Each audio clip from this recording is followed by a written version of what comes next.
Welcome in, everybody. How's it going? Oh, the game capture's decided not to work. That's interesting. Oh, no, it does work. It does work. It just decided to fucking muck me around. Excuse me one sec. I want to just double check. Capture third party. Yes, I mean, surely there should be an option to capture third party overlays, use anti-cheat compatibility hook, limit capture frame rate, allow transparency, SLI crossfire capture mode, capture audio base. There's nothing to just make it captured in the background all the time, which is strange. Okay. I just need to remember to view the actual game capture on the screen before I go to the starting screen, but whatever. Welcome in, everybody. Happy Saturday. Hope everybody is well. Grill, enjoy the shower. And hello there. Welcome in, everybody. GG's on first. And the Daily Bread as well. And a 35 stream streak. Serious stats. Right. Let's speak to class. Dried white flowers. Cold coffee and ashtray, yeah. That looks like a hedgehog. Oh, because of all the cigarettes sticking out. Ah, what a great way to describe an ashtray. Right, I need to save the game before I speak to this person. To the roof. Her hair is still slick from the shower. It's a bit cold to be outside. Below her with wet hair. Jumpsuit, an athletic young body, built long and lean. I'm sorry for the mess down there. The cleaning lady hasn't come by in days. I'm beginning to wonder if she ever will. It's much nicer now. Where the dead body used to hang, clearly visible from the roof, but no longer. Thank you for that, officers. Truly. There is something in her light brown eyes, a sadness, when she thinks about the death of that man.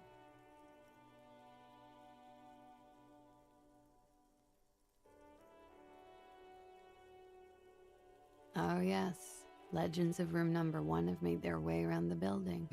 They say a portal to hell has opened in there. They also say that's why the cleaning lady quit. Because of the infernum. I'm Kim Kitsuragi. I'm a detective from Precinct 57. I see you've already met my colleague. Have I ever? Have you grown accustomed to your role as a police officer? Oh yeah, feel the power.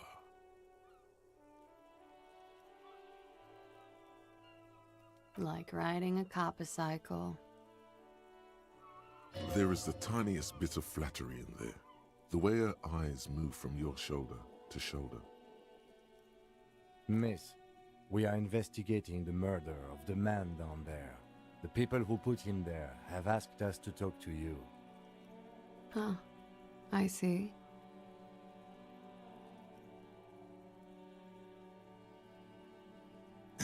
A pensive drag over her menthol cigarette. Be careful. Ask something else first. When you go there, use words like, I hear you have been through something difficult. Clasier Amondu. Vredefort, Republic of Oranje. A bad memory, officer. It's the past. People can't go back to the past. Bro, welcome back. Hope you enjoyed the show. I'm 28. Something stupid. Want to hear what's stupid? Somewhere in a one-room apartment on Boogie Street, a young man shows Patrol Officer Tilbrook his genital warts. Ask him if they're cancer. His partner, Emil Mullins, can't be there. He's in another apartment with another man who's showing him a dead dog under the radiator. It's dead, Mullins says. No, the man replies. I touched him. He's warm. A radiator? He's warm, Mullins replies, because he's under the radiator. Oranese lit. Oranese literature. It's what I studied at the university. Fear of failure, fear of death, how it sucks to be Oranese. All national literatures are Only the name of the nation changes. If that's true, then Revacholian lit would fit you like a glove.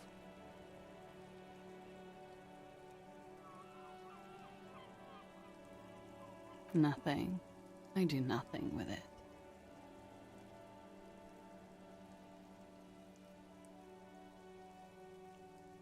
It's not very cool, but what can you do? I'm afraid you can't, officer. Why is that? Because it's buried in a sealed plastic bag at an undisclosed location on the coast, along with cash and airline tickets. Thank you for your candor. Why? They say so in your tourist brochure. Keep travel documents away from your person when west of the river.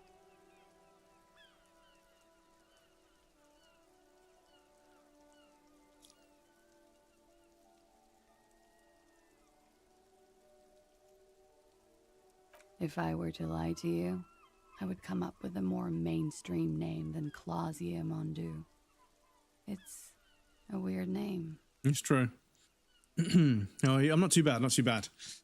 Went to the doctors this morning, got a 3-month supply of medication, so I only had to pay £9 once, but I get 3 months worth. And it's just one medication I can take, and hopefully, hopefully it's going to resolve the issues that I'm experiencing, and then I can start to feel better. But won't know until I start taking it. But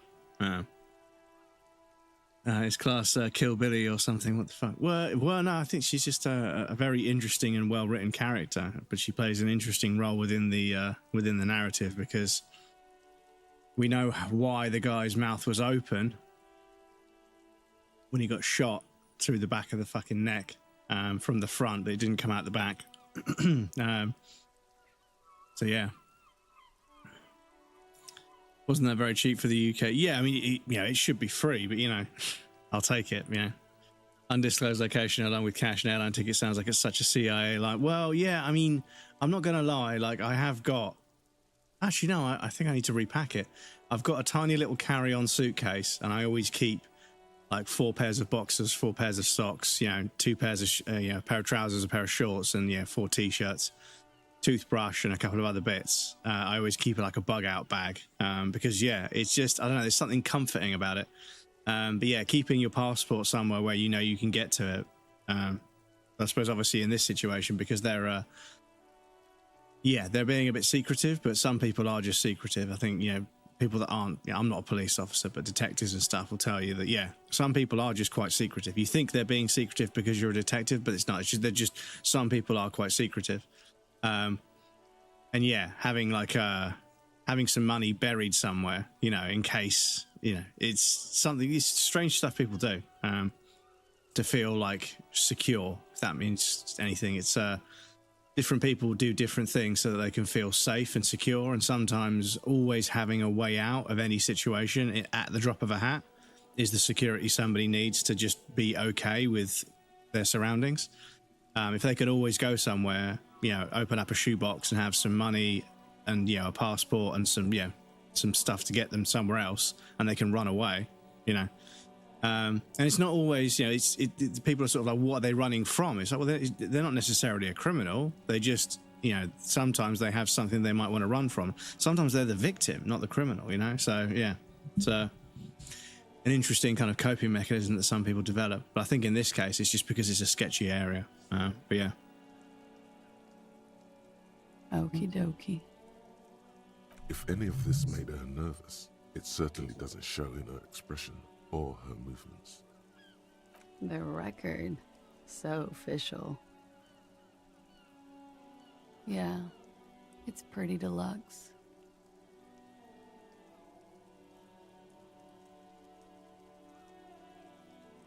I did not. Mystery solved then. I kept wondering where it led. There may be more to this mystery at some later time. She's holding back. Let's make a mental note for now. They're not to as extreme as my dad. Has 100,000 US dollars, 100,000 US dollars in Swiss francs, 100,000 Swedish kroner in cash, passports and stuff in his bug out bag since he was in the military when the Soviet nuclear ICBM armed submarine that ran around. Karlskrona around the Swedish Navy headquarters. Yeah, exactly. This is it. It's just sort of, like it's one of those things you can do, and then whenever you have the thought, oh shit, what if I have to leave in a hurry? That never stresses you out. You're like, yeah, I know, I've got something good to go, and I've even got a fucking trap phone. I mean, it was just for festivals. I wouldn't take my iPhone with me to a festival because it was it was going to cause it would get stolen, it would get broken or something, so I just didn't. So I had like a trap phone that was just my festival phone that I gave the number of to a handful of people. Nobody else had it, so only they could contact me. Just a little fucking, like, not a smartphone at all, like the cheapest phone I could find, but it's there, and it's got credit on it if I want to use it. But yeah, Dennis, welcome in. How's it going? Experience changes stuff, yeah. Like we had a whole Baltic Soviet fleet outside the territorial water, ready to invade during the 80s, which happened crazy times. Yeah, excuse me. Ooh. A peephole? You mean like a hole in the wall? Yes, looking into your bedroom, miss. Okay. You jitter of fear and disgust moves through her body, beginning from her shoulders and ending in her hips. The cigarette tastes foul to her now. Do you think this is somehow connected to me? Morning, slut. Welcome in. All good to see you, dude. How's it going? I got 3-0 phones for the cost of one iPhone. Really? Just home from rehab. Oh, well, I'm glad to hear you're back home. I hope it was a good experience for you, dude. I hope you're feeling better. But yeah, the nothing phone looks kind of interesting. I almost got a nothing phone instead of this one. Excuse me. But yeah, I remembered that my phone, my AirPods, my watch, my laptop, everything is all Apple and it all works together. And that's like, for me, that's worth it. I know Apple aren't great and I know there's a few things they can't do, but for the vast majority of things, my phone, my watch and my earbuds and my laptop are all speaking the same language and being seamlessly in tune with each other. It's just, it makes the most sense for me. It works for me. I don't really ever feel limited by my MacBook or my iPhone or my Apple Watch or my earbuds. They all work perfectly fine for me. And the fact that they're all like, the same brand and, they speak to each other perfectly is, it works for me. How you doing this fine Saturday? I'm pretty good, dude. Pretty good. I went to the doctors this morning and got some medication. They gave me 3 months worth this time rather than 6 weeks. So I won't have to go back for a while. And they're going to do a follow-up appointment in 3 to 4 weeks. Oh, fucking hell, man. Why am I yawning like crazy? I've just fucking sat down and had a bit of a coffee. I'm yawning. Sorry. I don't know why, but I just yawn for no reason. I shouldn't be tired. Anyway, excuse me. Learned a lot and met nice people. So I'm glad to hear you learned a lot and met some nice people. Nothing phone made by Swede. Is it Swedish? Paid £300 for my phone. I like it. Yeah, if it works for you. Same guy that founded OnePlus. Not much bloatware. You can kick off Google when you want. Smack, wake up. Yeah, I know. It's fucking... I don't want to fucking come over here.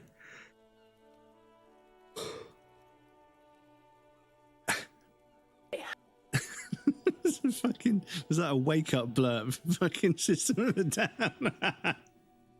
I will wake up in a second. Excuse me. Okay. Do you have any way of knowing how long it has been there? Unfortunately, no. But if I were to guess, long enough. The perforation is under the bookshelf on your wall. It shouldn't be hard to cover with some tape.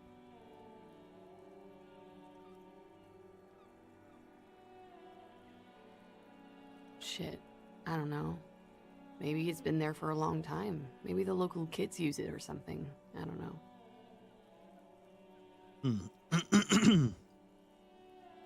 I'll be fucking covering it up with a lot of tape, that's for sure. Was there anything else back there? Huh. This isn't good. She's straight as a stick, suddenly. She feels like quarry, encircled. Her eyes dart to the door. Okay. I'm glad someone's had fun. Mm. Mm-hmm.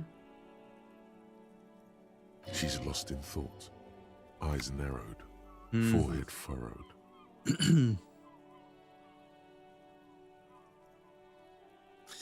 Had his first phone from OnePlus. It was called the Oppo, and it was the best phone I ever had. Really? Yeah. I mean, the Nothing phone looked pretty cool. But yeah, it's a question of like how well will it integrate with, and I'm sure it will integrate to a certain degree, but there will be limitations, and it'll be unreliable in places, and I don't have the fucking patience right now. My phone isn't really the most important thing to me anymore. So I got a decent phone, and then I'm going to keep it for 5-6 years like I did with the last one, and then I'll get another decent phone.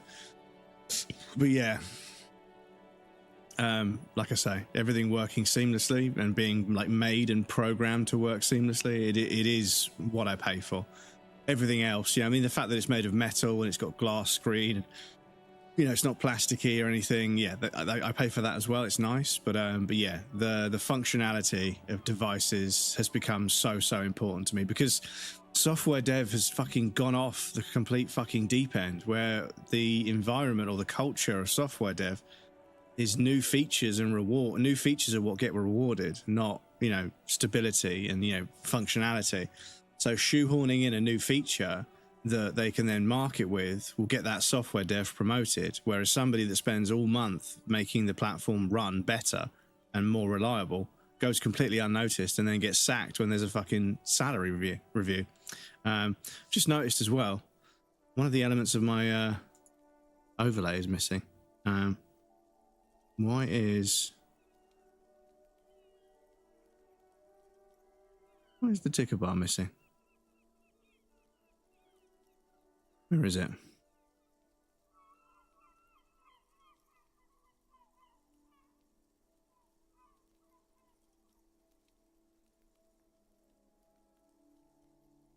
Should be part of the overlay. Excuse me one sec, chat.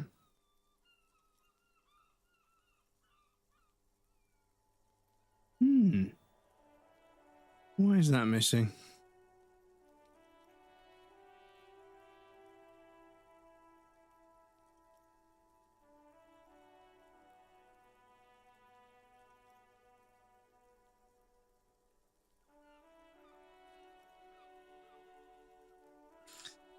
Is it just fucking deleted it? What the fuck? Oh, hang on. Yeah, why was that? Why was that hidden? Excuse me. Just making sure the ticker bar's there. Have that as alarm for Lisa on the highest volume when she doesn't want to wake up and when she needs to. It continues just going to wake up, what you wanted to. Had a good start to the weekend. Yeah, it's been pretty good, Dennis. I hope you've come back feeling refreshed and rehabilitated. That's the idea, of course.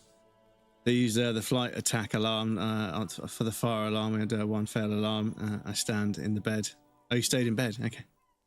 Never heard Hisa Friedrich alarm.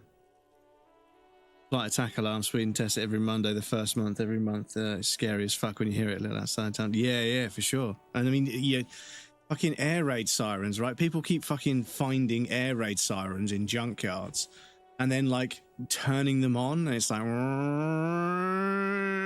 was like, mate, you're giving every old person in the next 40 miles PTSD. They're hearing an air raid siren for the first time since the war. Are you fucking serious? Don't do that. Don't be a fucking dickhead. There's a bunch of old people that survived the fucking Blitz, right? And they're like retired in fucking retirement homes, just trying to like live out the final days of their life. And they fucking hear an air raid siren for the first time in 45, 50 years. It's fucked. Just Stuka, the fucking, the Stuka dive. Yeah. Sound of the Blitz video. Yeah, it's terrifying. You can hear them like screaming as they come down. It's just I'm wintering. How long have you been staying here? About 4 months. I came in November. Here in the Whirling, here in Martinez, or here in Revachol. Because it's the funkiest building in Martinez. And because all the other buildings are bombed to hell. I'm wintering. How long have you... About 4 months. Here in the Whirling, I heard this is where the washed-up disco has-beens go.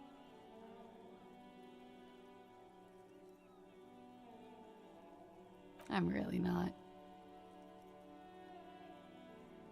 Okay. So, that bit of dialogue there, they wanted to get the sound of her taking a drag of a cigarette, so they fucking cranked it. I need to check. I think someone said they mucked around with the dialogue a bit since I last played. Watching herself reflected in the bedroom window, tall and sparkling and draped in smoke.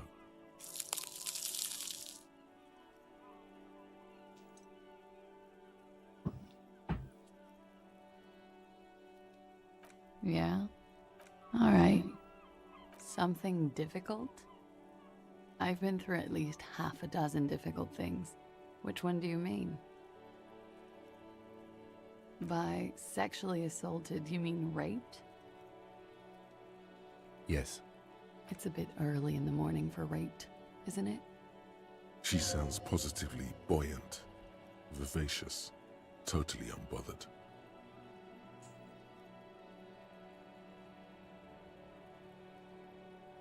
Is it?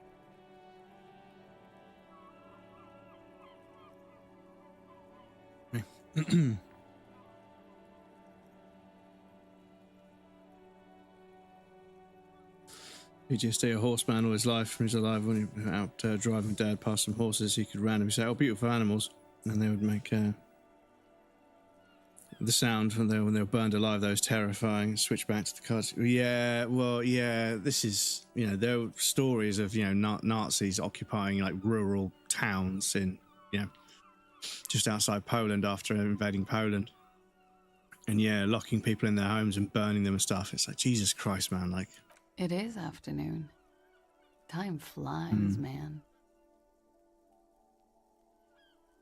Yeah. I'm gonna go with not raped. I don't want to say that shit about him. By him, she must mean the victim. Tell them it's not my style. They'll have to, if they want to jazz up the charges, they'll have to get someone more, rapeable. Are you saying that you were asked to tell us you were assaulted? Not explicitly, but I understood what they meant. It wouldn't hurt to spice things up a bit. Some assault and battery. Sexual assault, maybe. It was clear the latter would be spicier. Pretty much. Warming them. She must be very cold and exhausted of this life. We partied.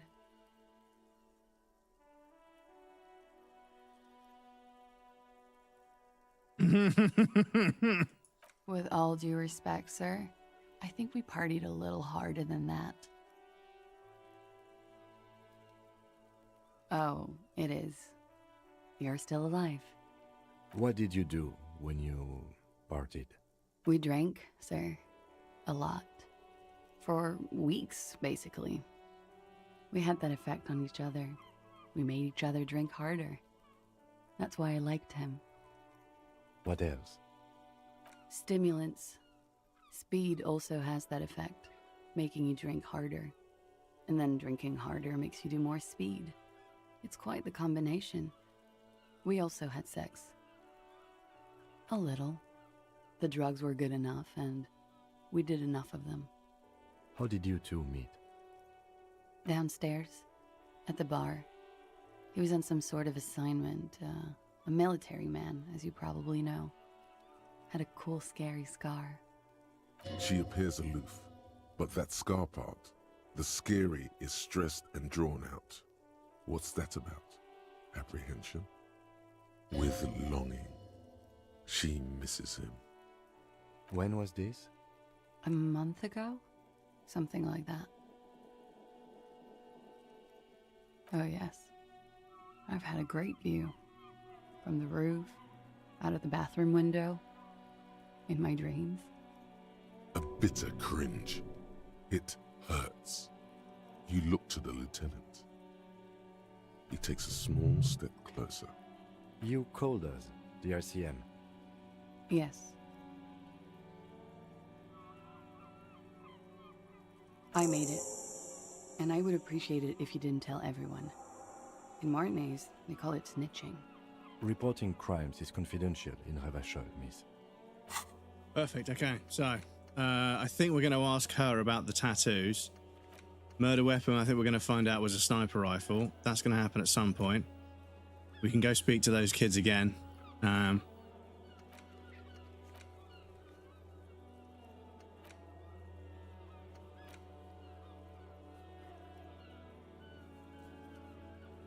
Speak to Gar. Okay, cool.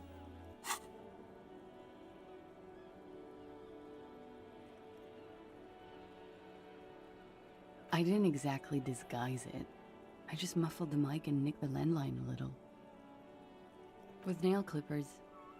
And I diverted some radio fuzz into it. Into the cold wire. So, she's God's mystery foam cutter. Did I? Fuck. I didn't mean to. I had no idea what I was doing. I don't know, sir. It was stupid. I was drunk, too. I was probably afraid the Union was listening in. Locals say they have ears in the wires. Thank you for making the call, miss. It was the right thing to do. I didn't want to, sir. But if I hadn't, he'd still be hanging there.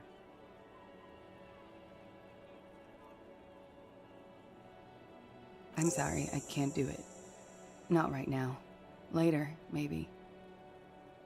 I keep seeing him. Like he is now. I can't talk about his... I don't know... hair. I know it's difficult, miss. We can return to it later. She meant she sees him in her dreams. You have? Not like I do, I imagine.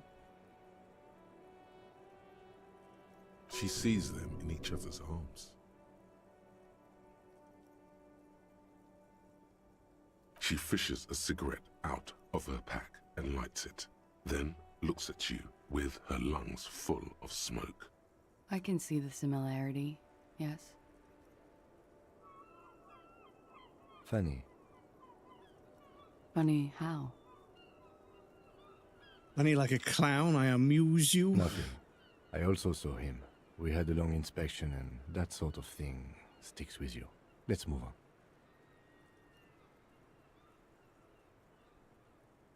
He had something to do with the strike. One has been roiling since I got here. Rotten timing. But you probably know all about it. And his role in this strike was what? I think he was in a security detail. He was ex-military, worked for Wild Pines, and against the Union. We didn't discuss work much, if you know what I mean. But I understood it was dangerous. And they lynched him for it? She nods.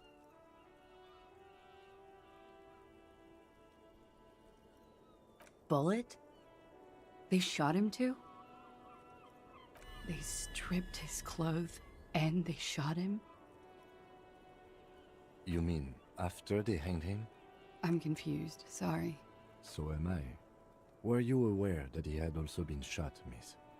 Things are starting to go a little over my head here. I thought he was hanged. I was not present when they did it. I don't know what happened. I just know what they told me. And Sylvie, the bartender. So, no, because I think his mouth was open because he was ejaculating. Not a sentence I thought I would say on stream, but it is Disco Elysium. But still. Yeah, I thought he was like head back, mouth open when the sniper shot him from all the way over, because we do this analysis thing and see this really cool overlay graphic showing us the bullet trajectory. It's hard to know what to think about that answer. She's just tired. Don't push her too much. They're frequent guests. Downstairs, they have a booth for Union members. They're probably down there now. Over drinks. It's been a long, boring winter. A little. Yeah, Like you partied with the deceased? no, not as hard. I'm sorry to have to ask this, but have you had a physical relationship with any of the Hardy Boys? I have. Which ones, sir? I don't remember precisely. Titus, obviously. But as I said, it's been a long winter.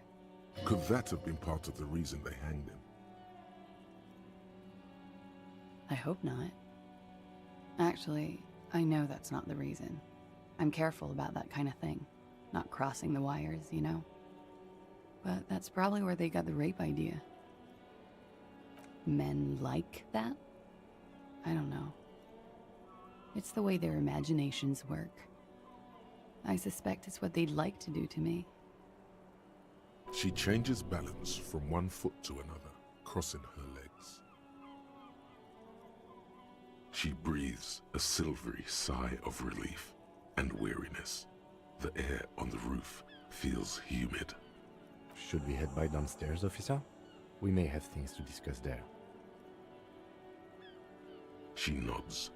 Silvery cigarette fumes disappear into her mouth. Yes, you're just one room away. Very personal. You do not need to know that. What you need is to ask normal police questions. Like, Get a grip, he thinks. At least do your personal stuff when I'm not here. Yeah. So, slight confusion about the bullet. Standard anti-morale die. So that's even, but I can probably buff Volition a little bit. Why not? I'll be here until 11 p.m. drinking coffee, most likely. Cool. Fairweather T500. Remember that weakness you were looking for in the ceramic armor?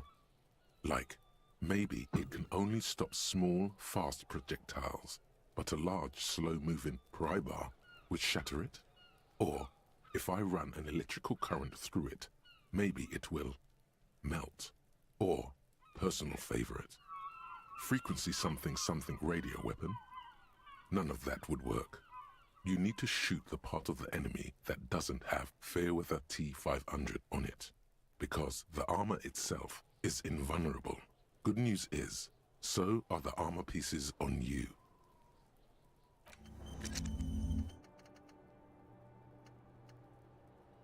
Okay, so now, we haven't got any more. Well, I suppose we should save some points because we can forget. We could forget something, but it costs a point to forget. And then it will cost a point to start internalizing something else. I'm not sure. We got a lot of debuffs at the moment.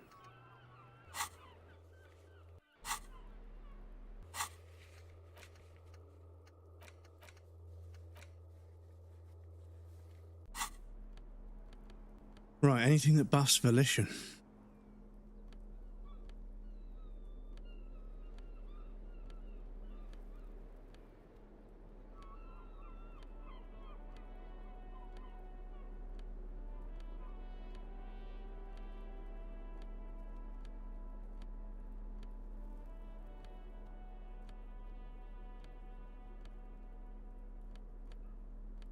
No. Then we're going to have to spend a skill point, chat. Ah.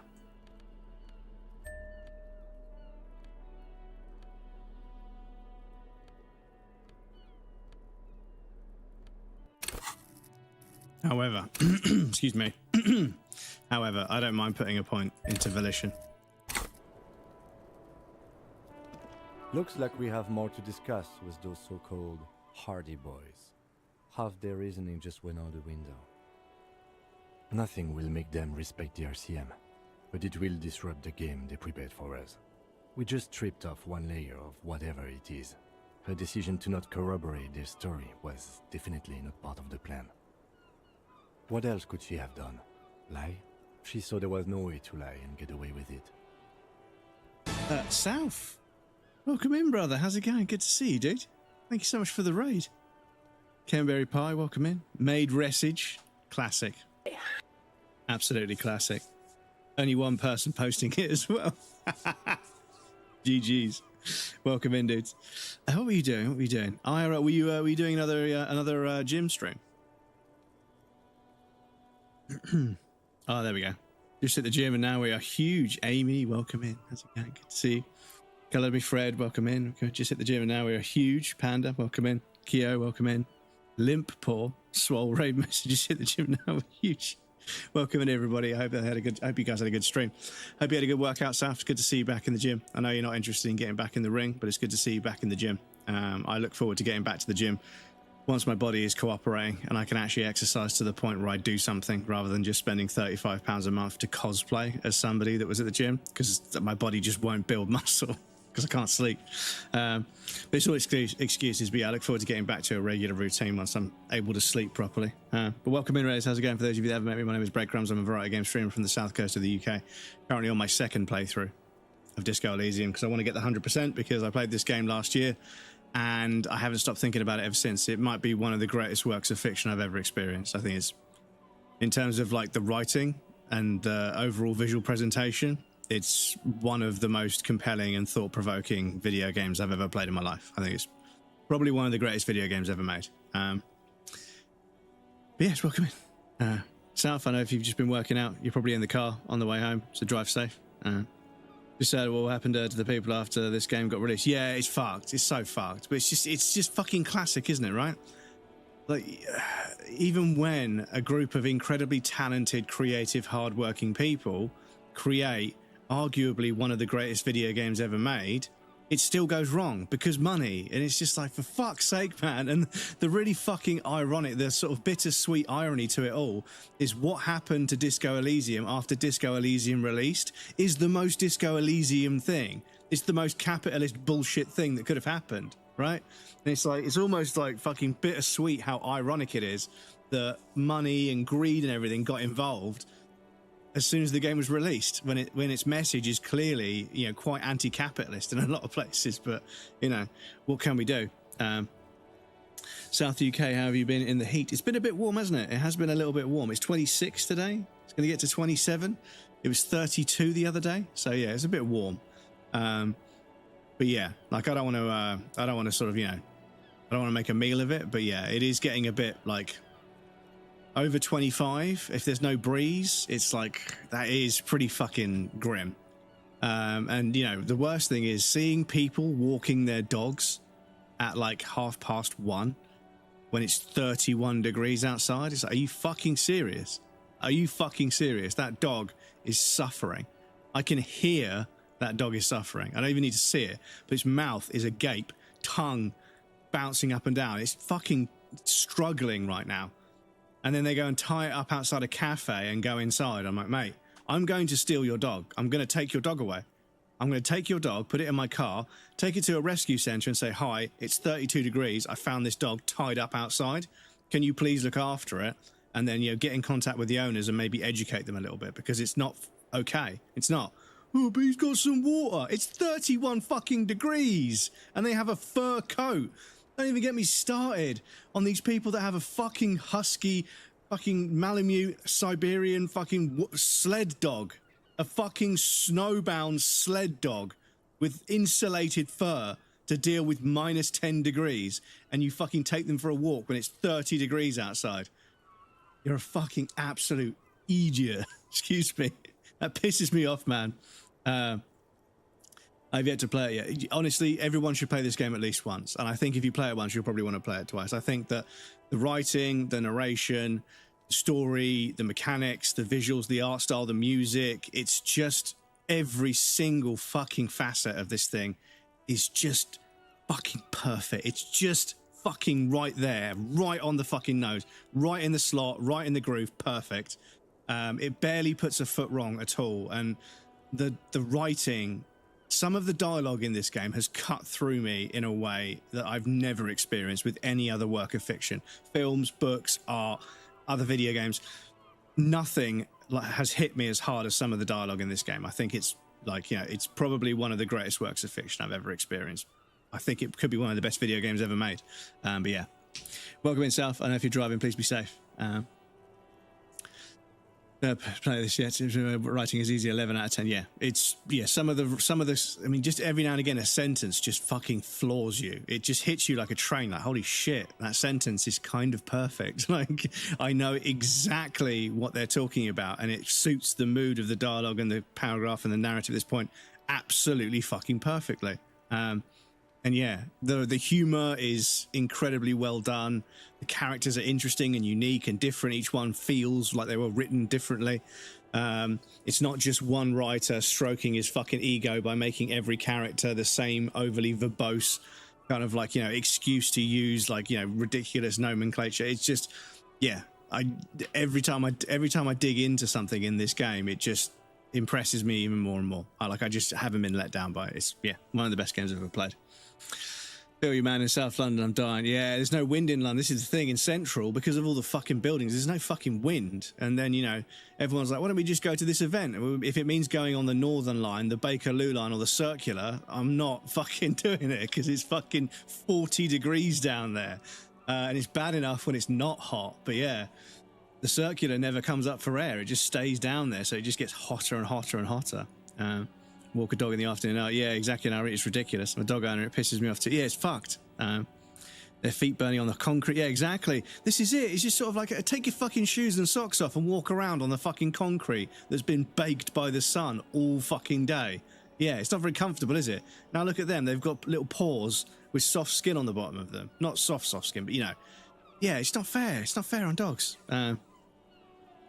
Does well to help wick heat as well. Got in an argument with someone who shaved the huskies. Oh my god, how could you? The thing is that it must have taken like a day and a half because their fur is dense. It's like thick, like double C thick. Yeah, but anyway, lovely to see you. So is it okay if we do a shout out for you with the clip? Would you prefer a non-clip shout out? I don't know either way. Welcome in, Raiders. It's lovely to have you. Hope you guys are all well. Anyway, I will play the video game after sucking its dick for the last 10 minutes. If not you, then me. It was a smart move. Just got home, go crazy. Non-Raiders, please feel free to say hello to our lovely friend up here called South, who does all kinds of stuff. Sweats the fuck out of Hunt. Absolutely sweats the fuck out of Hunt.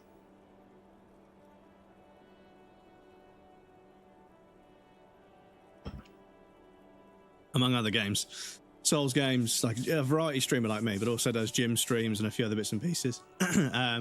And also has a delightfully unfiltered opinion that they're not trying to impress anybody in a sea of streamers that are all desperate to be your best friend because they think they can get something from you.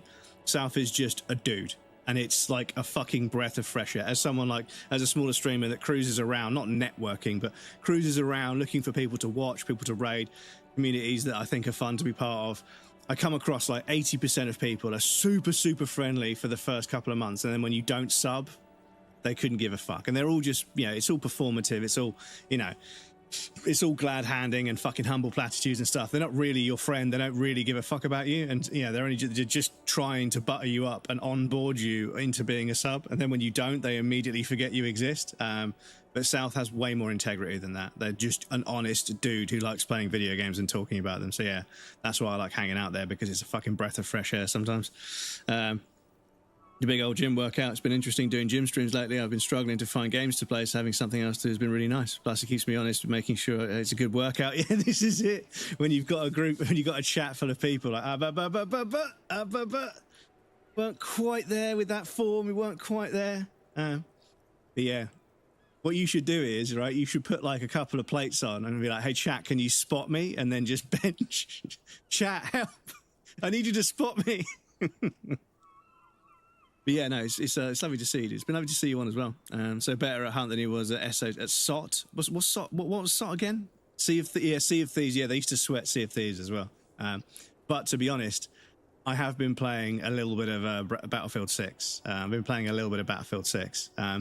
Kind of getting back into aiming with a mouse and keyboard again, and it's been a bit of a journey. I'm not going to lie, it's been a bit of a journey. But I did pull this off last night. Hang on. I did pull this off. It felt fucking disgusting. I felt bad for the kid.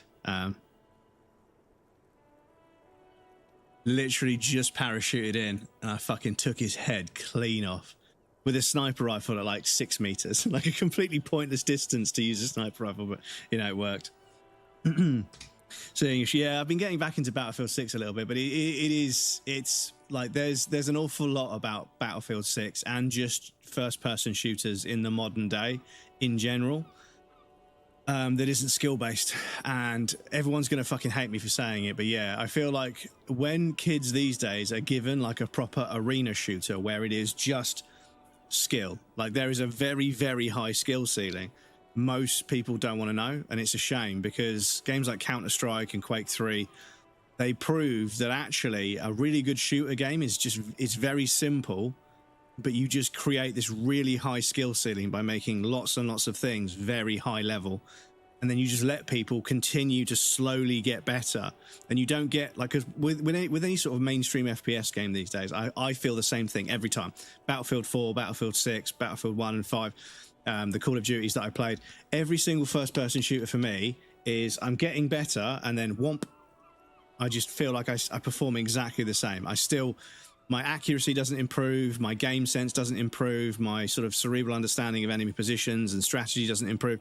I hit this ceiling where I can't feel like I'm getting any better, right? And I just completely tail off. And then I realized that these first-person shooter games, they're kind of a vehicle for DLC. They're kind of a vehicle to sell people things like skins and stuff. So the fact that there's a bit of a skill ceiling to it, not that I get so good I can't, you know, it's not because I've got so good, it's because I can't get any better. I end up in the same position every single time, every single match, every single month, all my stats, it all just stays exactly the same. It's almost like I'm not allowed to continue to improve. I just hit this wall with every single one of them. But with Quake 3, never did. 4 hours a night, probably almost every night after school or college, for like 7 or 8 years, and I was slowly always getting better over time, and it was such a compelling thing to do. But yeah, I've been chasing that high ever since. So yeah, I've been playing Battlefield 6, and Battlefield 6 has got enough in there to make it fun, but there's definitely a lot of stuff that's just exploit. It's just an exploit of some sort, and kids like exploits. They like that sort of power imbalance. They like being overpowered for a short period of time. They like to be the one doing the fucking, and then they'll just put up with being fucked the rest of the time, whereas me, I won't put up with being fucked. Like, you know, I drop to fuck and then I fucking leave. I'm not allowing somebody else to, you know, have it easy so I have to be fodder for them. I'm not doing it. The amount of times like someone's pushed me into gunfire, they've walked into my fucking reticle, like I'm already aiming because I know I can hear them coming. They've run into my gunfire. I've shot them like here and here multiple times, and they just ADS, do this, and they kill me. I'm sorry, that's not how it works. That's not true. That isn't right. But if that player's having a bad time and I'm having a good time, but they're the one that's fucking buying DLC and everything, and if they quit the game after they die because they're a petulant little bitch, keeping players in the game so a lobby can fill up is really important. That's what it is. These games are not designed to be fun. They're designed to be addictive, because keeping people in the game will allow lobbies to fill up. When lobbies fill up, the game actually gets played. When the game actually gets played, people make content about the game being played. When you make content about the game being played, it gets advertising on social media for free because people are posting content about it, and then you've got an FPS game. But I'm sure South will tell you, a great FPS game comes out and it dies because people just quit, you know? Like, they don't want to be, like, you know, overpowered by someone else. They don't want to get better at the game. They only want to play it when they have a sweaty advantage to exploit. And I'm like, yeah, it's just that's why they die, because there's too many of them diversifying and splintering the FPS community. There's like 7 of them now, when there used to be like 2. And yeah, because the gameplay centers around somebody having an unfair advantage, and that makes them feel powerful rather than just being skilled at the game. That's why the game balance is always terrible, because it's not balanced. If it was balanced, kids wouldn't play it because they'd have to utilize their skill and practice and learn, you know? Because the thing is, like, when I see people that they're in aim labs, they're in aim labs to play Counter-Strike. They're not in aim labs to play like a normal first-person shooter. And I'm like, well, why not? And like, well, it's not really how it works. When you get this gun, it's really powerful against this enemy, so you just fucking gun them down. I'm like, so what happens when you don't have that gun? Is it, well, you hide? And I'm like, what the fuck, man? Come on. Like, nah. Excuse me. Anyway, I wish I had clips when I got 10 bots and people selling stuff in the chat went mental on them. So just a good feeling, refining aim and mechanical skill. And yeah, it is. get good enough and you earn the cosmetic. But yeah, this is it. You get given it for free if you just play the game. But kids don't want to play the game. They want to fucking buy the game, don't they? Play Battlefield. But yeah, Battlefield 1 is fucking good. Don't you mean Cold World War 2? Because that's what that abomination is. Hate this game. I can't stop. It's like smoking cigarettes. This is it. This is the thing. As someone that's given up alcohol, given up cocaine, given up MDMA, giving up cigarettes, I can tell you the reason why I hear so many people saying, I fucking hate this game, 7,000 hours on Steam. I hate this game. It's fucking, it's the fucking worst. 11,000 hours on Steam. That's an addiction, brother. That is what addiction looks like. Something that you cannot stand, but you just cannot stop. That is addiction. And I tell you, I've seen it in many forms. I've lived it in many forms. That's addiction, right? If you hate something, if it does your fucking head in, but you just can't stop, it's because that video game is designed to be addictive. It's not designed to be fun and entertaining, because that doesn't retain players well enough. They have to create gameplay loops where they bias and manipulate the way the game works. Because I guarantee, right, if you're one of these people that grinds a game, right, and it fucking pisses you off and does your head in, don't play it for a month. Play something else, just uninstall it, play another game for a month. When you log back in to that game, because you fucking left and you're playing, as soon as you start playing that game, everything will go your way. I guarantee it. I guarantee it, because it's desperate to get you back into that loop. Play it. If it doesn't feel good, fucking quit. Just quit the game. Fucking rage quit, if you want to call it that. Just quit the fucking game, play something else. If you do that, that communicates to the fucking people that run the game, this person isn't having a good time. How can we make sure they have a good time so they keep playing our game, and then they keep buying the DLC, and then they keep buying the sequels of this game? They keep paying for the next version of the game. How can we keep them in the economy of the game? And it's manipulation. They're manipulating people into staying in these games. And I'm sorry, it's just, when it's that unbalanced, and I can't trust the years of experience of playing first-person shooters to strategically work out, is it worth engaging with this enemy? Is it worth firing on them? Have I got superior cover? Have I got better line of sight? Have I got the element of surprise? Have I got a superior weapon at this range? You know, is this use case the right way this weapon's supposed to work? All of that stuff doesn't matter, because people knee slide around a corner with a sniper rifle and shoot you in the head. And you shouldn't even, that gun shouldn't even work at that range. Plus, you're sliding across the floor on your knees. You're not like able to get a good sight picture because the optic is this long. So lining it up whilst you're, I'm sorry, that's not how a sniper rifle works. But it looks cool. It gets clicks on social media. So what do kids want? And if the game doesn't give them that and they can't get clips for social media, what are they going to do? Go find a game that will. It's just... Anyway, competitive online gaming. I think Hunt Showdown is the worst game I've ever played. I'll be booting up after my showings. This is it. This is it. Either need to establish a specific niche and hone that into secure their spot. They have to be so fucking good they overtake the existing... Yeah, this is it. You've got to make a game that... I think you've got to try and get kids on board with the idea of spending 5, 6, 7 years grinding a game to get really, really good at it. Because I think at the moment there's this fear that if you have a handful of people, like unenjoyed, jobless, you know, people that don't touch grass, that grind a game and get really good, they'll ruin it for everyone else. But the problem is, every single person that wants to be better at the game, that's hit that glass ceiling, that skill ceiling that's kind of artificially in place where you're not allowed to completely shred too much, otherwise you upset other players. Yeah, it feels like this plateau where you can't get any, and once you can't get any better, I'm just checked out from the game. Once there's no progression and no skill to improve, I'm done. I don't have anything to learn. This game can't teach me. I can't become better with this game. I need to find something more difficult. So I have to find a different game. But yeah. Rum's golf game. I hate this game, but I can't stop smoking cigarettes. I could play. Yeah, I did have a golf game on my phone. I had a PGA Tiger Woods challenge game on my phone. It was actually a fairly good golf game, and I did sink a lot of hours into it. But over the years, as I got a new phone, it stopped working, and I was like, I'm not buying a new one. I'm not buying another fucking mobile game. Second one is super rare. FCOD. For one is also World War I. It's awesome. But I think Hunt Showdown is the worst game I've ever played. Been insulting Battlefield 1 because it's a COD clone, and it was never a good game. Same reason all the COD people think Bad Company 2 was a good game. I don't think Battlefield 1 was a COD clone. I think Battlefield 1 contains significant differences to Call of Duty. Call of Duty is focusing on speed and arcadey kind of run and gun. Battlefield 1 is way more strategic. They're quite different underneath. That would be EVE Online. I quick play. Well, yeah, this is EVE Online. People have like a job in a game, and I'm like, that's what you do for fun? Is you play? You have a job in a game? Crazy. Okay, but you know, I'm not gonna yuck someone's yum. I'm gonna shit on what people enjoy. As long as they're enjoying it. This is, like I say, I don't have a problem with people enjoying games. It's perfectly fine. What I have a problem with is the way that video games are designed to be addictive. That's, to me, is like, stop getting people addicted to things just so they keep playing your fucking really repetitive game that doesn't offer them anything new, because then they don't play other games. Other smaller projects don't get any fucking coverage because everybody's playing a fucking online multiplayer game that just repeats itself over and over and over again. And then they don't have any time or impetus to fucking play an indie game that's really interesting, that might broaden their horizons a bit. And then you've got this enormous, like, demographic of people where, like, I used to fix games consoles when I needed a bit of extra cash when I was still an addict.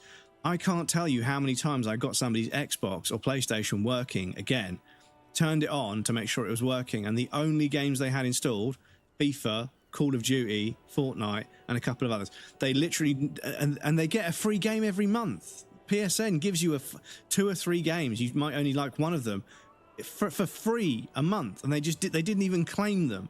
Like, they only played some of the most soul-suckingly, like, you know, manipulative games out there.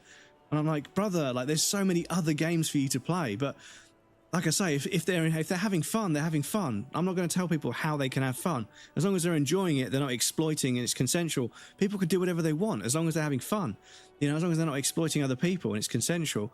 But, like, yeah, I feel like these kids are not having fun. I don't think they enjoy the video game. They just don't know how to play anything else. And I'm like, damn, like, there's so much other stuff to play. Fragpunk was really good. TAC FPS game comp gameplay of Valorant, but the gameplay faster paced and proper ADS didn't include the card thing, which was their whole niche. It would have been a hit, but it flopped. I remember seeing you playing Fragpunk, and you kept getting servers with the same people every single time, and it kind of like didn't really. It started to get stale because never have been a hit. It was already too saturated genre. Hate that Arcadian shit. It's full-on arcade run and gun. Yeah, Battlefield 1 is not full-on arcade run and gun. No, there's way more strategy to it than that. Call of Duty is catering to people that want to run and gun, but Battlefield 1 is way more about which Battlefield. It's, you know, it's holding points on a map. It's large-scale operations. It's what Battlefield is. Took off the way it did because of the name Riot. Well, yeah, they need us. They wanted to try and make something like CS, and it was, you know, competing with CS is difficult. Guns of me from the gym, like an hour ago at the gym, my guns me, like my biceps. No, most people don't keep playing those games for fun. It's sunk cost. Yeah, exactly. They get you addicted, and then it's a fucking sunk cost fallacy where you've put so much time into learning one meta. Relearning another one and starting again is really worrying. And this is it. This is how they keep people stuck in these cycles of playing a game they don't really like. And there's so many games out there that you could fall in love with. Anyway, I've done enough yapping that the fucking ad break is coming. So I'm going to pop you guys over on the BRB screen. There'll be a raffle and some tips for you guys that want to hang out. But please feel free to get up and move around, grab a drink or a snack. You won't miss anything. I'm going to take a break as well. Yes, when we come back, we will play the video game. I do apologise. But yes, I'll be back in just a moment.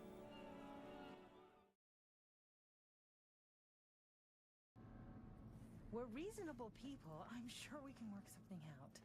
What is it you want? Finally.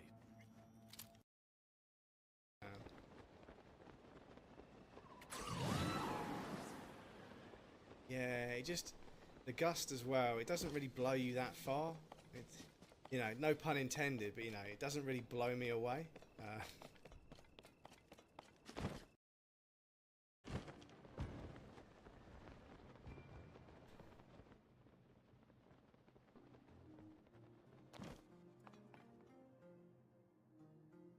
No, God!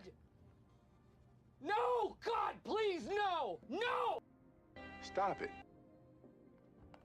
Motherfucker. Fuck's sake. Okay, gonna have to time it a little bit better than that. Fuck's sake. Work precisely as requested.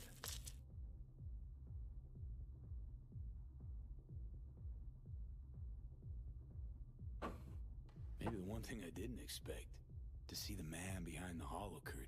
Are you The going to elusive finish Mr. that Hands in the croissant? flesh. Not only did you rescue those clowns, Bathroom just started means it's 80% humidity here. It was 92% humidity. It was 92% humidity the other day.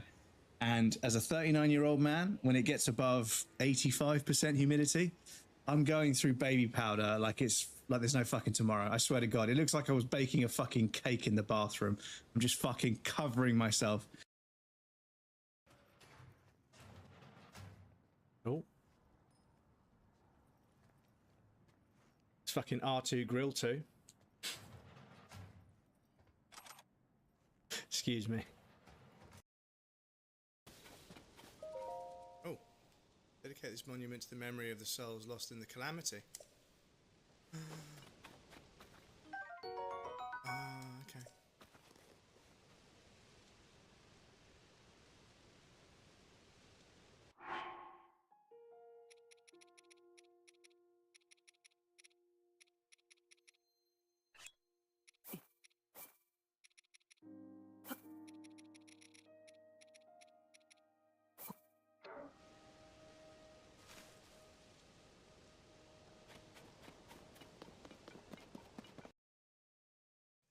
I walked into a pub that I used to frequent, and the barmaid, literally hands on hips, just stared at me. And I was like, what? And she was like, you don't remember, do you? And I was like, remember what? Because you were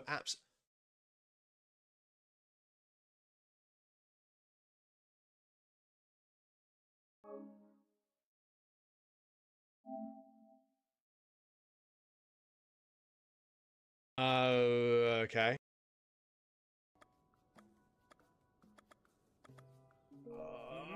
Oh my God, everything is so tedious in this game. This isn't Tears of the... Do you know what? Tears of the Kingdom? Yeah, because you'll be crying tears. Because it is fucking tedious.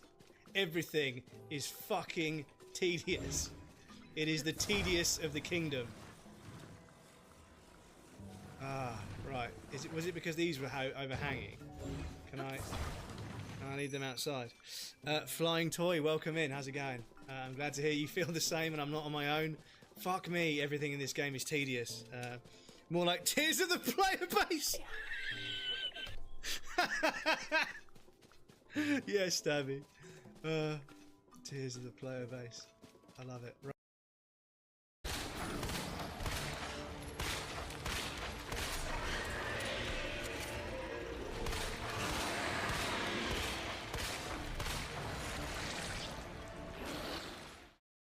Welcome back, everybody. Thank you for your patience. I appreciate that. Sounds like FPS Western theme. Yeah, yeah. I think you dropped the trailer in my I think you dropped the trailer in my Discord earlier, Krill, the other day. So more realistic and interested why play games one day. Well, this is the thing, is that yeah, I think people like playing video games when they're good. When like people like playing good video games, but like people like playing video games that give them what they want. This is it, is that a video game needs to fulfill some desire, and quite often entertainment-based media has been pivoted around the fact that you've got to take something that the viewer or the player or the audience doesn't have but desperately wants, and then you've got to represent that in a way that they can resonate with, right? And that's why superhero films and westerns and masculinity in films is popular. That's why action and all sorts of other stuff is, because there's a bunch of people that wish they could be that, even though they never will, but they enjoy media that allows them or supports them in daydreaming about it. and yeah, what that means about me playing Disco Elysium, which is about an alcoholic who's lost his wife and is suffering from amnesia because he fucking drunk so much. Yeah, I don't know, but yeah. But yeah. Real quick, literally like 2 days ago, we were talking about transactional friendships and yeah, I was there. Victor Antonov, last game art director of Half-Life 2. Yeah.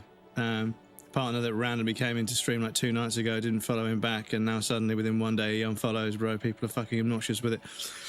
Dude, like, do you know what it is? You know what it is?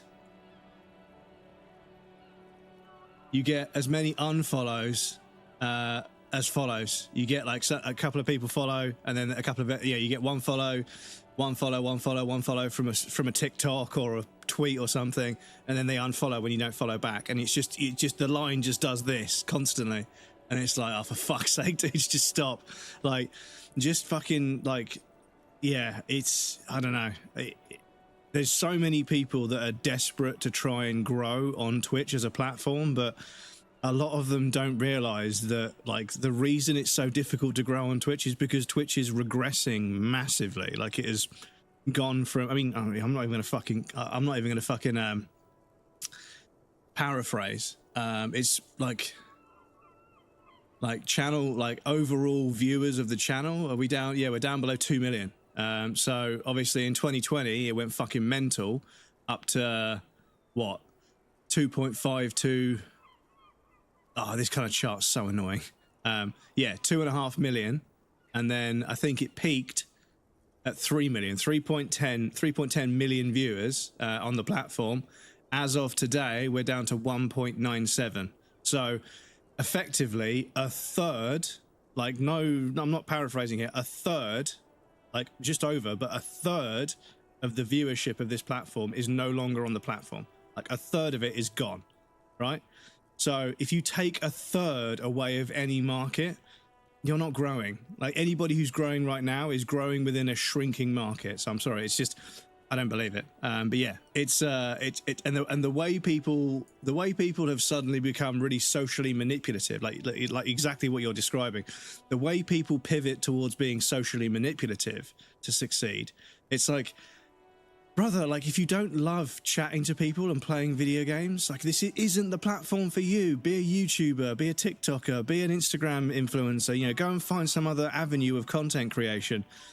Because, yeah, like, if you don't just love doing this shit, if you don't just love being live and chatting to people, if this doesn't fulfill you on its own, then it's not for you. It just isn't for you. And, like, for me, like, there is no success to it. I don't get any success. I'm not going anywhere. But I love chatting to people, and I love playing video games, as I'm sure you guys can tell. And I love playing quirky, weird indie games that hardly anyone else plays, because I enjoy finding out what's good about them that, you know, most people would overlook.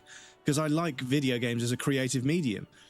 But yeah, it's just the platform has suddenly said, like, oh, let's just try and get as many social media influencers to start a Twitch and basically try and monetize their audience from social media. But it wasn't as if Twitch wasn't toxic enough as it is. They're now bringing over even more toxic people, because social media influencers and the way they cannibalize each other for fucking profit, it's even more toxic than Twitch. So they bring them over just to monetize an audience. And the thing is, when you have an influencer that starts streaming, their audience is only there for that one streamer. They don't give a fuck about streaming. They're only there to try and get the attention of this influencer from TikTok or Instagram. So they don't go anywhere else. And the fact is, when you get somebody that has 3 million followers on fucking Instagram and then they start a stream, they have more followers than the fucking platform has viewers, right? It's fucking...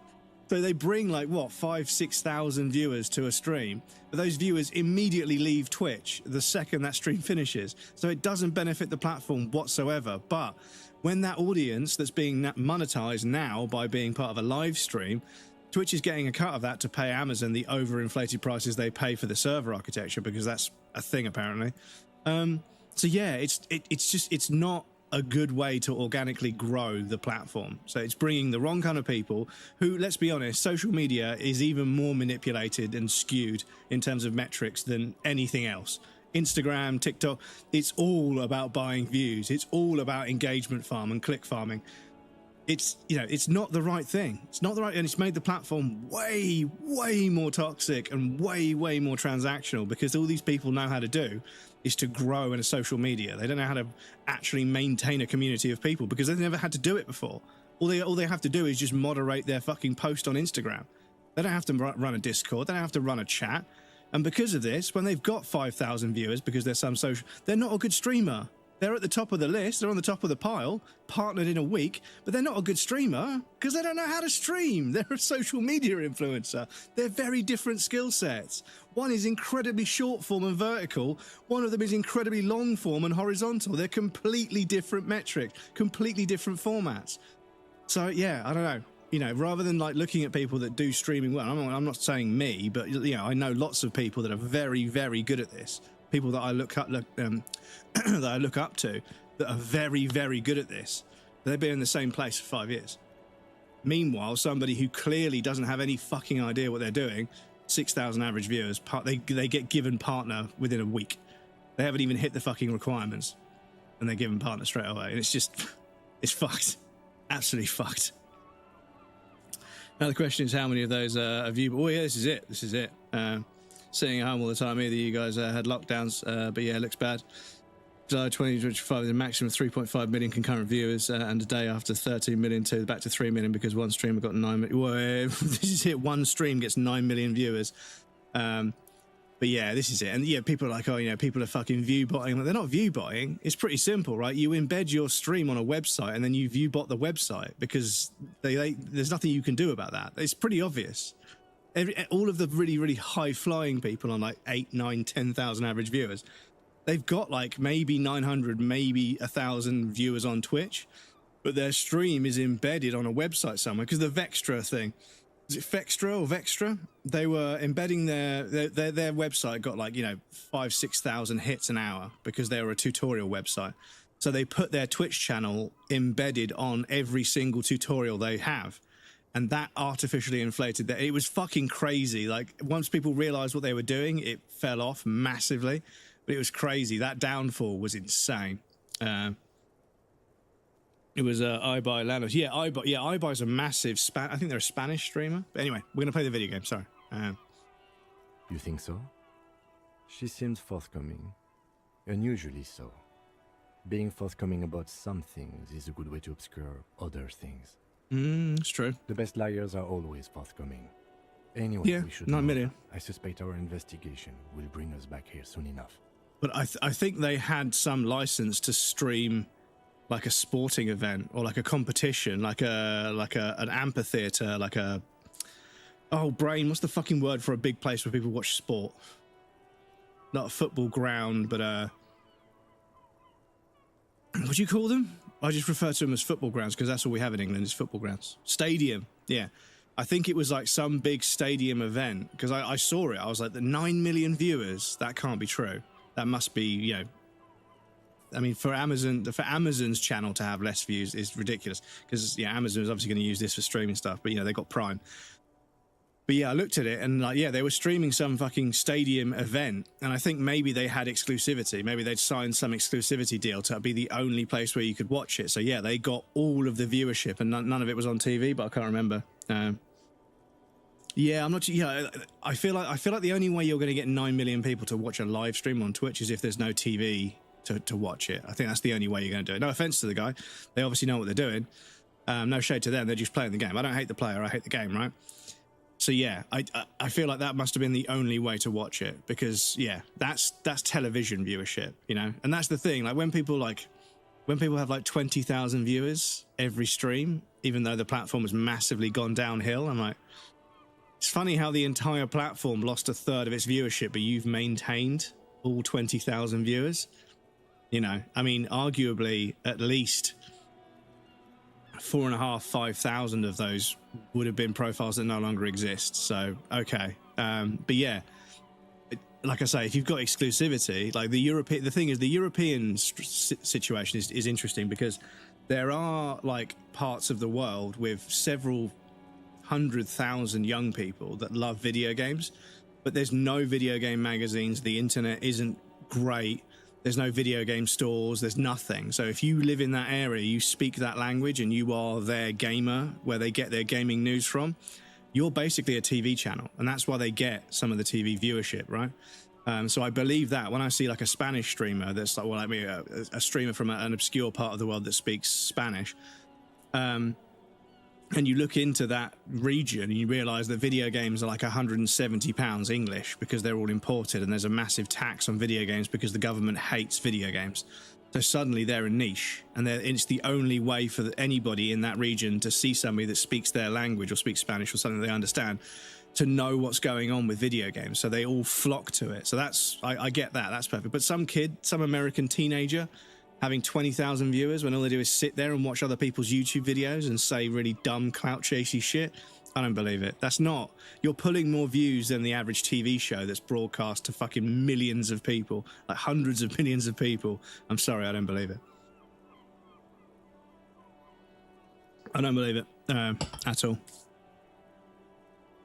Exclusive primary broadcaster Lava Lada, which is a crossover boxing event he created. Well, yeah, well there you go. If they've got exclusive rights to a sporting event like that, then it makes sense, right? They're just playing the game. Like I say, they're just playing the game. You know, I don't hate on them. I'm not saying because I've got no viewership and they've got loads that I hate. No, I respect them. They found a niche, you know? They found a niche, they found out what worked, and they're doing it. There's nothing wrong with that. View botting is what I have a problem with, because it skews everything. The platform is getting paid so much money that they don't fucking care.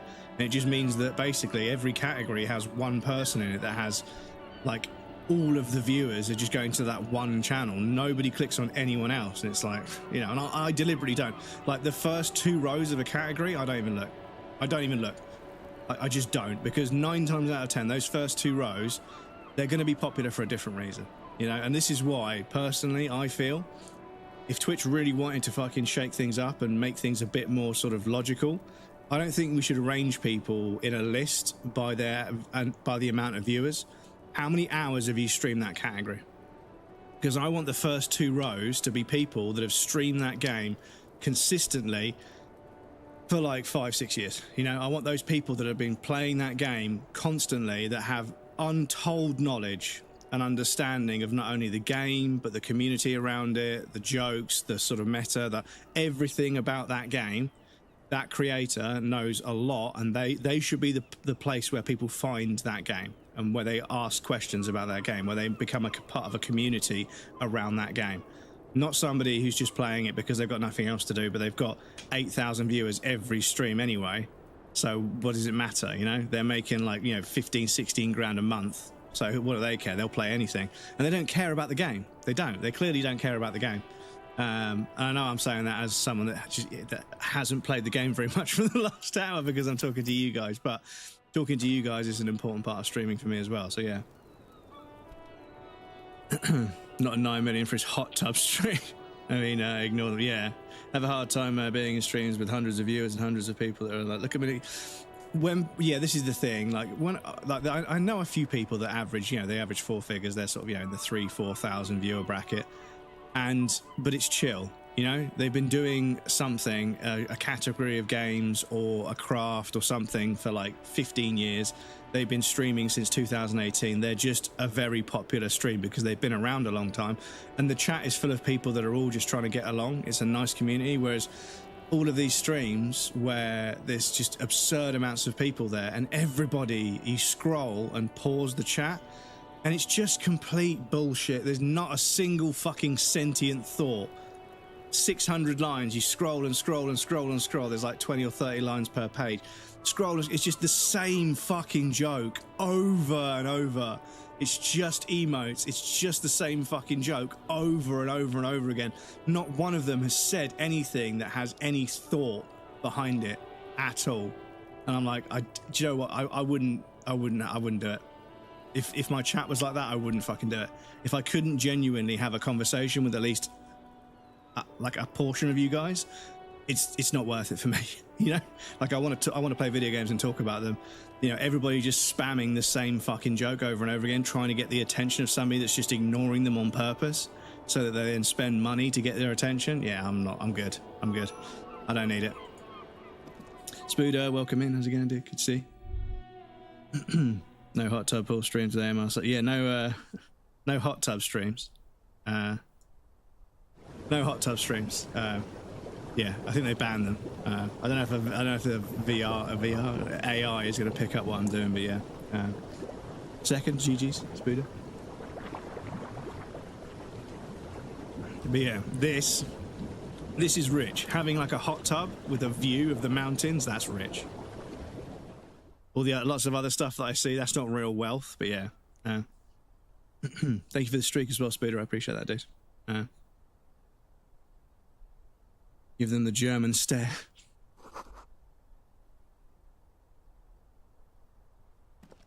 This window is pristine on the inside, unlike the one next to it. Light from the desk lamp reflects off the glass in an untarnished golden halo. Smooth as ice. There are spots of mud and rain on the outside, even smudges. But the surface of the window is clear from the inside. No chips, no hairline fractures. Following your lead, the lieutenant leans in closer to inspect the surface. Looks like it, yes. You know which window has not been recently replaced? Yes, that one. Cold wind is seeping in right now. Just one floor below you. Messing up your concentration here. Can you show it once more? Stream is stuttering. Show what, sorry? I was in PewDiePie's YouTube when he had 5,000 subs back in early 2011. The chat was so quiet before he blew it massively. Yeah, and this is the thing, is that, like, I very rarely, like that Twitch tracker website that I go to, like, anytime I come across a new creator, I immediately check how long they've been streaming, and I look at their progression, because I'm not interested in people that did this, and then, like, that. And then, you know, I'm not interested. I'm interested in this. When I see somebody slowly but surely getting better over time, because that shows me that they're organically growing as a creator. That's the only thing that I'm interested in. Like somebody that just started streaming with 15,000 viewers and just has never really had to drive a conversation by them. They haven't learned how to be a streamer. Somebody that started in 2019 or 2018 or 2017 that's been just slowly but surely just getting better and better over time. That's the person I want to watch. That's what I want to learn from, you know? Because that's somebody that's actually been in the game for a while and knows what they're doing, obviously. So yeah, I see a lot of stuff, and a quick 2-minute check on Twitch tracker, and you can see exactly what kind of creator they are, you know. And the silly thing is, like when people get absurdly popular Daddy really Dennis quickly, says they almost I had 2.5 people watching me live. They and almost they always were fall all off. Family. Where'd the half come from? My half brother. 2.5 people. 2.5 people. Where did the half come? But yeah, when you see someone that's done this and then suddenly done that, they normally do this and then that, and they go back to normal again because they don't know how to handle it. You can't suddenly get 16 mods to fucking moderate a chat full of 3,000, 6,000, and 10,000 people in the space of a month. You can't do it. You can't scale like that. But people that have slowly grown over time and continue to grow, yeah, I'll watch them all day long because they've obviously got some kind of talent for doing this that I need to know about. Distracting him. He has work to do. Plus, if Yeah, I not, recall, the window has been giving him shit ever since he got here. Not to say that I'm going to copy these people, but it's interesting to see like what they've done and how they operate because they're obviously very good at doing this. And if there's something that I am capable of, not personality wise, but you know, they handle raids like this, or they whenever somebody disagrees with them, they handle it like that. I'm like, that's a good way of doing it. You know, I'm not going to change who I am. I want me to be me, but I want me to be better. You know, I want to be me. I just want me to be better. And I think it's important to learn from other people, from your contemporaries. You know, but yeah, like sometimes I see a streamer that just went from averaging 30 people to averaging 6,000 in the space of a month. I'm like, I'll come back in 6 months' time and they'll be back to like 100 people. I'm sorry, I don't like being facetious, but I've seen it so many times. Going viral. Literally, I think the internet in general, not just Twitch, but I think in general, the internet and the populace of people behind it, we're starting to realize that going viral actually isn't as good as people think it is. It's actually not the sort of golden ticket you think it is. So many people have gone viral and it's completely fucking ruined their lives. So yeah. This window is... Yeah, so does it say speak to class about the window? Yeah, well, we'll come back and speak to them in a moment, okay. Right, let's go speak to Gar.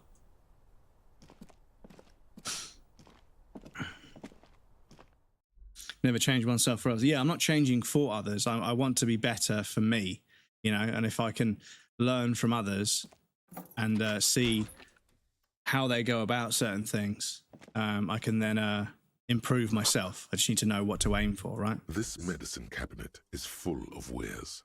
Sheets of pills, haphazardly stacked one on top of the other. There's also a toothbrush somewhere in there. It's been used quite a lot. Pharmaceuticals line the shelves, sheet upon sheet of pill bottle next to pill bottle. Acetylic acid, APAP, eye drops, blood thinners. You don't want to be taking blood thinners with narcotics. Christ. It's a scary thought. Anything of note? Pill bottles rattle like bones as you search the cabinet. Paracetamol, histoperidol, something in a foreign language you can't read. Behind them, an unusually shaped nasal spray. Its label reads, Nacra. An opioid receptor antagonist. It's used for diamorphine overdoses. Among some foreign, probably Messinian or Gottwaldian, marked red blister packs you find. What do you find? This is going to take a little know-how. A bright orange bottle with peptide stamped on it, in sunny, happy letters. Jackpot, baby. That's the stuff you're looking for. Your palms begin to sweat just holding that little plastic container. Very quick question. There's a corporate retreat end of this month this year. I don't see any benefits. Don't see any benefit flaunting my achievements in front of head honchos. Should I still go or bail or rest at home? Well, the thing is, like, it's in terms of like corporate events, it's a difficult situation because I too don't really like. I'm not really a describer. You know, I'm not really a talker of my own achievements. I'm much more of a results guy. Excuse me. I'm much more of a results guy. So I would rather just deliver, you know, a good amount of work on a regular basis for a long time. And then someone would say, do you know what? This guy's done right. He's always delivered. You know, he doesn't fuck around. He doesn't make excuses. He gets the job done. You know, we should look after this guy. Sadly, we don't really live in that world anymore. Right now, the trouble is if you don't go to those events and you don't shake hands and meet people, you don't introduce yourself and become part of that person's peripheral vision, you miss out on opportunities which sadly go towards people that are much better at selling themselves than you might be or I might be. And I don't like selling myself. Like I say, like I'm not going to shake you around and kiss your ass, you know, but when the shit hits the fan and you call me, I'll fucking fix it, you know, one way or t'other, I'll fix it. That's the kind of guy I am. It's nice to tell stories, but it's also nice to get shit done. And that's just what the world needs. The world needs people to get shit done, you know? That's it. They're in massively short supply. So if you're the kind of guy that gets shit done or can explain why it's impossible, physically impossible, and how it would be possible, and you're happy to do it, but obviously you're not in the position to make it possible because it's out of your hands, you know, not to make excuses. We say, yeah, I could do that, but because of this, that's going to be the case. And because of that, I can't do it for 6 months. And because of that, I can't do it to the degree that we're hoping to. You know, if we can change that, then I'll do it. But if not, you know, that's your call. That's your funding, not mine. But yeah, it's difficult because, yeah, if you don't make yourself known to the people at the top that make decisions, they can't choose you because you're not even part of the picture, and it's difficult. So not to call it networking, because I hear people talk about networking with streaming. I'm like, damn, that's pretty fucking transactional, dude. Like, if you're only interacting with people just so that they might send some of their community members your way, that's again, another behavior that Twitch needs to fucking, address, because it's just, if this is the problem. Again, not to labor this point, but the bottom line is not just Twitch, just in the world in general. If you have an environment where people can't convert hard work and creativity and consistency into success, people will cheat. And it's never been any different with any other walk of life, whether it be sports, whether it be music, whether it be building houses, whether it be designing. If you don't allow people to work hard and convert that hard work into success in some way, shape or form, they're going to cheat. And that's why people view bot, is because they've put a bunch of time and effort in and they didn't get anything back for it. They've got this massive streaming setup and they think, well, what fuck you. And then they just start view botting because A, they don't get caught anywhere near as much as they should. We all know that. And B, they already kind of resent the platform anyway because they put all the fucking work in and got nothing back for it. So no wonder people do it. This is the thing. Like, I don't agree with it. I'm massively against it, but I can see why people do it. I can totally see the logic behind someone being 5, 6, 10 years in and being like, what the fuck is wrong? Why the fuck can't I make this work? And saying, you know what, fuck it, because the choice is cheat or quit. You know, so they make, and if the threat of cheating is getting banned and you were thinking of quitting anyway, what have you got to lose? And I don't like this. I don't like that mentality. That's not my mentality, but that's what a lot of people clearly find themselves thinking. Because if you can't convert hard work into success, what are people going to do? They're either going to stop doing it, which means they're not part of the economy of the entire thing anymore, or they're going to cheat. I'm sorry, but if you don't respect hard work, if you don't respect tenure and knowledge, you don't make that a priority, you're just going to end up with a bunch of people at the top that are cheating. You know, and like the other day, Apex Legends, they did a scan of a bunch of people, and like 8 out of the top 10 controller players got banned from the league for cheating. 8 out of 10. There were only 2 legit players in the top 10. It's fucking wild, dudes. Fucking wild. But yeah, let's just say I've worked hard, but it wasn't according to my boss, so I haven't worked at all the type of situation I'm facing, but still corporate world works differently, so I've got to ask someone.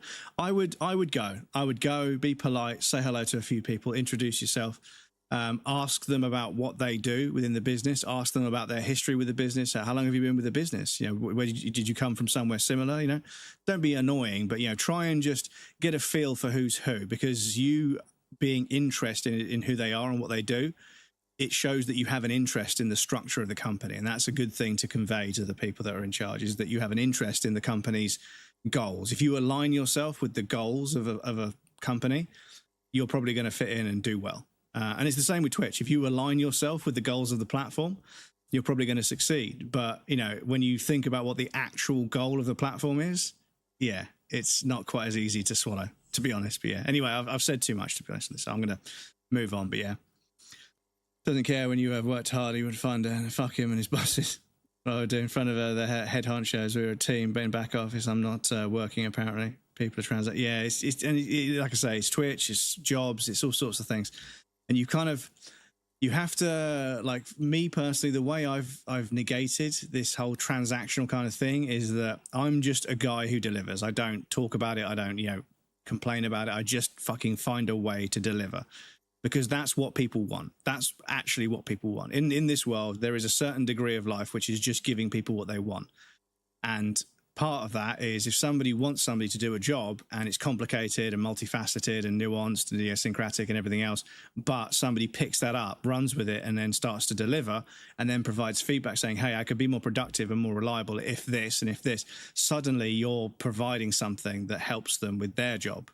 And then suddenly you're aligned with what that business wants. So I think that's important, is understanding that there's lots of jobs out there. Trust me, I know there's lots of jobs out there where the company's goals have absolutely nothing to do with yours. And unfortunately, you're not able to align with their goals. You just work there and that's it. I'm not going to shame it. People have got to earn a living, you know, do what you need to do. But yeah, on the subject of that, like if you're somebody that goes to a job that you hate every fucking day just to pay your rent, don't criticize streamers for selling and advertising products. Like, don't, you know. If you sell your soul to some corporation to pay your rent, why are you criticizing them? Because sub income is not very stable at all. So if they subsidize their income with sponsorships and opportunities and advertisement on social media and other places like that, don't criticize them for that. If they're full-time, their wages are up in the air all the time. Not suggesting you would, but anybody in chat would. But yeah, one thing I see is people like, oh, look at this person fucking selling something. They're always doing fucking sponsors and advertisements. I'm like, they're fucking paying their rent, brother. Like, you know, streaming equipment is not cheap. Games are not cheap. Electricity is not cheap. All of which you need for streaming. So they have to fucking make a bag. They have to make a bag. They've got to fucking monetize how they can. And I'm sorry, but if Twitch doesn't create an environment where they can earn a steady income from subs alone, they're going to have to branch out and use their platform to advertise to make money, because that's how the world works. They don't criticize people. Because the thing is, I see these people that are like, what do you do for a living? Oh, I work in a factory. And you're like over the moon about that. No, I fucking hate it. So you do something you don't really agree with every single fucking day in a factory, but when a streamer tries to sell an energy drink, you're like, oh my God, that's so fucking corrupt. That's so pathetic. Shut up, dude. They're trying to earn a living, you know, like just leave them be. You know, it's fucking rough out there in the full-time space. from the people that I speak to. So yeah, other managers speaking highly of me and upper management, they got the message. Well, yeah, and maybe it's good to go and speak to them then, dude. Make your presence known. Already know the people worked with the people like me. They're like them. It's just my upward reporting dynamic is weird. Yeah, I mean, hopefully they've got something in the pipeline for you that way they can move you away from that manager. But that's the thing you want to speak to. You want to go there and speak to them and say, yeah, no, I feel like I work really well with you guys. I'm hoping sometime in the future we could work out, a position where I could work more closely with you because I feel like I could learn a lot more from you, or I could learn a lot from. Don't say a lot more. This is the thing. You've got to be uncombative, and you've got to be what's the word? You've got to have tact. You've got to be a little bit sly with it. So say just these people that like you. Say, yeah, no, obviously I see like my long-term prospects with the business. I'd love to work more closely with you because I feel like I could learn a lot from you, and imply that you're interested in working for them if your current manager isn't really sort of doing a good job. And that will allow you to move to move over to a position where you might do better because you're working with a manager that's better for you. But yeah. But you watch the match day, Crumbs. England loses to Norway. Is it 10 o'clock or 11? It's not that late, is it? So I think I will. I don't know if it's 10 or 11. But yeah, if it's I'll probably watch it. Yeah, and obviously I could have the Discord open. We could do a call in Discord when it's on if you want. But yeah. Oh, they said it too. Not nice to sell stuff that's a scam or casinos. Yeah. There's the product they're selling. Yeah, when somebody's selling. The thing is, I know that the majority of the products that would even bother reaching out to content creators are not going to be of the best quality, and that's also not a streamer's fault. When people they're always advertising, some fucking scam gambling thing or some fucking energy drink. I'm sorry, but that's what's out there. That is what's out there. That's what they have to advertise. So they don't get to choose. They have to take the sponsorships that come their way. And I've had, even a small creator like me, I've had a few sponsorships where I'm like, I don't agree with HelloFresh. I don't agree with a couple of other things, so I'm not going to advertise them because I don't agree with them personally. I've had problems with HelloFresh, and there's also other things that I don't agree with, and I don't need the money. I have a full-time job, and I'm lucky in that sense, so I don't have to sell myself to these corporations to earn a bit of money to pay my rent. I already have a job that I really enjoy that pays my rent, so it's okay. But yeah, for a full-time creator, when the cost of living crisis hit in the UK, so many full-time creators in the UK lost like 40% of their income, just like 30-40% just disappeared within 2 or 3 weeks because the newspaper started talking about a cost of living crisis. Not that there isn't a cost of living crisis, but the newspaper scared everyone and made everybody cancel everything by publicizing it, right?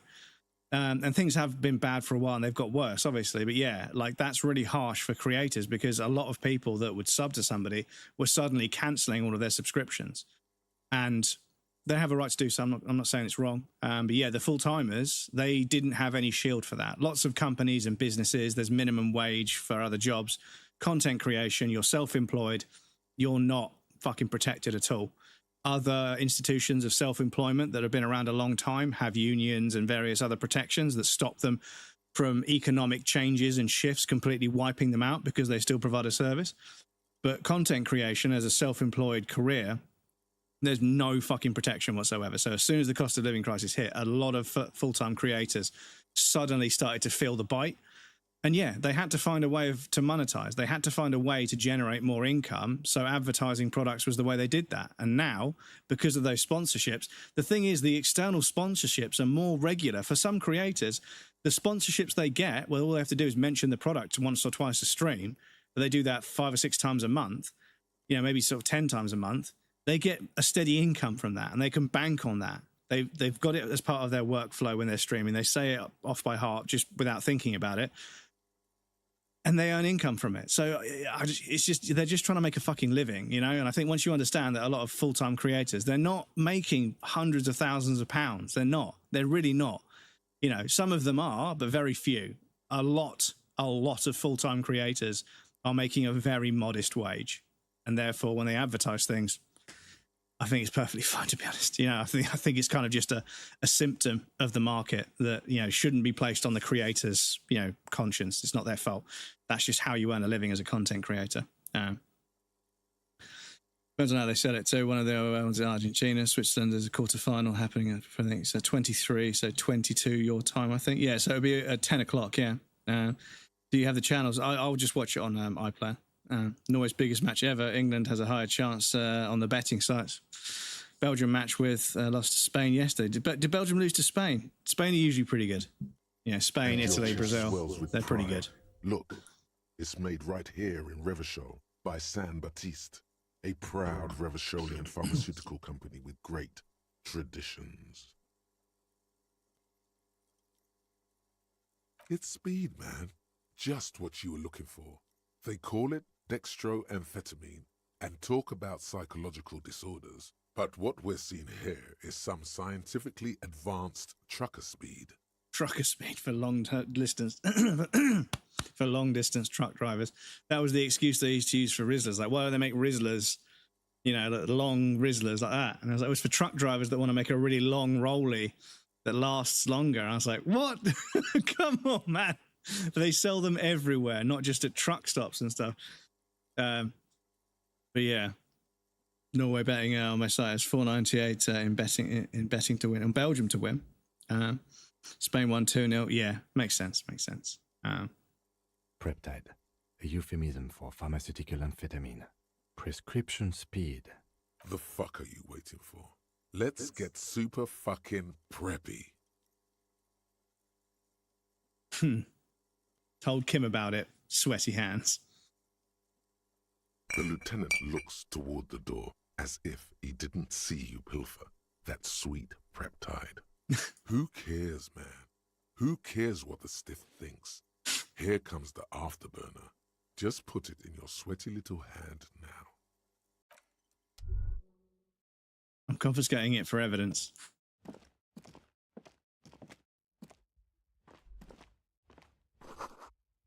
Hotel Bellcat looks like she's had an extended stay. Piles of dirty clothes, a woman's. Room has sad all over it. Reminds you of your own.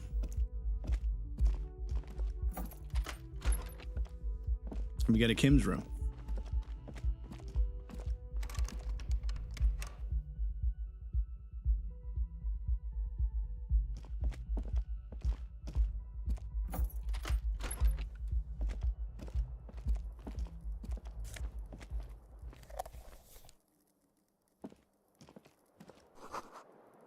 Kim tries to look at your broken down bathroom door. The window stands broken in its frame. Cold wind blows in. You see some lights shimmering outside, but it's difficult to make out the outlines of the buildings below. Dark phantoms with many tiny eyes, chaotically arranged and not looking at you. Best bet I heard was my grandpa betting on Ali versus Sonny Liston in 1964, which I think it was 7-1 that Ali would win. Was that the match that he lost? Because, yeah, I mean, sometimes the odds are so ridiculous. I'm just checking the cat's finishing his food. Sometimes the odds are so ridiculous. Your face, now without the expression. Chain cutters. It's just hairy. Sometimes the odds are so ridiculous that it's worth just chucking like a tenner on it, you know, because, you know, just in case, you know. Chain cutters.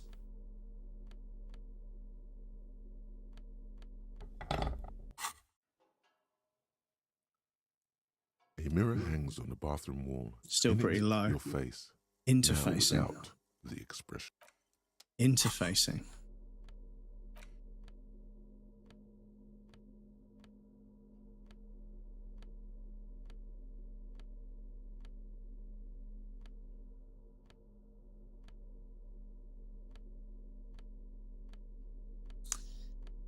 Nothing for interfacing.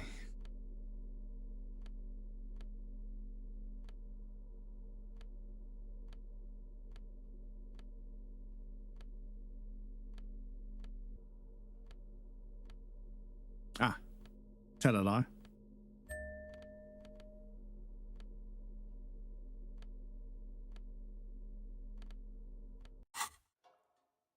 A mirror hangs on the bathroom wall. In it. Okay, so we've got 3 points to use. Yeah, do you know it's even? So I'm going to save. A mirror hangs on the bathroom wall. The faucet is quite terribly mangled, but you just might be able to twist its parts into place. You handle the chain cutters deftly, applying just enough pressure. Tomorrow, welcome the indeed. faucet regains a recognizable shape. The steam stops. Told you that you needed those chain cutters. Everything is connected. Everything has a purpose. The mirror begins to clear slowly without you having to wipe it.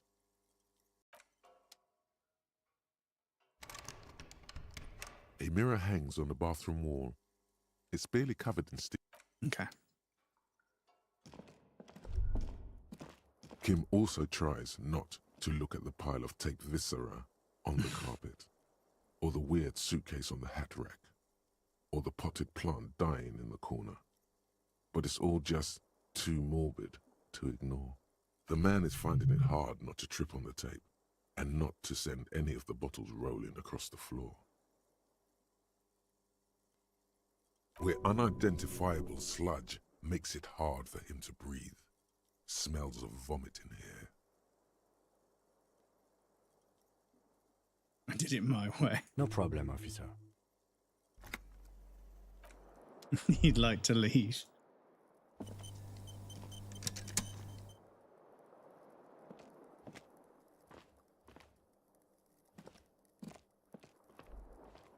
Because that will let me sleep for the day, right?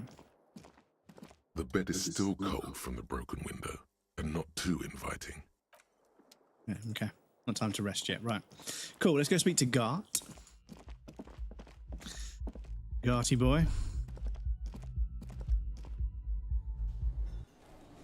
Everything's going well here. It's a lovely, quiet day. Just going to record a new video and edit it. Really? What's the video about?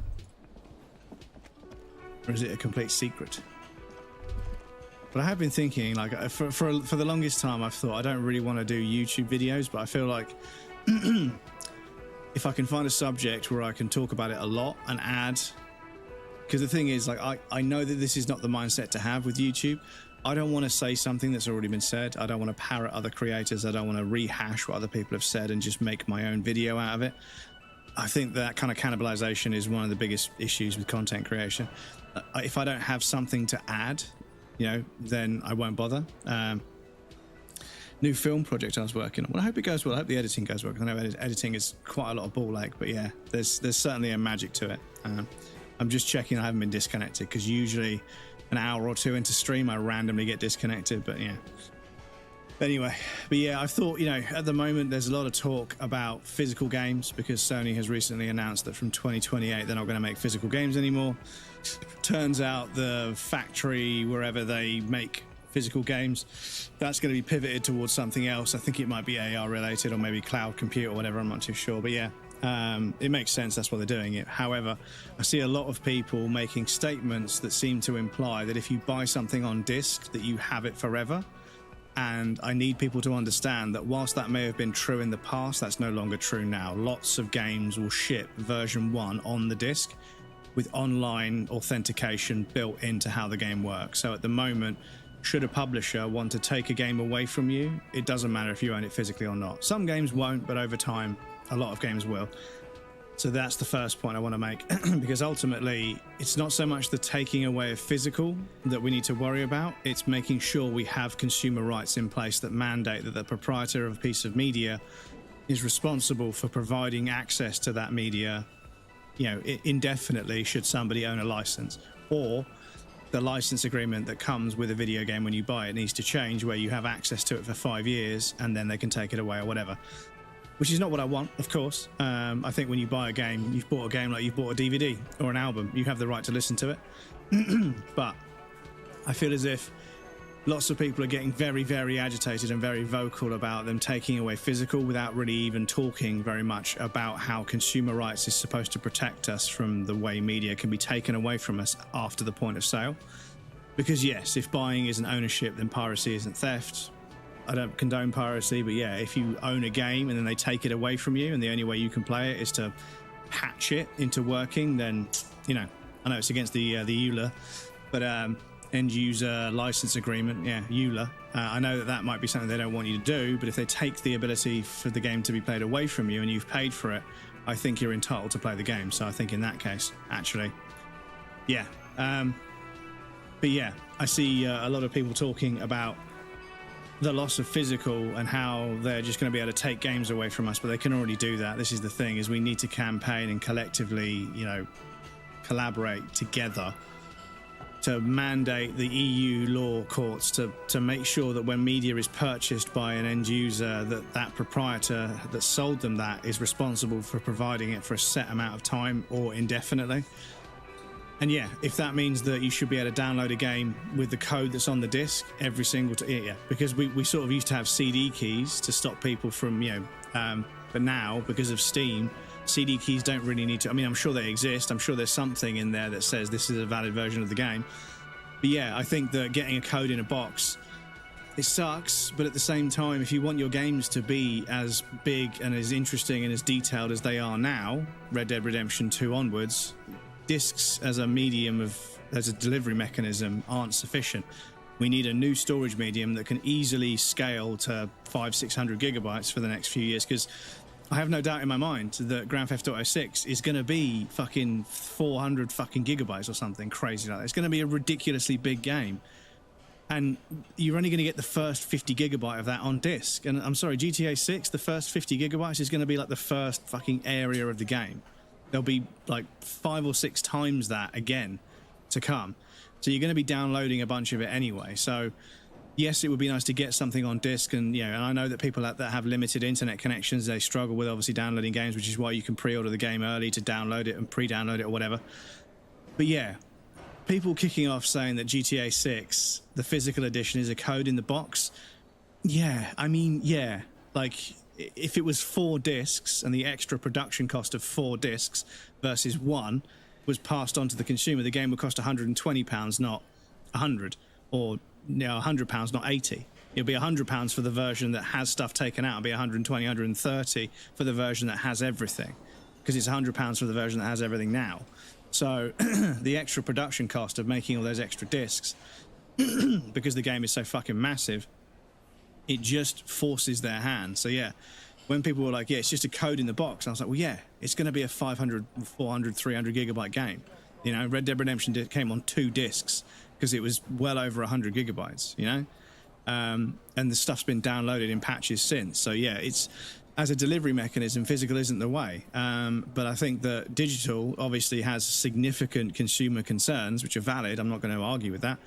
But we need to be sort of speaking and campaigning to make sure the consumer rights are in place to make sure that we don't actually get fucking ripped off, because they're going to do it with physical games anyway. Even if you still buy a physical game, they can just turn the server off. They did it with a bunch of different games over the years. They just turn the server off, and now it won't authenticate and won't connect. Not just multiplayer, single-player games that connected to the internet and checked before they would start the actual gameplay. You can open the menu, click start game, it's loading. There's no connection to the server. And it's like, they can take it away. They can take it. So it's consumer rights. We need to be making noise about consumer rights, not about the loss of physical. The loss of physical is a scary thing. I understand why people are concerned, but it's not the thing we should be arguing about right now. It's not the thing we should be talking about. We need to raise voices and raise hell over consumer rights, because if we don't, they win either way. Physical or digital, they can take games away whenever they want, and that's the biggest problem. That existed before this announcement, but yeah. Tomorrow, Spielberg, my personal opinion, Twitch, terms and conditions are subject to change without notice. Yeah, I heard like 1 terabyte. I don't know. I mean, 1 terabyte seems a bit. They say under 200 gigabytes, but Rockstar said it multiple times now they'll do physical disc too. Yeah, they'll be like, yeah, under 200. Yeah, based on what I've seen so far, the textures alone are going to be hundreds of gigabytes. But a terabyte is a fucking worrying amount of fucking space for a video game, because I think if you took all of the really sort of all of the big offenders, right, you've got a few of the usual suspects, right? Call of Duty is usually like woefully undercompressed, like it's just not compressed at all. Everything is fucking raw basically, so the game is like 200 and something gigabytes. Red Dead Redemption 2 is what, 120 130 gigabytes ish, I think, depending on you know, which version you're playing. I mean, the disc version I've got in the case over there, that's going to be like, you know, 90 gigabytes, because it's, you know, 2 discs. You can only get 50 gigabytes ish per disc on dual layer Blu-ray. So yeah, I agree that it's a worrying pivot in the gaming industry to stop doing physical, but physical was starting to become kind of a bit untenable anyway. So yeah, we need to be focusing more on the consumer rights of the situation, not just the delivery mechanism. There's a whole layer of consumer rights that needs to be instilled before we're going to be safe at all. Because if they don't take physical away, this platform, this century, this decade, they'll take it away in the future because discs just aren't keeping up. Disc media just hasn't kept up. And Steam has been digital only for fucking God knows how long, but Steam is a good company. You know, this is the thing. Someone's like, why is everyone getting so upset? Steam's been digital only for years. The difference is Steam is a fucking good company. Sony and Microsoft cannot be trusted, especially not Microsoft. You know, Sony's got some credibility, but Microsoft, the way they've tried to screw over Xbox players with like the whole DVD player where you have to buy a remote, an extra remote that was like 50 quid just to make your Xbox play DVDs. It was like, fuck, man, that's disgusting. And a few other things as well. But now Sony started to turn as well. Sorry, I'm just going to put the fan on oscillate because it's blowing in my face and it's starting to dry my throat out. Excuse me. But I am doing too much talking, to be honest, but yeah. Can do like Ubisoft and take games. Yeah, exactly. That's, the thing is, they don't take the game away. They just stop the game working. So the thing is, you still own the game, but you're not able to play. And this is what I mean, is that physical doesn't guarantee you a working game ad infinitum. It just doesn't work that way. The right to play the game and your license to play the game or to experience the media in any way, shape or form, that's a completely different branch of consumer rights that we need to be making noise about. So whilst I'm happy to see so many people, like, and I'm part of the army as well, every single Sony post for the last week, I've just written the words physical forever with two CDs either side, two CD emojis either side of it. And it's absolutely flooding every single post they make. So they're definitely hearing us, right? The social media manager will be like, listen, you guys made this announcement, all socials, every single platform, every single comment section is thousands of people screaming physical forever. You really have like crossed the line with these people, so there's no way they're going to be, you know, unaware. But I feel as if they were to get up on stage and say, listen, games aren't going to fit on discs, excuse me,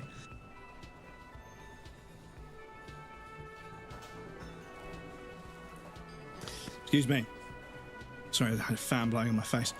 Games aren't going to fit on discs. Too many discs is a problem.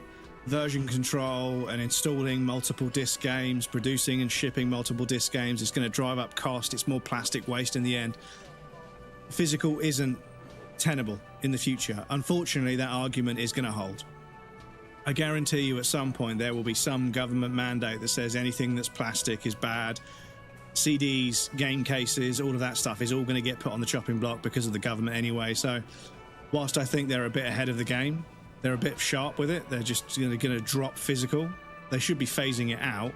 And also they should say that physical is going to become more expensive for those that want it because of the fact that production costs are going to get worse because of games not fit. If they'd said physical, we're going to pivot towards doing less physical games, you'll be able to buy the game physically, but it will cost more because the production of selling you 4 discs instead of 1 is obviously a cost that can't just be absolved right now. So therefore, if you want physical, you can still buy it. But there's going to be caveats to buying physical because it's more difficult to deliver the games that you guys want within that medium. It's just not a delivery mechanism that can sustain the size of games because they're all going to be 150, 200 gigabytes soon. It's just how things are going to go. And I think that, you know, them just saying they're going to drop physical completely rather than providing some sort of phase to phase it out slowly. Yeah, it's a bit heartless, but I also see the angle that, yeah, physical was starting to become not the best way of doing it anyway. And it's true. People have pointed out, you know, people that are more facetious than me that are just trying to get in between the argument for their own fucking clicks and likes. People are saying, well, 80% of games are sold digitally. How can you blame them? 80% of video games are bought digitally. How can you blame them? It's an overwhelming majority. Anyway, I do need to take a break. My throat is drying. I'm going to go grab a drink. But yes, I've got an ad break coming. Well, it's playing right now. But yes, I'll be right back and then we'll carry on. We will play the video game. But yeah, like I say, chatting to you guys is a big part of streaming. But yes, I'll be back shortly. Our stats, we drop down there, we can't get back up, so we won't do that just yet. Oh, you know, what happened there? What's he doing up there? Okay. USB Type C, yeah, just plug a USB-C cable into my Jap side to charge myself up. Sure. Oh, that may have overlapped a little bit. I do apologise. Right, run and there. Oh no, I've got a health. I can't make that jump because I've got no health. Excuse me. Yes, and also Sophie's hit the requirements to apply for partner as well, like Melania, PhD submission and partner application in 1 month, all in 1 month. Like, amazing work, Sophie. So proud of you. Like, well done. Oh no, you got it! Oh my God! First try, GG's. Oh my God, Sophie. Amazing! Look at all the purple ticks in chat right now. Oh my God. Work precisely as requested.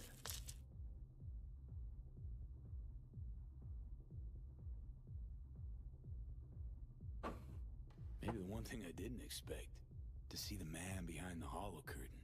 Are you The going to elusive finish Mr. that Hands in the croissant? flesh. Stop it. Not only did you rescue those clowns, Like this. Then take one of these.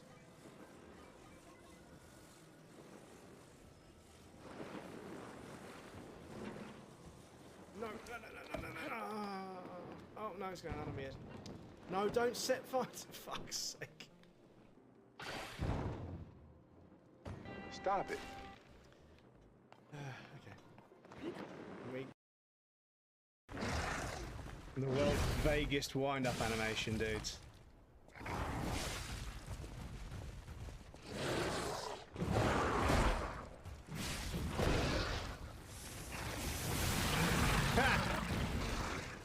Get Gascoigned, bozo. Oh, his arm came off. Let's throw a croissant at somebody. Una buona giornata. Keep your distance, pal.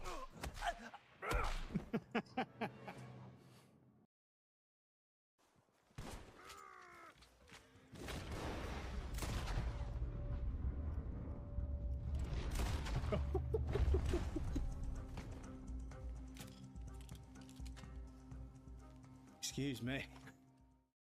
Welcome back, everybody. Thank you for your patience. I appreciate that. Too much bread.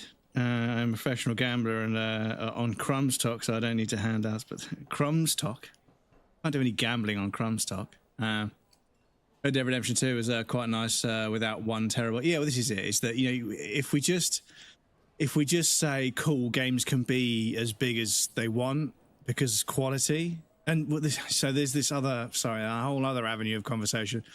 I think we need to stop complaining that games aren't optimized whilst also complaining that games are too big. I'm sorry. If you want your game to be optimized, it means everything has to be pre-calculated if possible. And pre-calculating shadow maps, pre-baking various different effects, all of that stuff is going to come at a cost of size. The game will have everything that's exactly the same every time will be pre-calculated and kept in a reasonably raw, uncompressed format, so it can quickly be accessed by the game's calls to the processor and the CPU to do things.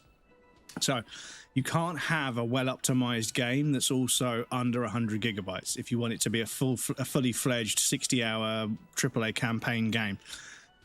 It's not feasible. So you can't complain about games getting larger and also complain about games not being optimized, because I agree, if we just allow people to make enormous games, they won't be optimized because they don't need to be, right? Whereas when games were optimized, it's because they didn't have the space or the hardware to do it. So it's video game optimization is good because it creates a broader spectrum of, you know, platforms and also builds, computer builds that people can use to utilize and play the game to an acceptable standard.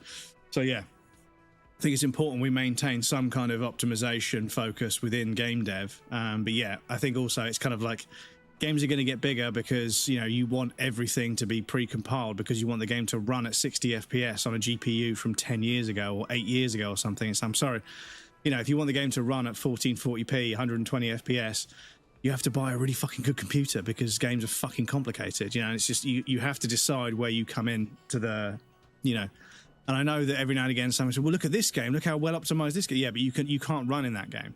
I'm like, what do you mean? Like, that game that looks amazing and runs at 60 FPS, try moving quickly. Oh, you can't move quickly because guess what? Moving quickly would strain the asset pipeline. You could only walk around that game and it looks that good because it never has to worry about like queuing up loads and loads of material at the drop of a hat.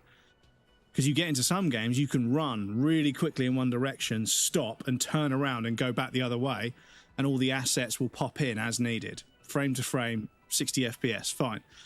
But the assets won't look as good quality or have the fidelity or the detail or whatever you want to call it as another game where you can't run. So any game where you can get on a horse or get into a car and drive really, really fast from one part of the map to the other, you have to understand that it's trying to optimize all of the geometry you can see along your path. And then when you get out of the car, it starts loading the area in. So it's doing all this stuff in the background. So yeah, if you want your games to be optimized, they're going to be big. And if you want your games to not be big, they're not going to be optimized. It's just how that works. So yeah. Epic has also done, yeah, a lot of these big publishers, they take the game away when they want. Sorry, it's a bit more interesting to look at that, sorry. Now the plastic casing is just a piece of paper. Yeah, exactly. Especially the EU will ban physical, like they're taking away from farmland in Netherlands to build concrete neighbours to save the environment. Stupid. I don't know, too much bread. His Ram was like, no.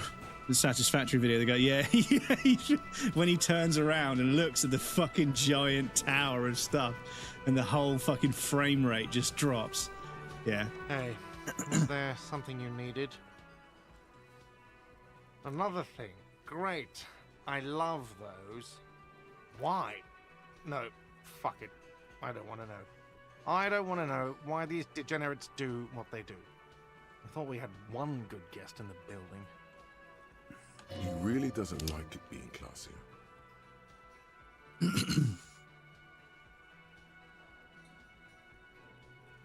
What's that supposed to mean?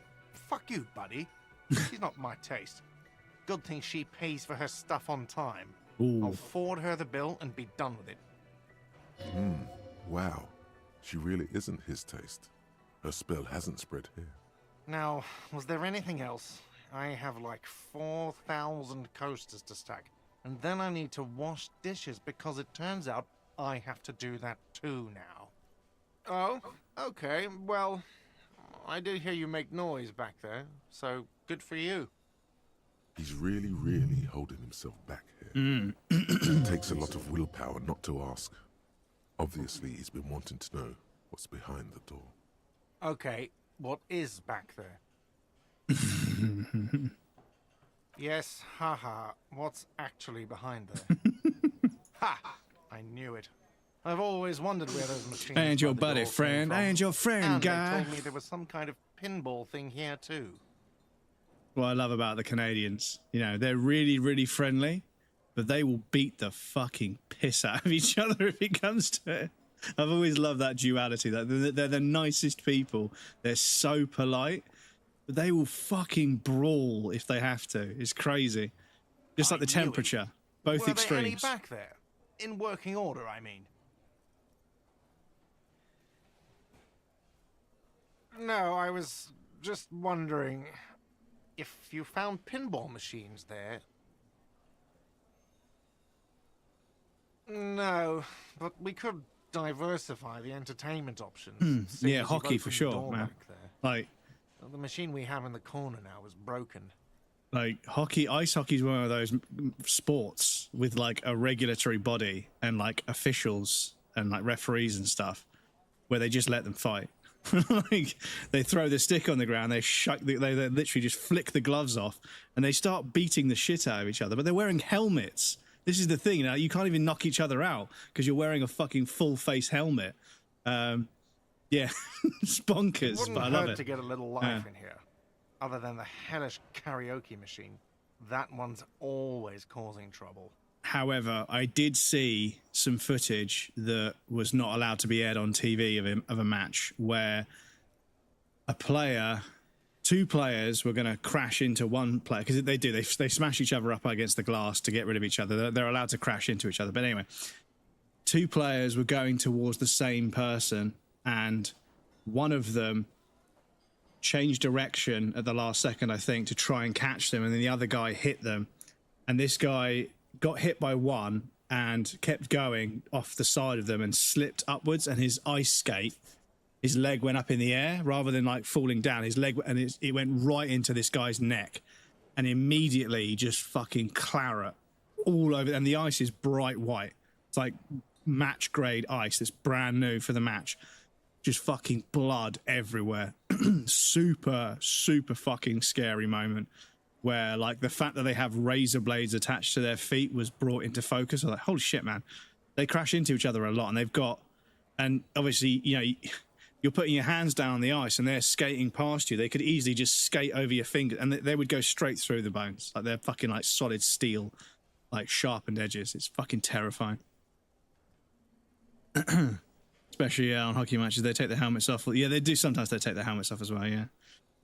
In my home team, town team, he broke the hockey stick by smashing it into the guy's back. Quite a strength, able to break it. Seen it happen to a famous goalkeeper. Yeah, I think it might have happened to a goalkeeper as well. But yeah, terrifying stuff. Sounds like he cares about the place. He's not going to be overjoyed to hear that it's part of the doomed commercial area. But yeah, like that's the thing in ice hockey. They say like, you know, you've got to, when you fall down, you've got to resist the urge to do that. You've got to pull your fucking fists up, because if you put your fingers out and someone goes over them. He should still know. You have to be forewarned about these things. What? Why would you say that? We're at a completely different address from that whole thing. So he knows of the doomed commercial area and its address. He's thought about this. I've been working here for a long time, and that intercom has never been used by the Whirling.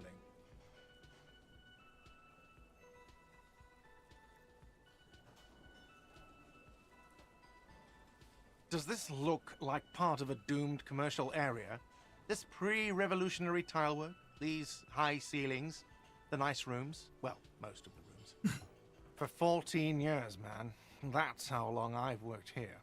I've kept this place up through hail and through sleet. Fuck me, if some doom ghost. He's done a fine job too. Though he's spoken of the place dismissively before, the hostel is actually very important to him. Yeah, it's slowly growing on me again. It's beautiful in its own way, especially for this neighborhood. I've been trying to keep it that way. Even if it is part of the damn doomed commercial area.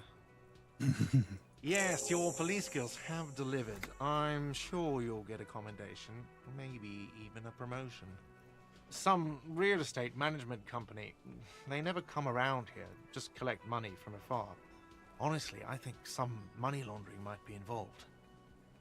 There is an acrimonious note. It's clear he's doing the real work around here. Well, it sure as hell wasn't the real estate company. It was you? You look surprised. What? It's a great name, I know. Cafeteria managers come up with great names too. It's from a song. Hail, Holy Queen, by the Ateniers. Hail, Holy Queen of the Sea. You're whirling in rags, you're vast and you're sad. Hold on a sec, chat. I don't think I got that bit of dialogue in my first playthrough. Hail, Holy Queen.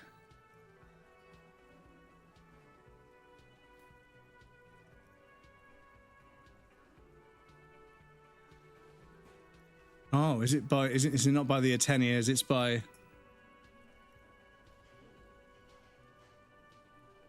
Because there is a song called Hail, Holy Queen by Sea Power.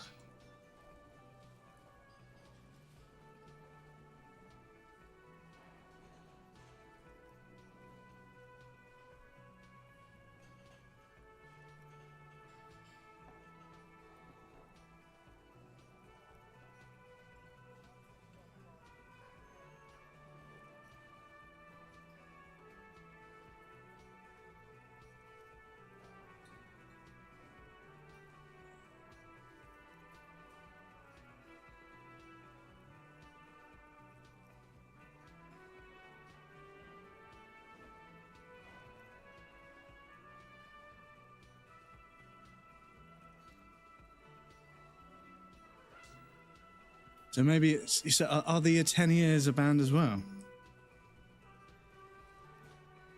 Because you can hear that straight away. You can hear that string. That's from I don't think there is a band called the Atenia. So maybe it's by Sea Power.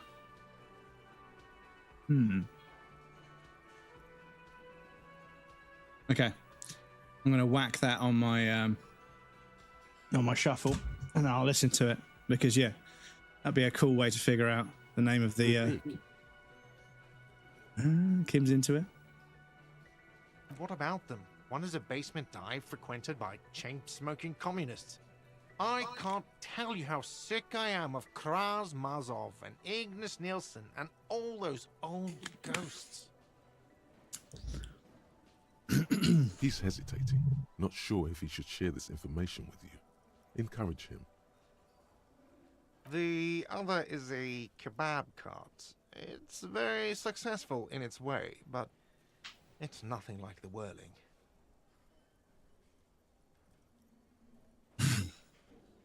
Whatever. Was there anything else? Because I need to think about how I'm going to get those pinballs in here. What wall? I'll have it fixed at once. Thank you for letting me know. I assure you, the whirling does not abide spying on its guests. The color has drained from his face. What a shame to fix such a good peephole.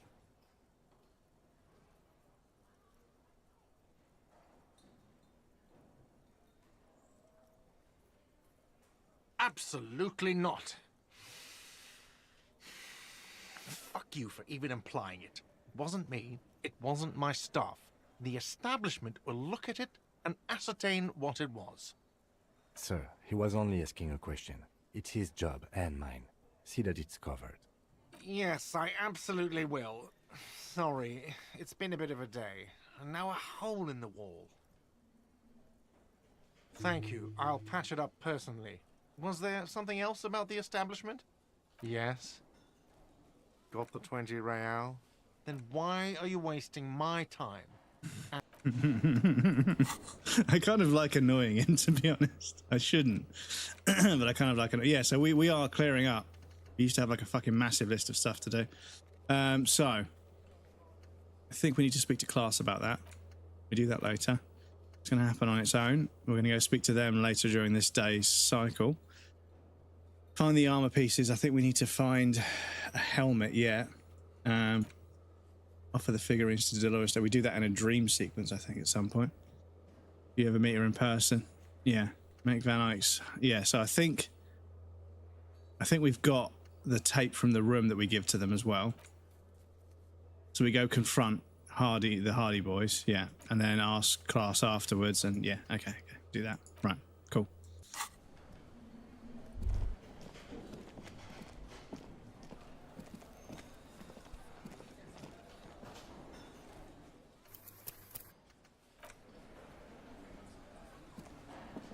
Actually, can we talk to this person?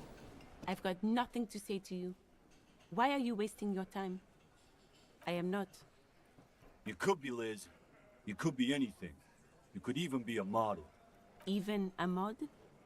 Glenn, I went to law school. I am an attorney. He's right. With a face like that, she could be on the cover of Le Debutante International. The cold look in her eyes speaks louder than words. She is not amused. It's you again. What is it?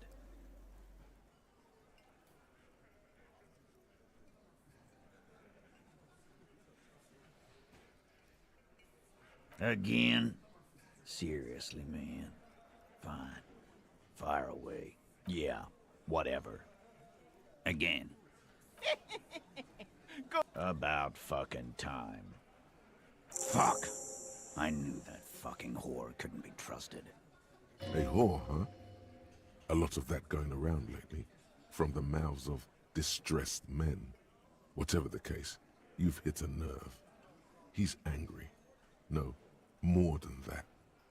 He feels betrayed.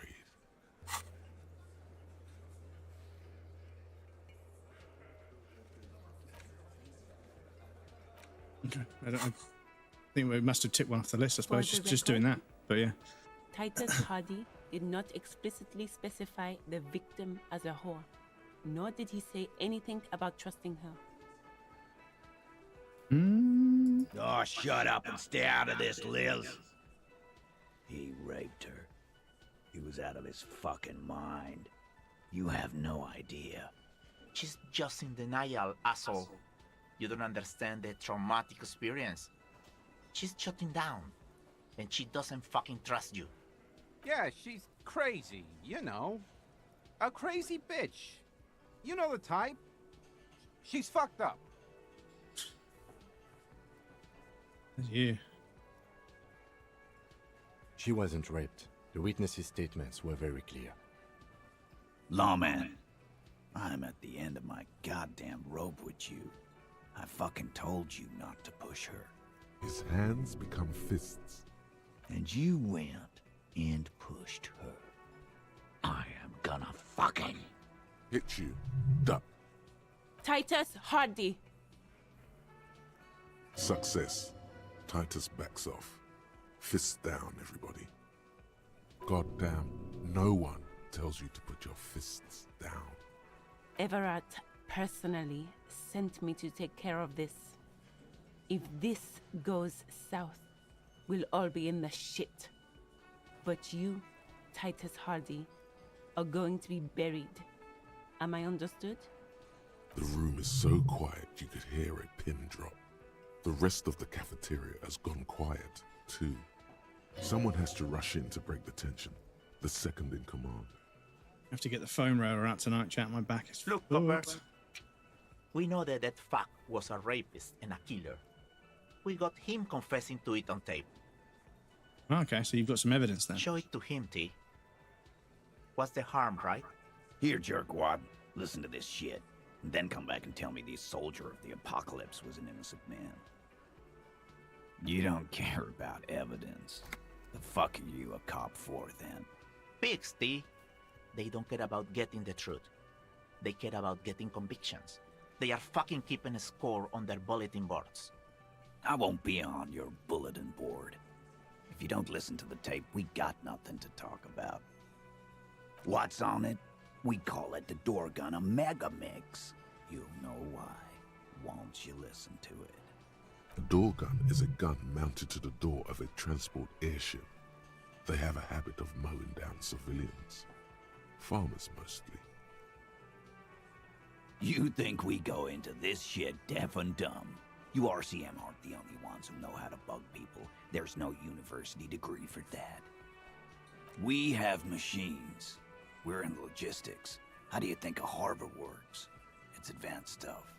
Understood? You've listened in on their communications. How long? Since way before their chief started taking swing lessons.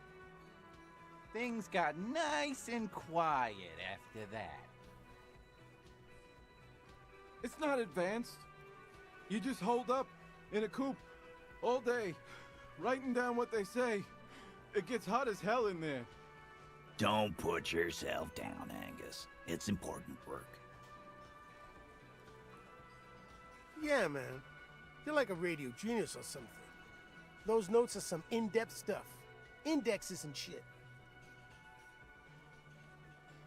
Don't forget your tape, lawman. Compliments of Titus Hardy. You do that. Oh, and keep it. Maybe you'll need a reminder of human ugliness someday.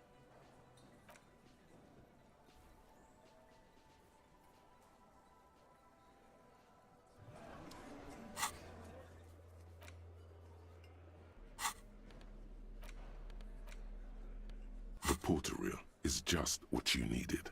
The reels attach to the apparatus with a satisfying click. The tape is routed behind the magnetic reader. I'm filled with spring rolls. Oof, nice. You like a good spring roll. You push, command set, and the tape starts spinning. Violent static and machine sounds fill the air. This isn't Revachon. This is a fucking village. I can almost see the elephants.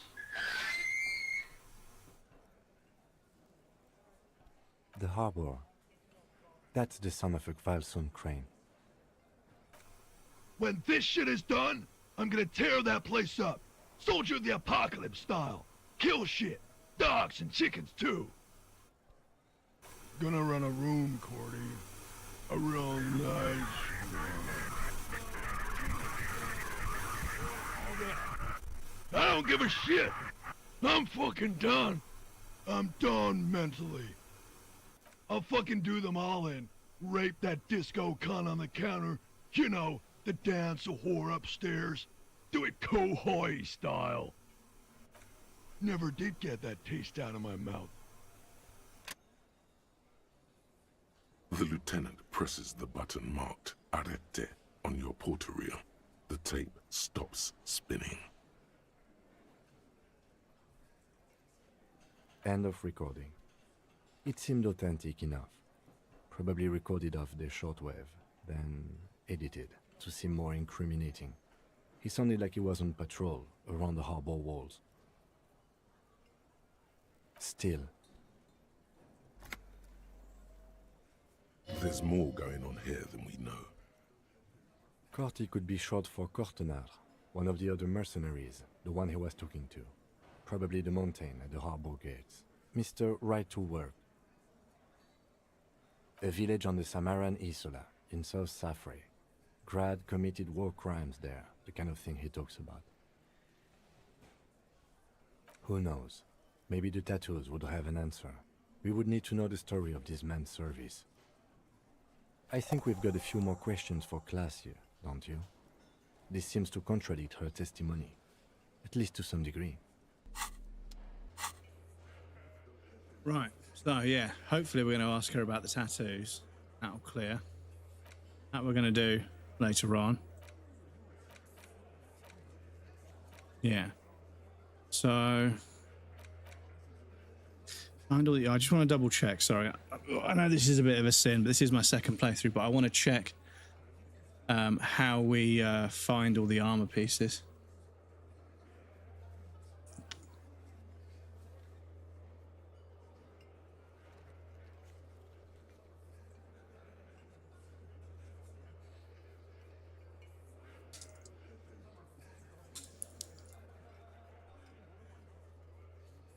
So,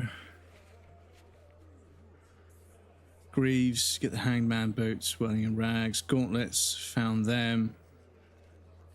We found on day 3, worn by Gary, the crypto-fascist. Northwest of the Felbin, the helmet can be found in the mercenary tribunal, located in the Insulindian Phasmid's nest outside the Flat Sea Fortress.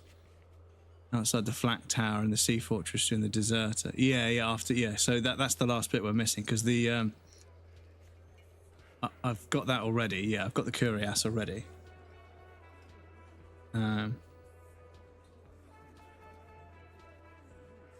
helmet, yeah, so the helmet's the last piece, I think, because I've got the boots. Excuse me, fucking advertisement. I've got the boots. I've got the armored gloves, and I've got that, so it's just the helmet.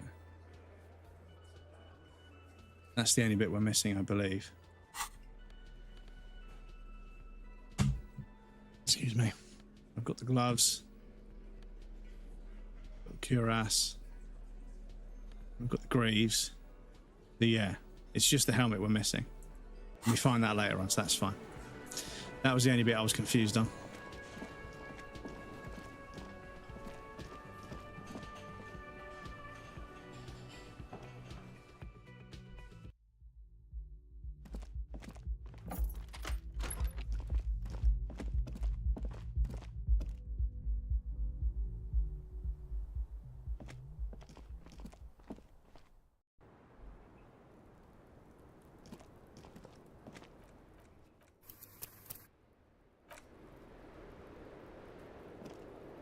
I was just thinking, what a nice evening it is for taking part in a murder investigation. Soft, light brown eyes look back at you, directly into the space behind your eye sockets. You see the smoke rise from between her painted red lips. She's beautiful. I have bad news for you. You know these guys? Who? Me? Yes, you. He's talking about you groveling sycophant.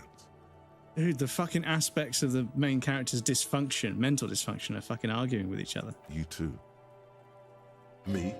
Get out of here. I'm solid. These guys are compromised. She's got them singing along to her tune. The little bleeps and bloops you trust for info, you can't trust them anymore. Believe it. There's no way of knowing. At the moment, I'm afraid it's best to assume all of them. Bullshit, man. I ain't compromised. Especially that guy. That guy's the most compromised one in here. No fucking way, man. I just want a drag of that sweet menthol Ziggy. Really? Quick, tell me what's under her jumpsuit. Glory, truth, softness. Protect her. She wants you. I take it back. He's got it pretty bad.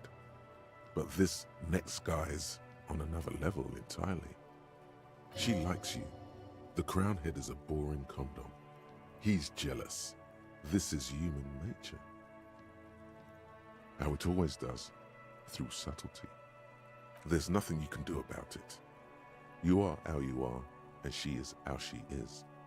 Things will go as they do.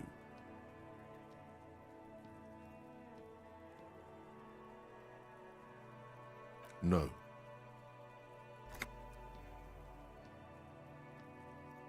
It's better to know you're being played than to be played without knowing it, is it not? Some guy bet 300,000 US dollars this year that Portugal would fail to win to Congo, and they did so he got 1.25 payout. Crazy. 1.25 million. So you bet 300k that Portugal would lose against Congo, and they did. And you got a 1.25 million payout. The thing is, right, I guarantee you all of the odds for every other fucking bet that company is offering just got worse. Big bet, but crazy payout. Yeah, like who the fuck drops 300 grand? And do you know what it is? Like I read about this, right? There were people that rather than investing money they had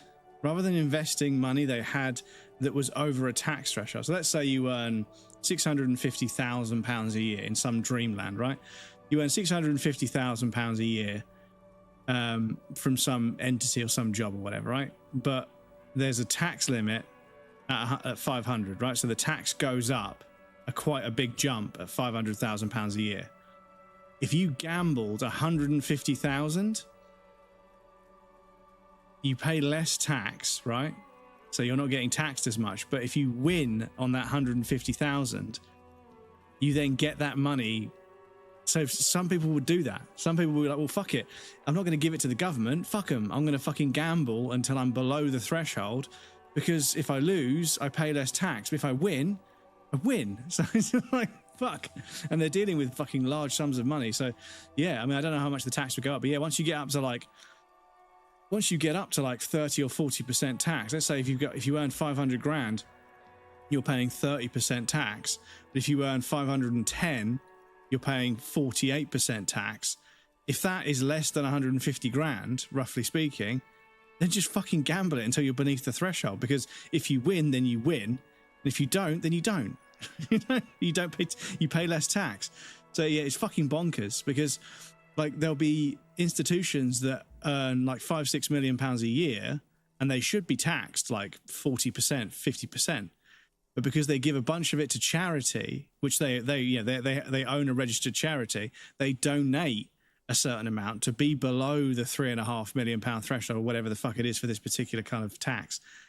They donate a certain amount to the charity. The charity then uses that as funding. And yeah, they avoid paying tax, but because they've made a charitable donation, they then get a tax break on the tax they've got left to pay because they've made charitable donations. It's like, oh my God, this is so fucking corrupt. I mean, at least a charity gets a big donation, of course. I'm not massively against that, but yeah, it's fucked. how charity donations sometimes people are like, yeah, but they give away millions of pounds to charity every year. Yeah, to avoid tax. They make massive charitable donations because it brings them below a threshold where they would have to pay a significantly higher tax percentage of their earnings. So rather than being, because you need to be a certain amount over the threshold for it to stop actually making you worse off, because of how the tax system works sometimes. Because if you jump from like 32% to 46%, it's a big difference. So if you haven't earned more than the difference, then you're losing out. So it's not worth earning. And that's why so many people take home like 89,000 or 128,000 or 216,000 or 348,000. They won't take home more than a threshold where the tax suddenly jumps up a chunk because it's not worth it, right?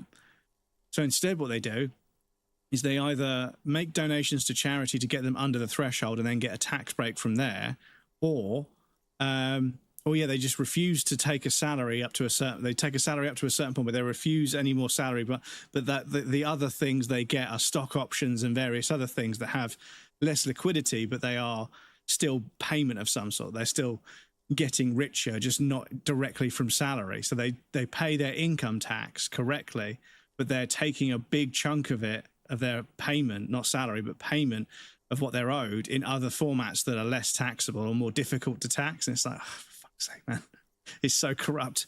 But it's legal. This is the thing. Tax evasion, avoiding tax through various different financial loopholes that exist and are regulated, and the government and the HMRC are okay with it. Yeah, what can you do? It's because there's tax avoidance and tax evasion. So yeah, avoidance is where you try to organize your finances in a way that pays the least amount of tax, and that's legal. But tax avoidance, evasion is when you evade paying tax. You're supposed to pay it, then you avoid it. It's complicated. Even the way you describe it is complicated. But yeah, sometimes people are utilizing tax law and also financial loopholes and frameworks that exist that are legal. But it's still fucking massively underhanded, because it only works if you've got a ridiculous amount of money. And if you've got a ridiculous amount of money, the reason you pay more tax is because you don't need any more. You shouldn't need any more money. You know, going out and spending like £2 million a year and still having 100 million in the bank is fucking bonkers. Like Kerry Packer, that guy owned Australia's media and had some crazy gambling stuff. He did like 100 million coin flip on some Texas oil. 100 million on a coin flip. Fuck's sake. Quite a nice guy. He paid £130 home mortgage for a cocktail waitress that he talked to that night. Told him it was only parent mum stuff. Sweden, every bet on gambling within a tax-free. Oh yeah, this is it. Exactly. If you take the amount that was going to push you over a tax threshold and gamble it in an economy where you don't pay tax on gambling winnings and you win, it's just fucking free money, basically. Sure, like in Sweden, if you take 50k salary instead of 60, you get 33% tax-ish, depending on where you live. Instead of 55% tax, then you take a dividend. Yeah, this is it. Goes to charities to do good stuff like gaming, because exactly. This is it. If charities are benefiting, then I'm fine with it. You know, like if because the thing is, you don't get a knighthood for being good at sports. You don't get a knighthood for being like good at business. You get a knighthood for doing charity work. Like when somebody is a sir, as part of the royal monarchy has denounced them as a sir, a knighthood. It'll be because of charity work. And that's the thing, is lots and lots of great sports people have existed in the UK, but the ones that focus very heavily on doing charity work, they're the ones that get knighted rather than the ones that have just won a championship for England.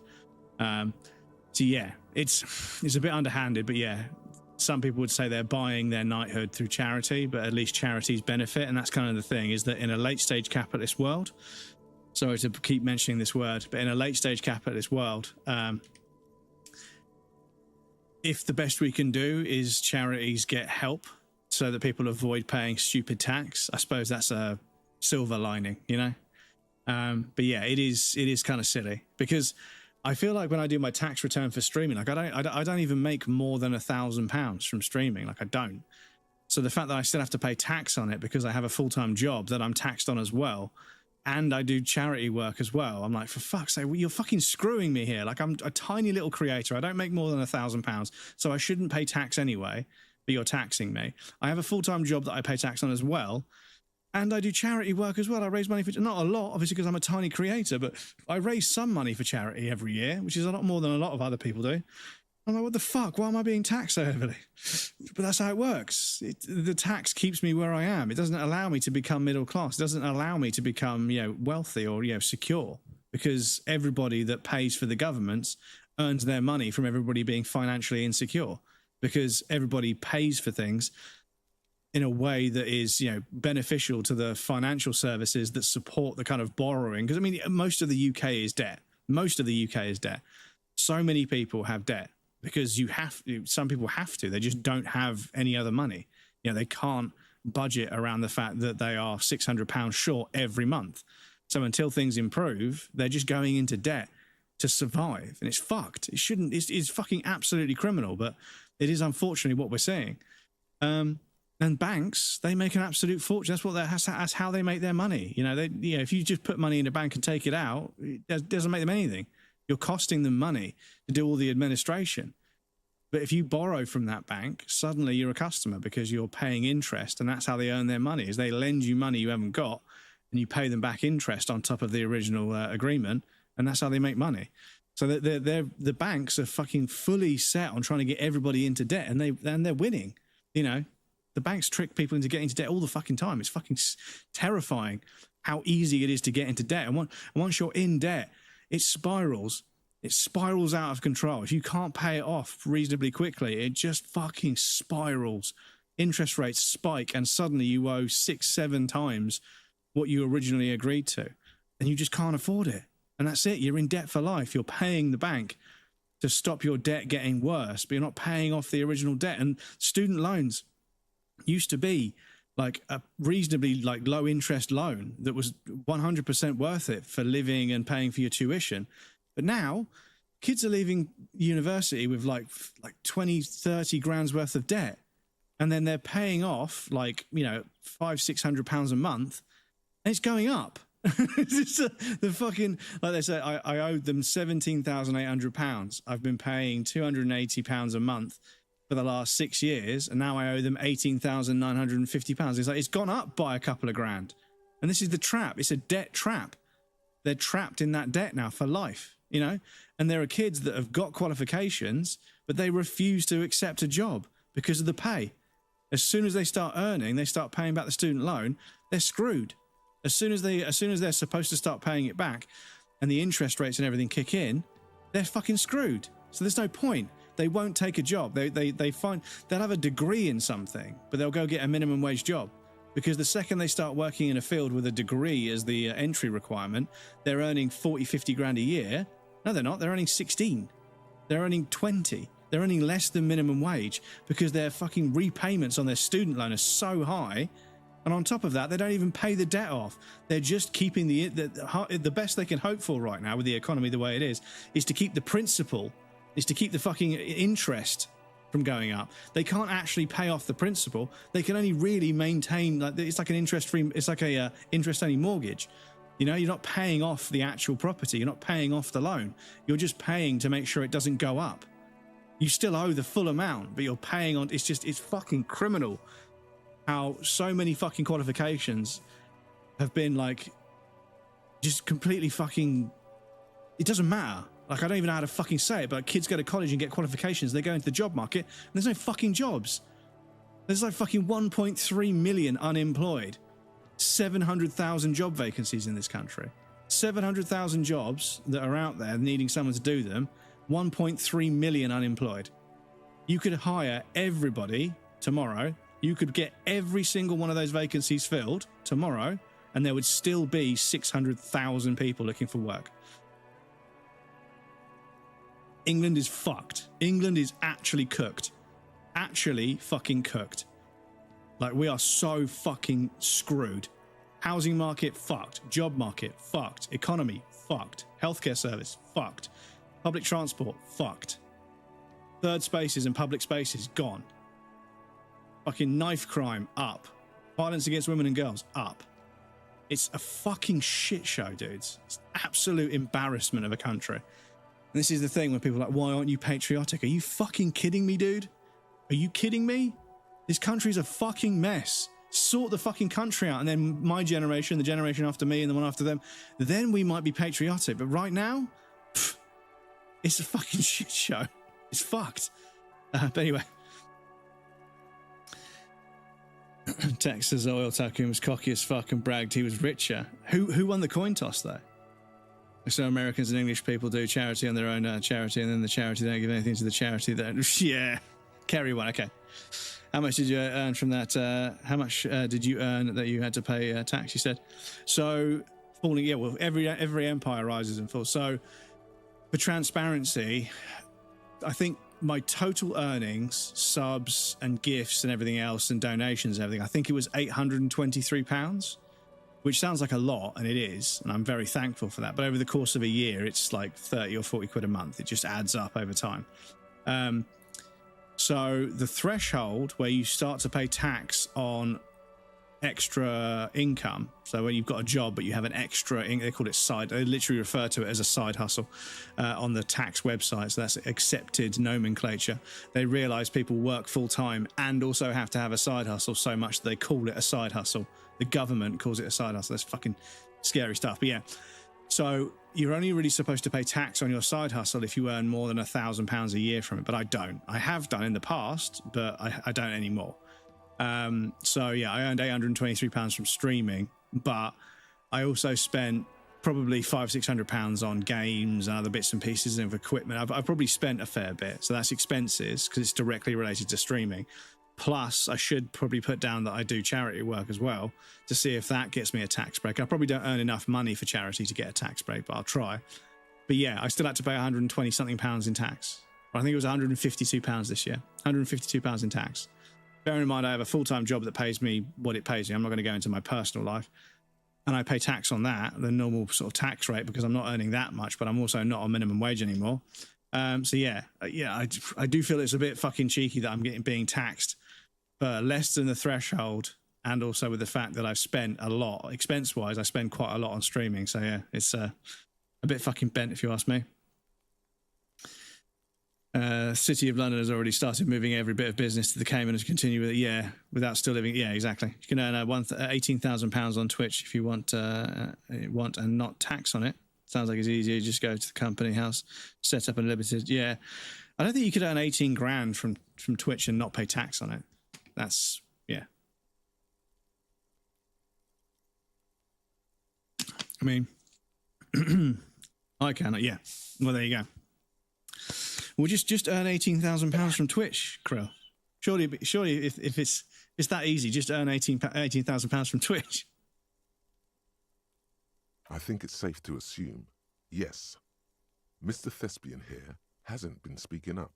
If he were, I suspect there would be paeans to her truthfulness. Like this. No, he's not going to show up. I'm sorry, your lie detection isn't working. It's not her doing.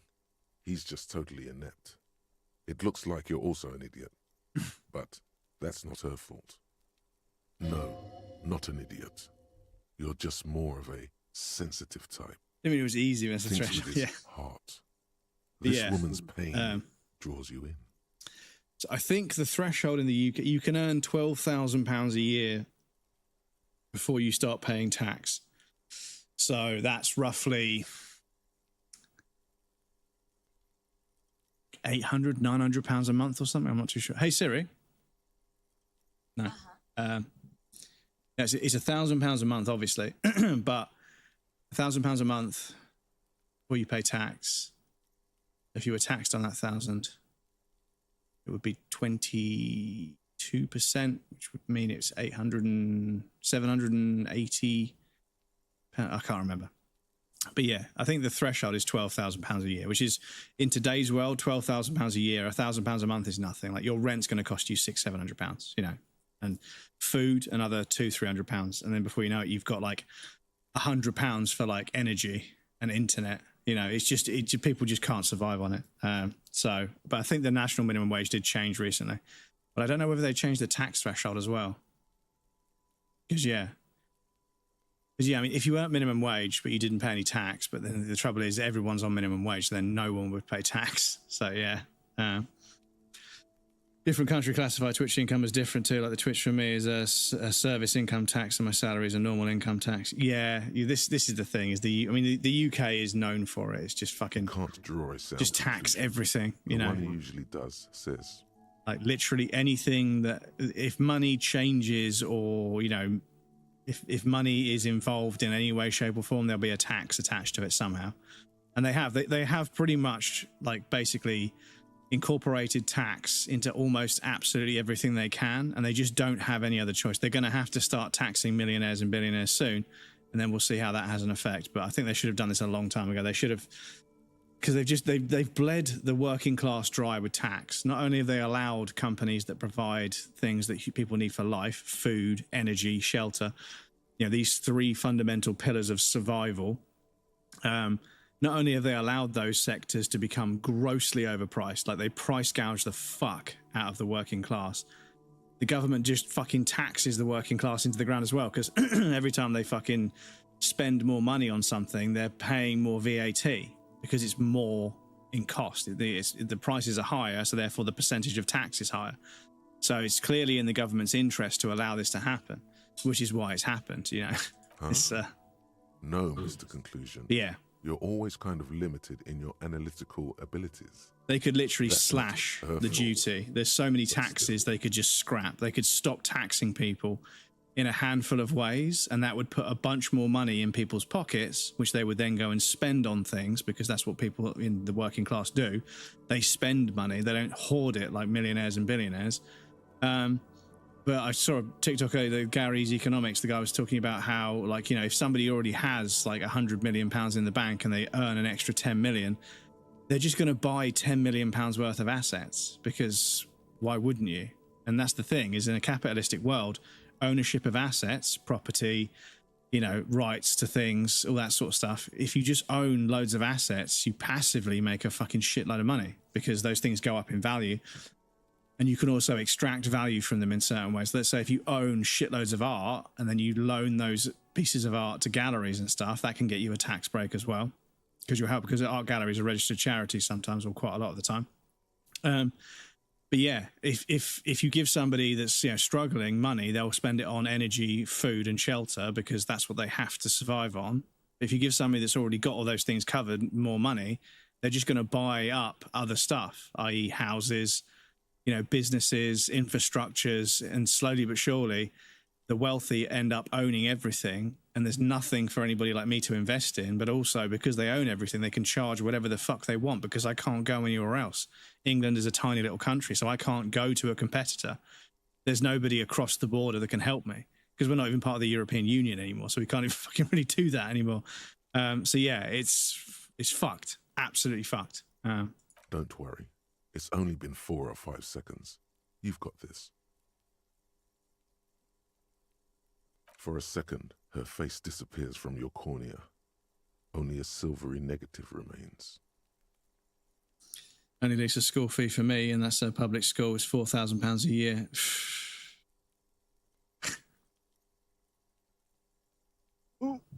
This is gonna be upsetting.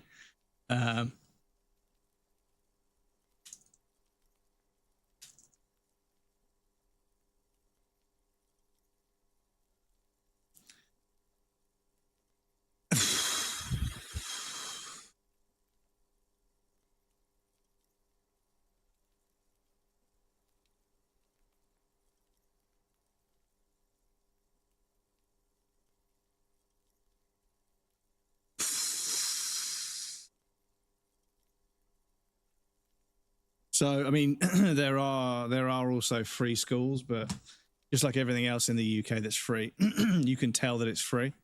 But yeah, Switzerland's like 160% more than the UK on average. Yeah. Yeah, it's yeah. Still smiling.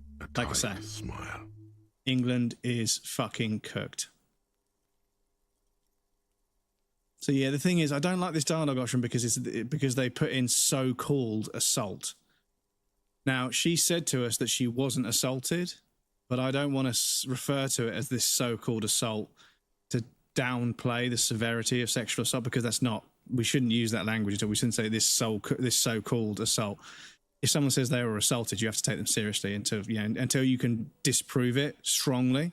You have to take them seriously. You need to believe the victim until you've got strong evidence to disprove what they've said. Because at the moment, so many cases, there isn't enough evidence to convict somebody of assaulting somebody, so it just doesn't go anywhere. And then before you know it, they're reported by somebody else for assault, and then they're reported by somebody else and reported by somebody else. And one poor girl was killed, and it turns out this guy had like 4 or 5 reports on him. Like 4 or 5 other women had reported him for assaulting them, and nothing was done because there was never enough evidence. It's like, for fuck's sake, man. We need to do better. It's not good enough. It isn't fucking good enough, because I'm not allowed to take the matter into my own hands. So I have to leave it to the police to fucking take care of it, but they clearly don't take care of it. It's fucked. I'm sorry, but you can't call England a first world country if we can't even fucking protect women and girls. It's not good enough. It's fucking pathetic. It's like a fucking base primal need of humanity. Protect the women and children. Like, if we can't do that, like, what the fuck are we doing? It's pathetic. Assault for letting a player get an arsehole achievement. Do they put in so-called assault for... Well, I don't know, but, Not my favorite topic, but okay. I'm 89% sure. You know how it is. Do you? Maybe you don't.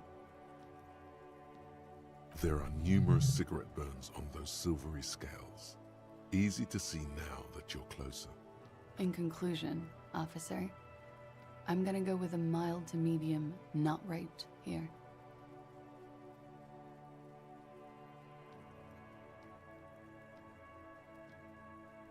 Let me make this 100% clear then, officer.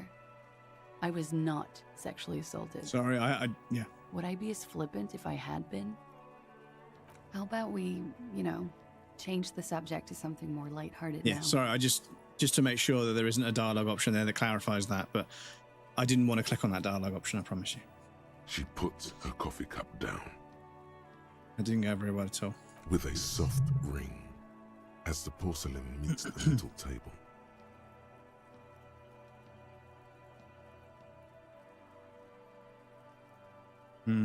Yeah. Did he? I never said he was a good man, or that he had good intentions. Only that he was never bad to me.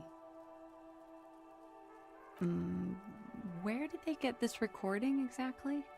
It's intercepted radio chatter of the deceased, recorded via a de-encryption station. It's authentic enough. But yes, apologies, chat. We do have another ad break coming up. So to pop you guys over on the BRB screen, there'll be a raffle and some clips for you guys that want to hang out, but please feel free to get up and move around, grab a drink or a snack. You won't miss anything. I'll take a break as well, but yes, I'll be right back and then we'll carry on. Oops. Right. Yeah, I don't remember his legs being quite so thin. Oh, you can stab from down there, can you?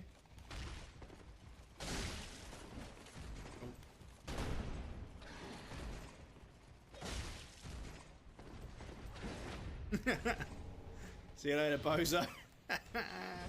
See you later.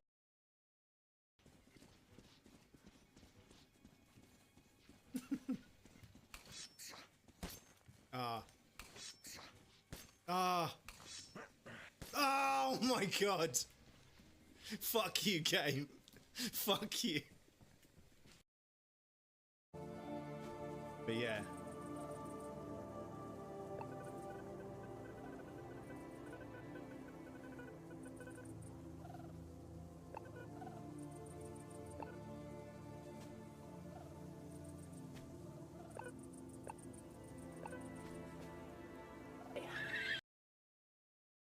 Cool. Nice, Annie. Keep up the good work. Will do, ma'am. Will do. Just keep your hands off my penis. What's this? Gotta wonder who wanted to hide the hole. And what's on the other side. Is that a fucking medieval glory hole? Oh.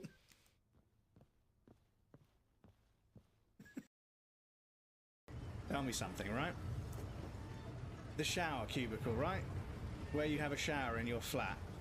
Right now, you literally drench this thing in soap and water every single day, right? Your shower, you literally drench it in soap and water every day. So why the fuck does it need cleaning? Why the fuck do I have to get a different kind of soap and scrub the fucking shower down when I literally cover it in soap and water every day? But it's not the right kind of soap. I have to get a special little spray-on thing and a fucking little brush to fucking clean between the tiles and behind the taps and everything. And like, because I live in the south, the fucking water's really scaly, so I have to get descaler as well. It's such a scam. It's such a scam, dudes.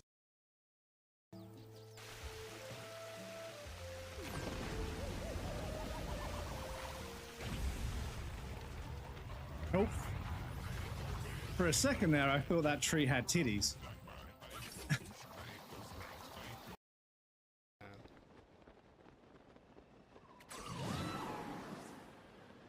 Yeah, it just...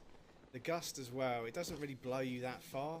It's, you know, no pun intended, but, you know, it doesn't really blow me away.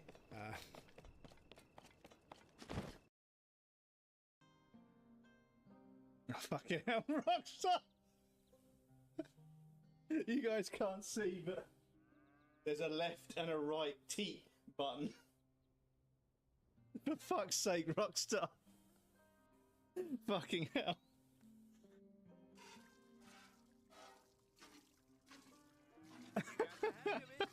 Almost got a pail full. Stop it.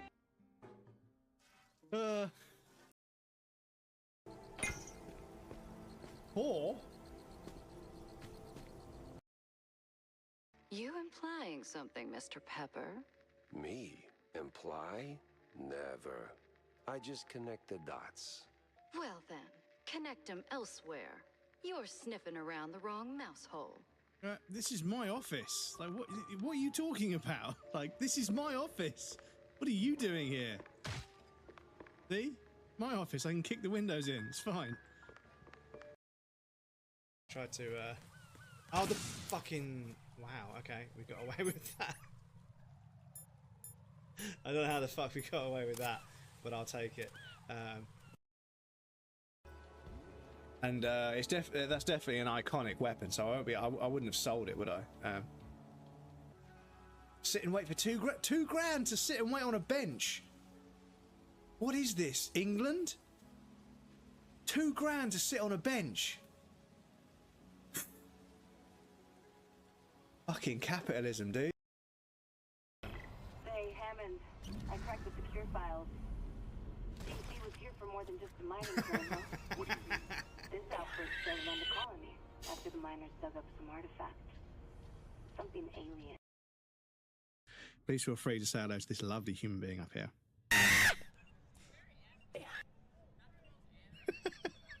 This is an old clip, People right? in my chat saying run. People in my chat saying run. This is the Phasmo stream. If it's Trisha Paytas, can we ask her what her next baby's gonna be called? This is the Phasmo stream. No, stop that! Leave! No! My betting's on Tenerife.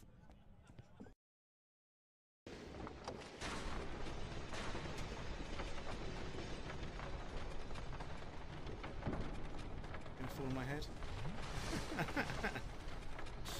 It's not doing very much damage, but it is setting them on fire, but it's not doing enough damage. The rape.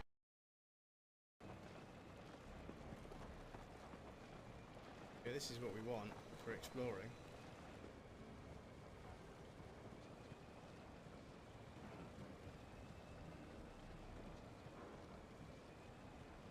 This is the way to explore, chat.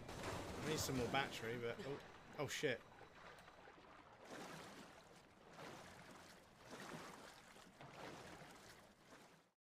Welcome back, everybody. Thank you for your patience. I appreciate it. Yeah, when we made a fucking vehicle, like an all-terrain vehicle to drive around the underworld in Tears of the Kingdom, this is how you do it. And then the fucking headlight went off, and I was like, okay, just commit, breadcrumbs. Just commit.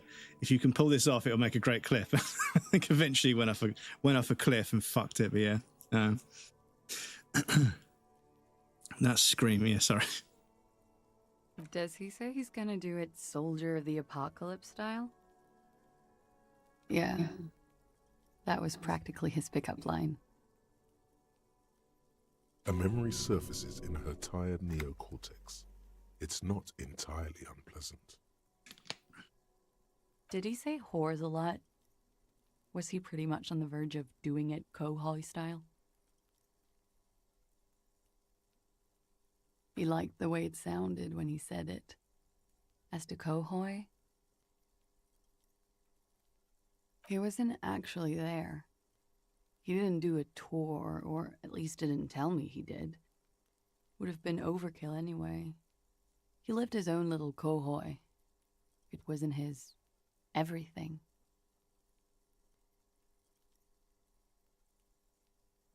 Yes, was he bragging? Oh no, I'm pretty sure he did all those things, then integrated them into his idea of normalcy, to keep on living, until they just sort of turn into his, what's the word I'm looking for? Running joke. I was gonna say running joke. And it sounds like you didn't even get the good bits. Lely's punchlines got way, way funkier than that. He was like the Seminoles conflict, the Kohoi massacre, and the 36 famine in Yezud all rolled into one person, then cast in Orani's ceramic armor, which he wore in bed and in the shower. Afraid of what? That tape the Hardy Boys recorded? Your mother probably never told you this, but girls are evil. Had I the physical robustness and social support, I'd be in Kohoi. I would be tearing it up Soldier of the Apocalypse style. She wouldn't. She doesn't have the full Hoi in her. Did he tell you he had actually done any of those things? He and Martinez, I mean? No. We were too busy laying waste to our own nervous systems to direct any of the fury outward. He seemed happy, I guess. At ease. As much as a man like him could be. There is a small measure of pride in her, that she could quell the rage in such a being. Thank you for clearing that up, miss. Whenever you're ready. I'm interested to hear what Titus Hardy has to say now. She takes a very small sip of her coffee and smiles. Like, for example, his name? Actually, officer, I didn't know his name. I just called him Lely. A nickname?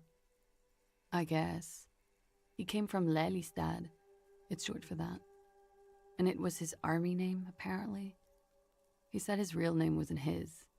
I tried to pry it out of him, but it was no use. Lelystad. That's a good start. We have a few questions you can help us with. A few things a field autopsy alone can't answer. The young woman cranes her neck, trying to catch a glimpse of the page the lieutenant passed to you. On it is a list of autopsy observations recorded neatly in blue ink. The last missing pieces of a puzzle of flesh. Oh, that. It's clear she liked it. Sure, waterways. It was mostly for showing off to chicks, though. How? Imagine him lying in bed. Freakish musculature laid out on the sheets. Scarred, of course. Tattooed. The sheets are dirty for some reason. Is this Orani's lit? Yes. This is the very essence of Orani's lit. A moment's respite. Dark and hopeless as the struggle itself. Moment of respite, dark and hopeless as the struggle itself. He's smoking and drinking, of course. And his chest and shoulders and arms are studded with stars. Tens, hundreds of them. Maybe even thousands. And the woman goes like, "What was this, baby?" And he says, "That was too hardcore. Don't ask me about that." So she goes, "Okay, but what's this, baby?" And he's like, "Saw some bat shit there. Killed some loincloths." And so it goes. Star after star, port after port, third world country after third world country. And he's done horrible things in every single one of them. Oh, yeah. No, thank you. I've seen enough of him dead. I can tell you what they meant without looking at them. Go on. He was a blue-eyed boy with thick arms, from a small town. He was also poor, and the government of Oranje needed some people killed, so they turned him into a grotesque killer. For money. He went to Killer Academy in Vredefort. Then he killed some people on the Seminine Islands. And on other islands, too. All of the islands. After this, he came to Revachol and got killed himself. It is when you're high. It can be very exciting then. You have the tools to deal with it. It's not a very nice story to remember when you're sober. A change of topic? In Oranje, officer. It's, I think municipality is the term. A nowhere town there. You were almost right, officer. That means his race was Occidental, not Mondial. I'll update the form. Yes. We were compatriots. Did that bring you together? No. He was too old for that. And from another part of Oranjenrijk. I didn't even understand his accent. What brought us together wasn't Oranje. It was bad habits.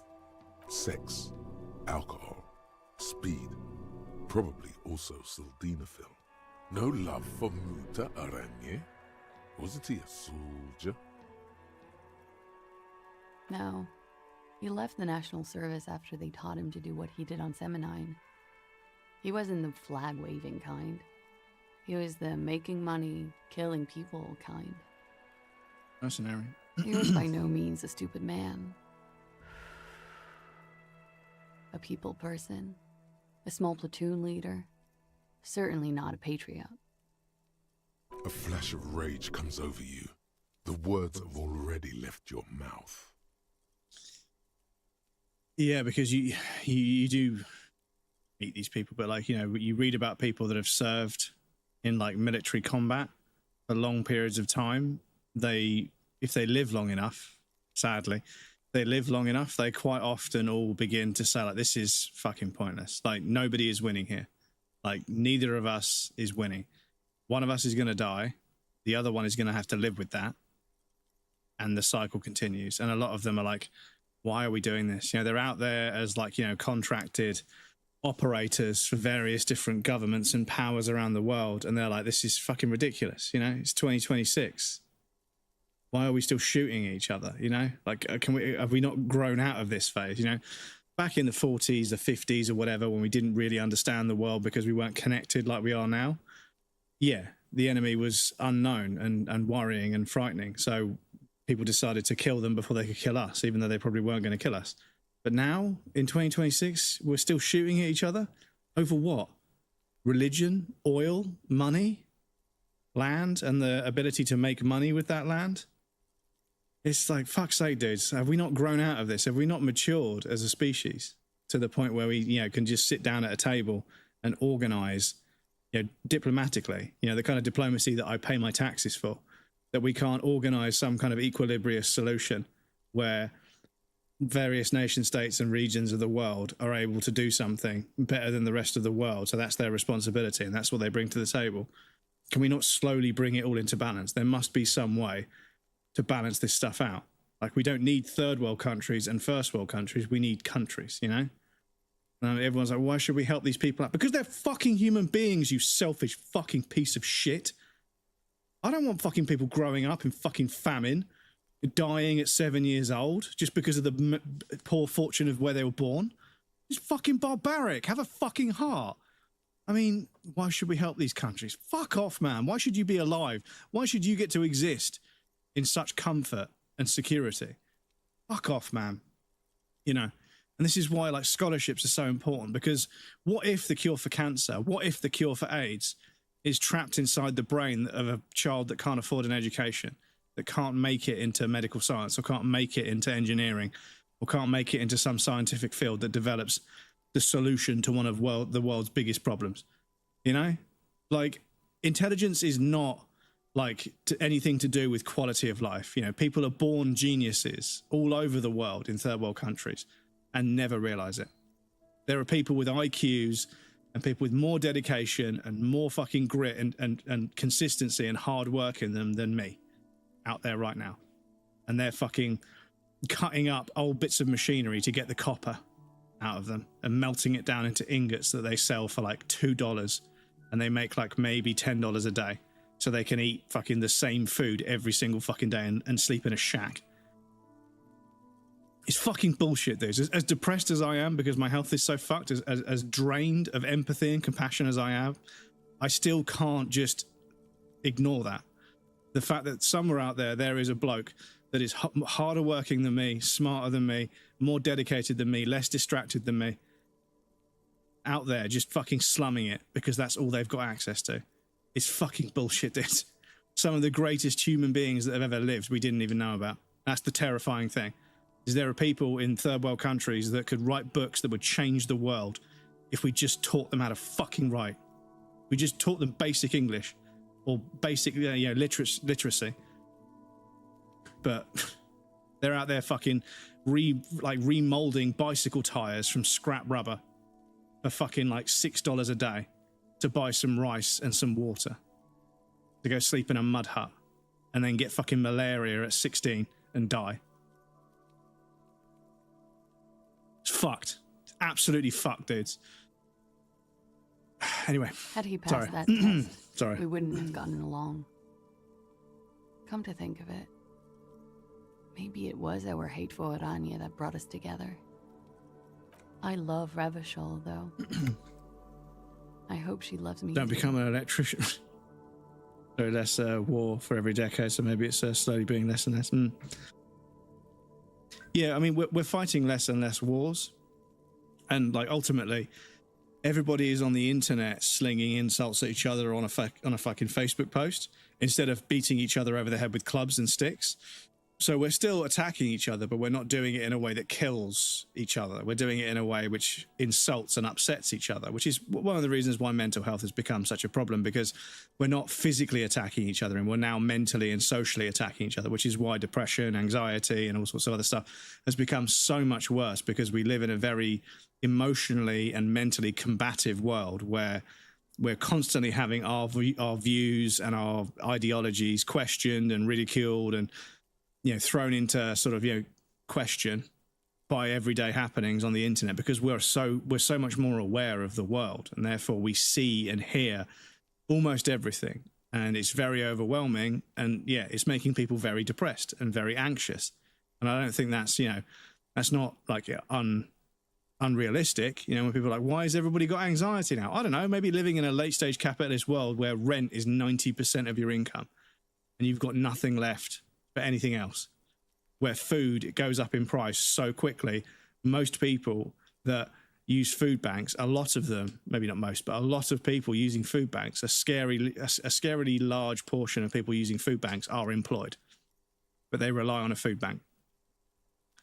It's no wonder everyone's anxious and depressed, because it's a very, very anxiety-inducing and depressing environment. Yes, it's a first world.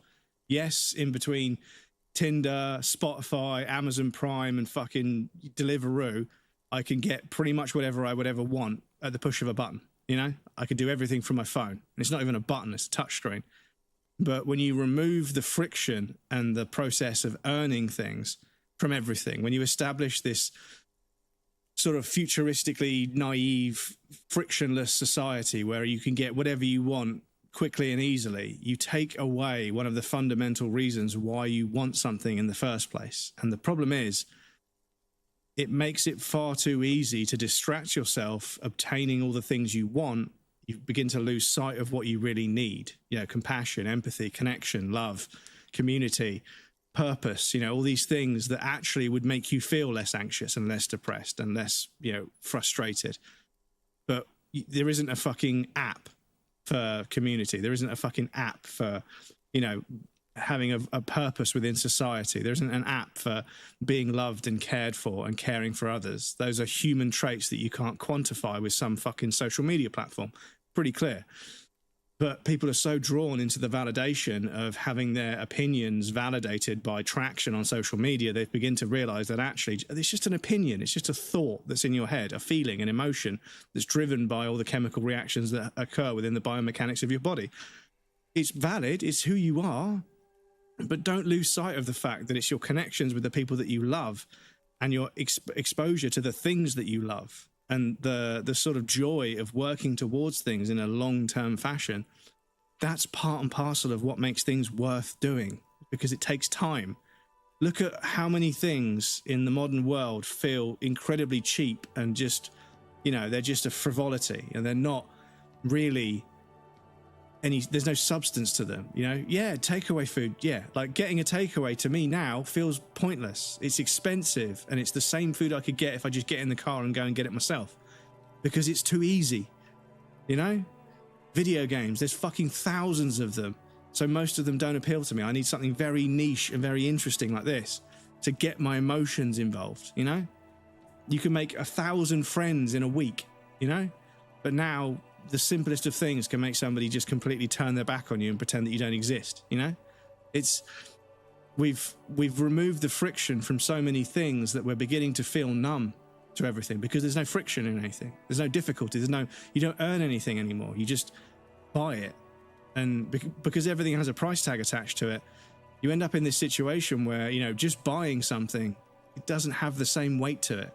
It's nice to have, but because there wasn't a genuine, I mean, working and saving up to buy something, yeah, but really genuinely earning something like the respect of your peers or the love of a beautiful woman or the talent to, you know, make incredible art. These things, they transcend any of the base desires that the modern world is so good at allowing us to, you know, placate easily. There's so much more to life that I wish some people would just open their eyes to, but they don't. They're too busy being distracted by whatever trend is going on fucking TikTok. But anyway.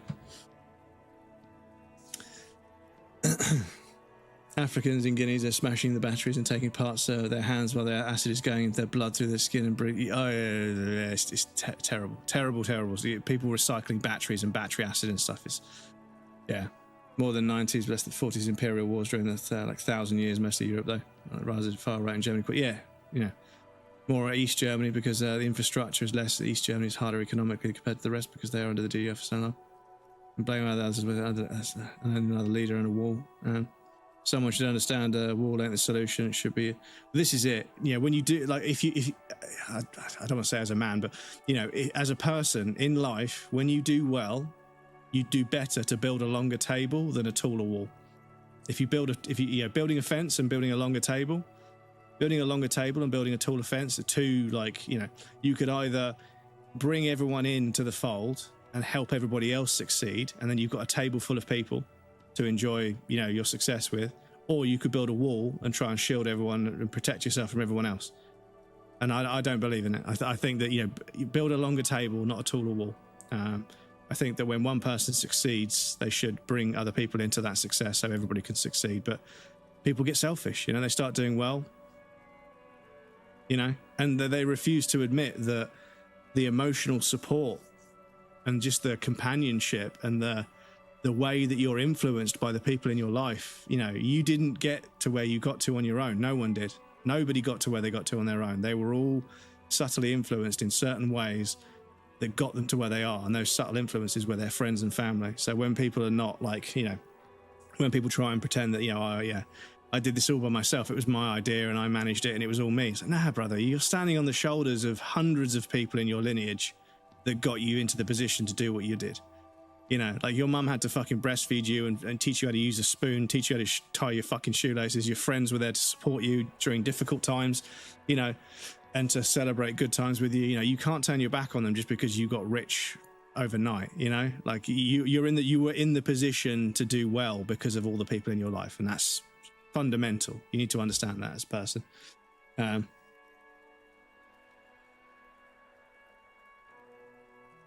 Young dumb was old hasn't taught the young enough either. They smashed a physical wall down in Berlin 40 years ago. Yeah, I think I don't know if I was alive when the TV broadcast happened, but yeah, oil brothers doing spread lies. I think smart people fall for. Interesting in the history, but a very cool documentary happened with the DDR party to funds East Germany fall apart. It's very interesting. 1989, 9th of November. So I was 4 years old, so I was probably too old to understand what was going on the TV, to be honest, but yeah. He was 42. 42? Are you sure? I would have had him above 50. He lived a life, though, didn't he? He had many scars that made him appear older. But no. We even celebrated his birthday, like, some weeks ago. It was a funny 2 days. He had little reason to lie to me. We were slightly off then. Thank you for clearing it up. A miss. The adversary one. Yes. Light blue. They were like little blue galaxies. It was strange, seeing those eyes in his fucked up face. Pardon the swearing. I do him an injustice. He wasn't ugly. And he had a beautiful, soft voice. Very surprising, what with all the scarring. It was quite something, watching him speak. He had a combat wound on his chin and mouth? Yes. Severe. It made him look like half his face was cracking away in some strange smile. That and those eyes. Ah, yes. His hair, if you can remember? It was light brown, almost blonde. He darkened it with brilliantine, made it oily. Not nice to stroke. I couldn't convince him to leave it alone. Oh, come on, man. The young woman nods.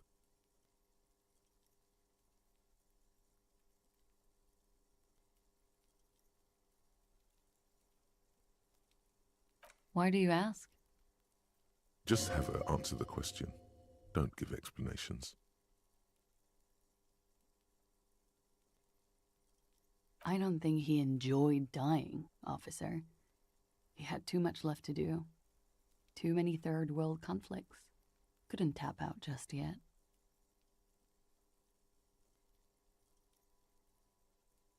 It very well could be, yes. What do I mean? I have no idea. I don't even know what you mean. Love did him in? What does that mean? That's not funny, officer. Her voice is like a slash through the air. Her shoulders tense up. There, she momentarily lost control over straight back guy. It appears that she feels guilty. Of course. Good for you. What do you think it will tell us? I don't know how a semen sample works, officers. How many days after intercourse does it have to be? I don't even know if he had sex with someone else. We didn't go steady. Is she avoiding anything? Technically not. Technically not. Come on, man. Listen. You can't trust them. It's just you and me. All right.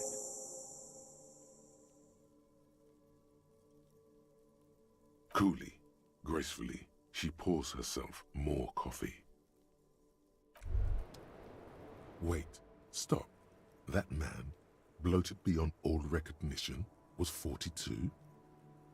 Below the damage, the weeks of decomposition, all the swollen indignity of mortality. He was 42 years old? How old are you? That's where this is going. 45,000 liters of raw alcohol has left its disfigurements. What lies beneath, you wonder? You could ask either one of them.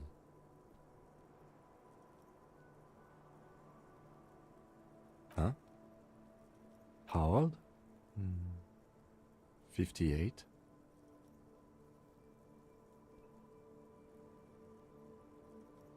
Actually, make that 54. Alcoholism has severely impacted your appearance. And I was wrong about the age of the deceased. Wait. This requires scientific measurements. This is going to damage my morale. To the laboratorium.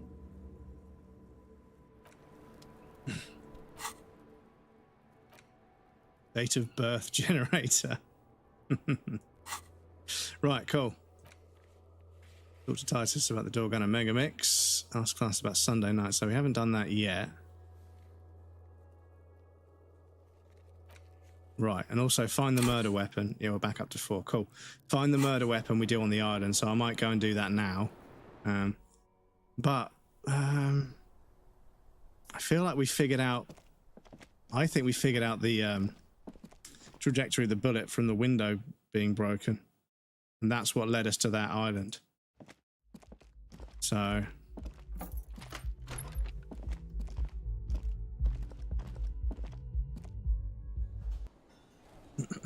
Looked like all the money, and she lived in Austria. I've seen photographs of Austria, and yeah, I would very much like to visit. And before anyone asks, yes, the reason I was looking at what Austria looks like is because I was once briefly with an Austrian lady who was quite possibly one of the most beautiful women I've ever seen in my life. Yeah, she showed me a picture of her and her friends after leaving college, and I was like, holy shit, man. All of these people are so beautiful. All these handsome, healthy looking blokes and really beautiful, healthy looking women. And I was like, man, I would not fit in there. But then the background was like a lovely sort of mountain range, and I was like, looks like a really beautiful place. And she was like, yeah. And she showed me some pictures of it. I was like, okay, gonna have to visit there. But yeah, I might not tell her I'm coming, because is he sitting over here now? Is that a different person? Officer, care to play a game with the lonely old man? Actually, never mind. Wouldn't be the same. The prick is gone. I can barely believe it, but he's really gone. Oh, did he die? I thought the prick is gone. He's gone to bed. Can't believe it. He's really Oh. He is trying to retain his jolly facade, but the underlying sadness casts a deep shadow over his wrinkled face. Sometimes I wonder with all the shit my great-grandpa was so in 1899 past in 1996, like born in Austro-Hungarian Empire, saw World War I, II, Cold War, Berlin Wall, even cars, planes and computers, even had a computer and was up to date in the 90s. Austria is beautiful, same as Switzerland. Yeah, Switzerland, Austria, there's a few places I want to visit. I mean, Lake Como in Italy was magical. But yeah. Hell, most likely. He was an absolute Kent. Oh, only one of his best friends could say that. Como's, yeah, it's like a movie. It's like a painting. His hungry little heart finally gave out. The dock workers found him in the guard booth this morning. Wasn't even supposed to be working. Frederick, welcome in, dude. How's it going? But good to see you again. To prove how tough he is. Guess he was about to head home, cause when the dock workers found him, he was wearing civilian clothes and not the Kuketu uniform I saw him in all the time. Sure. Sometimes I thought he was wearing it just to piss me off. Now the joke's on him, cause he's gonna be buried without it. I repeat. Good, you? Yeah, pretty good, pretty good. Even his old army buddies didn't want him around. He was like an old viper. Obviously, I've always got things to complain about because I am British. But yeah, I'm okay, I spoke to a doctor this morning. I've got 3 months supply of a medicine that I'm hoping will help. I think over 3 months, that's long enough for it to start having an effect. And if it has an effect and that's my way out of this health issue, then that would be pretty... So I'm hopeful. I'm still very worn down, which is making me very depressed and stressed and everything else. But I'm thankful to have you guys. I'm thankful that I have somewhere to live. I have a job. I have food in the fridge. I have clothes on my back. I've got a sleepy little goblin child of a cat that keeps me company. So yeah, it's not all bad, but yeah, it's been a rough 3 years. So I'm hoping that this medication gets me back on track with my health physically, and then because my physical health is better, my mental health will be better, and then hopefully I can get back to being myself again, because I feel like I've slowly become somebody else over the last few years. And yeah, it's a shame. But yeah, move to a bigger apartment so you can sleep over. Gladly sleep here if you ever go to Switzerland. That'd be very kind of you, Krill. That'd be very kind of you. Could stand to be around him, were Jenny and me. She saw something in him when we were just kids, and she never lost sight of it. And I thought if the most beautiful being in the world can love him, then there must be something worth holding on to.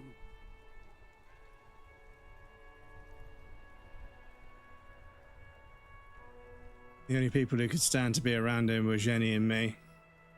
She saw something in him when we were just kids, and she never lost sight of it. And I thought, if the most beautiful thing in the world can love him, then there must be something worth holding on to.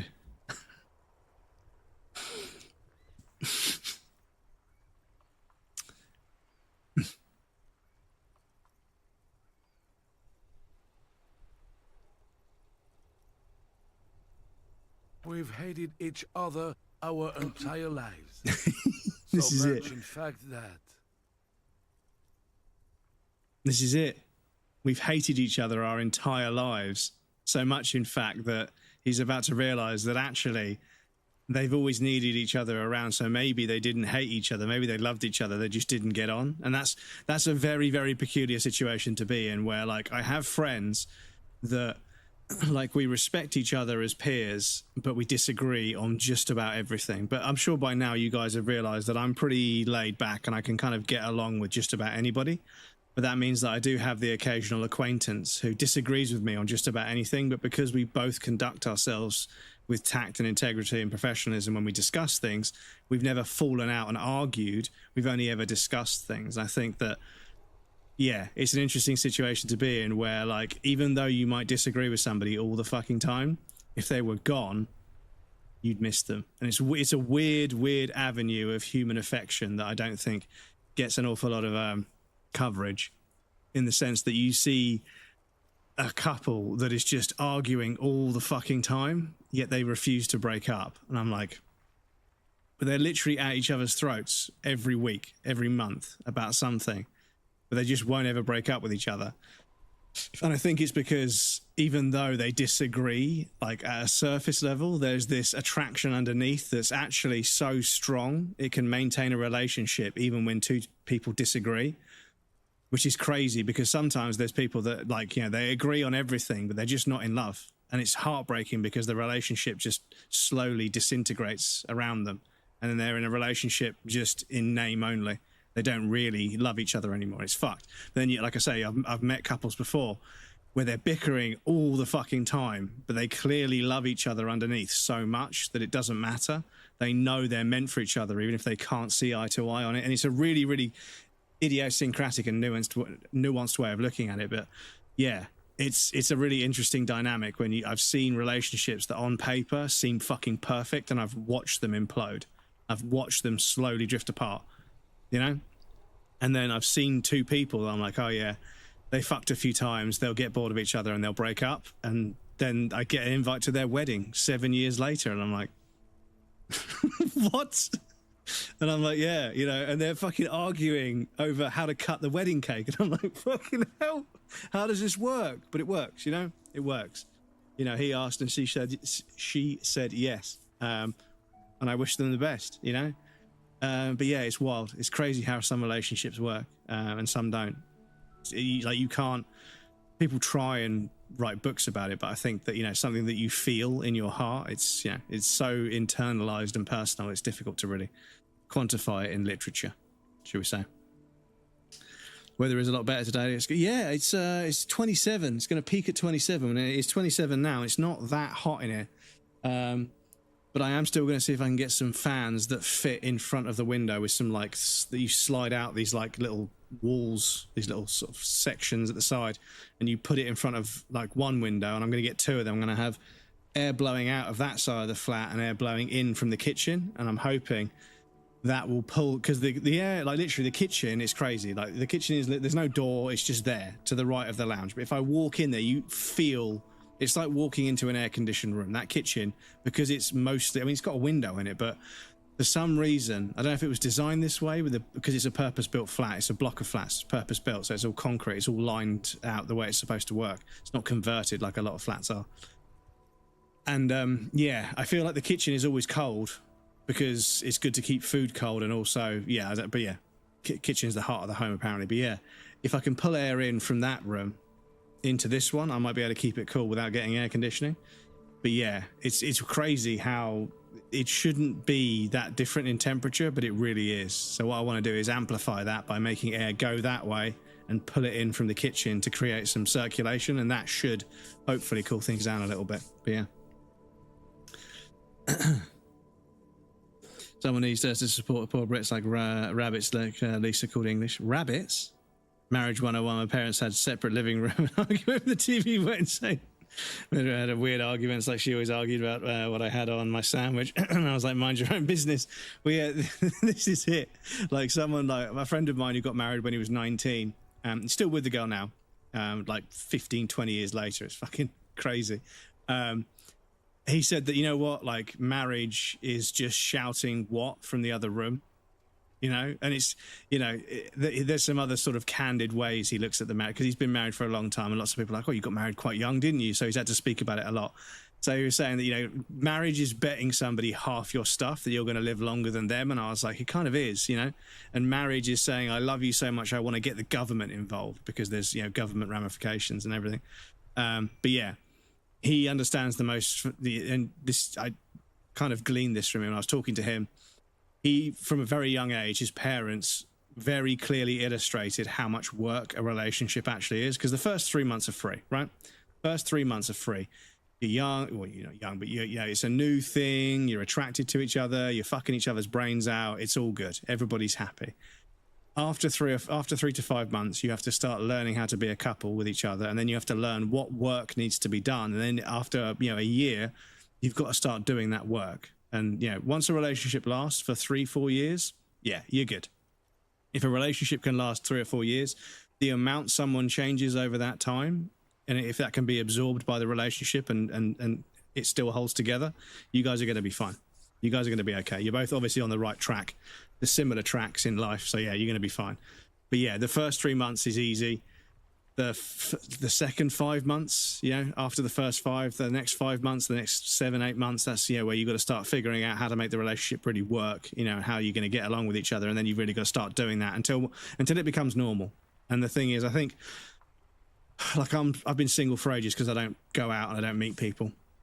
But what I see is people refusing to change, even though they all collectively just refuse to accept the fact that a relationship is supposed to change you, and you are supposed to incorporate somebody else's feelings and needs and wants into your life the same way they incorporate yours. And you are going to have to put up with somebody's quirks the same way they're going to put up with yours. You have to be willing to allow each other to have an effect on each other, because if you don't, you're not having a relationship. You're just fucking the same person for a significant amount of time. Like, you're not. Like, if you're not allowing that person to have an influence on you, then you're not connected to them in a way that I would consider a proper relationship. You're not loving them and not in love with them, you know? You just conveniently like getting laid on a regular basis. And that's, some relationships are like that. I've seen it, you know, where they clearly aren't compatible, but it's just easy, right? And they just, yeah, it's easy. So they just do it, and it's like, yeah. But then, yeah, those are the kind of relationships where somebody cheats, because it's not, you're not committed to that person. It's just what's currently convenient to you. And I refuse to be part of those relationships. As soon as it seems like I'm just a convenience to somebody, I'm gone. You know, I'm like, hey, this has been great, but I feel as if things have sort of, you know, moved to a place where this is just convenient. It's not what you want. And because I feel that way, I don't think the relationship should continue, because that's not the right foundation to build with somebody, you know? And obviously they can take that however they want. But yeah, I'm not part of a relationship when I feel like I'm an option that's just the best option at the moment, because I might not be the best option in the future, you know? And that, to have that emotional investment in somebody, and for them to be like, yeah, well, I found someone better now, so I'll see you later, it's crushing. And believe me, I have experienced, it's happened a few times where they go off and they find somebody else that they think is better, and then guess what? Guess who's texting you out of the fucking blue 6 months down the line? It's silly. But, you know, Mum is a genius on that. She like comes home and screams at my dad, why haven't you made dinner yet, you lazy fuck? And my dad's like, yes, dear. Gat, welcome in. He does again. Can tell you as a middle-aged separated man, the first 3 months are still free. Yep. Supposed to change as well as what we should be expected of mothers to change. Sorry, separated status was years ago. Yeah. But yeah, this is it. Is that like if you're not willing to allow a relationship to have an effect on you, then you aren't invested in that relationship. I'm sorry. You have to be willing to invest in the relationship, and you have to understand that you need to be able to, you know, quite a lot of the time, put somebody else's feelings before your own. And when you have somebody else that cares for you more than you care for you, and you care for them more than they care for them, because we've both been caring for each other, you know, ourselves our entire lives, it is what it is. But somebody that takes a genuine reverence and pride and joy in looking after and caring for somebody else, that also takes pride and joy and reverence in caring for you, those are the relationships that build like this bond that's like fucking kind of unbreakable. You know, even the relationships that I've had that did come to an end at some point, I still strongly care for that person. I'm not going to get involved in their affairs. If they're with somebody else, I respect that. Like I say, I care for that. That's the level to which I care for them. I want them to do well, and I want them to be happy with someone else because they couldn't be happy with me, or I couldn't be happy with them, or just couldn't make each other happy long term. We had different dreams, different lives, different roads to go down. But I still care about them. I still love them, you know, in a platonic and respectful way. There's a bond between us where I know that's a good person. They're not my person anymore, and I'm not their person, but they're a good person. Underneath what other people might see in them, their looks, their talents, or whatever, I know that underneath, you know, people think because they've seen somebody without their clothes on, they've seen them naked. Now, there's this whole echelon of human characteristic and personality underneath the surface that you get to know when you really bond with somebody. And I know underneath all of that, I know that person is a good person. So I wish them well, even though, you know, I would have loved to have married them and had kids with them. It just didn't work out that way. But yeah, there's that bond that's there that's way stronger than anything else. That's rare. It's hard to come by. It's fucking hard to come by. I've not found it since. Let's put it that way. And it only happened a couple of times for me as a kid. But yeah.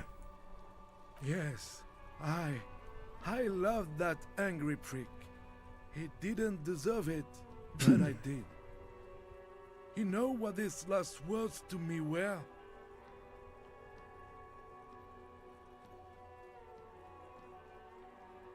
In Guillaume's time, you'd have been shot without trial. That's what he said to me. He lived a cunt, and he died a cunt. Let's leave it at that. The dialogue in this game is so fucking good, dudes.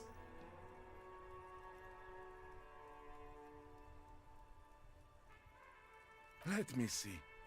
This was 60 years ago. We all went to that parade. Young René looked so happy, and Jenny... I'm sorry, officer. I just... Thank you. Thank you for this little memorabilia. It really means the world to me. That was nice. A small thing for us, but invaluable to him. He probably didn't even know René had the photo. Fucking hell. I've just read this dialogue. Old people die, you better get ready to... Fucking hell, dude. Yes. We are both very sorry for your loss. Last 3 months of pregnancy is like being in the trenches on the Eastern Front. Well, yeah, this is it. Is, you know, like you're going to support them through pregnancy and stuff. You know, you've got to be, you know, willing to sacrifice to help them. You know, because fuck. Fucking hell, man. It's such a physical undertaking. You know. I just don't know anymore about anything really. But you must need something. Yes. What about René? Yes. We are both very sorry. It is what I just don't know anymore. About officer, I just can't do this right now. The Union, it just doesn't matter anymore.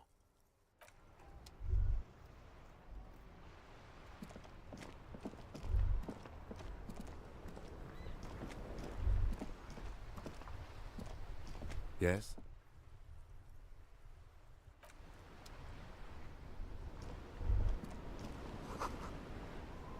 Spirited chaps and chicks, the swallows fill the air. Right, so it's almost... so yeah, what did we want to do? We're going to do that later. That's what I'm going to go and speak to them later on. That we can't do just that. That we can't do just yet. So yeah, we could go and see if we can give him the tape that we found. We need to speak to Titus about it as well. I think they should still be here, and by the time I finish the dialogue, it should be late enough in the day for me to go to my communist meeting. The pleasure of love lasts but a moment, but the pain of love lasts a lifetime. That's a quote right there. You could add that one if you look up if you look up who originally said that. We could add that as a quote because that's very, very true. Had almost 3 when in my home and just struggled sometimes. Would have been real. Joking. As I get older, the past gets easier, mostly due to natural memory loss. But the fact I'm happy and more importantly busy. Yeah, Jean-Pierre Claude de Florian. I see Jean-Pierre. Thank you, Crow. Pleasure of love lasts but a moment. The pain of love lasts a lifetime. Jean-Pierre Claude de Florian. An Irish lad. Oh, was he Irish? Ah, okay. Maybe the pronunciation is somewhat different to that. Then I apologise. It looked like a French name to me. Well, surely it is a French name, but no, he was French. Oh, fuck off. Hang on. Where's the button I need? Stop it.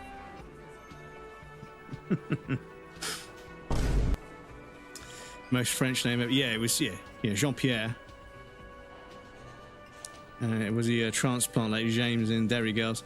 Well, yeah, because, I mean, there's like French... There's parts of the world where... Because, like, there's somewhere near where I live called Hurstman Zoo. And in English, you would expect that to be spelt H-E-R-S-A... So M-A-N-S and then Z-O-O. As in, like, a zoo for animals. Like, it's somebody called Hurstman created a zoo, and they called it Hurstman Zoo. Maybe it's gone now, but the place is still called that, and there's a road through it.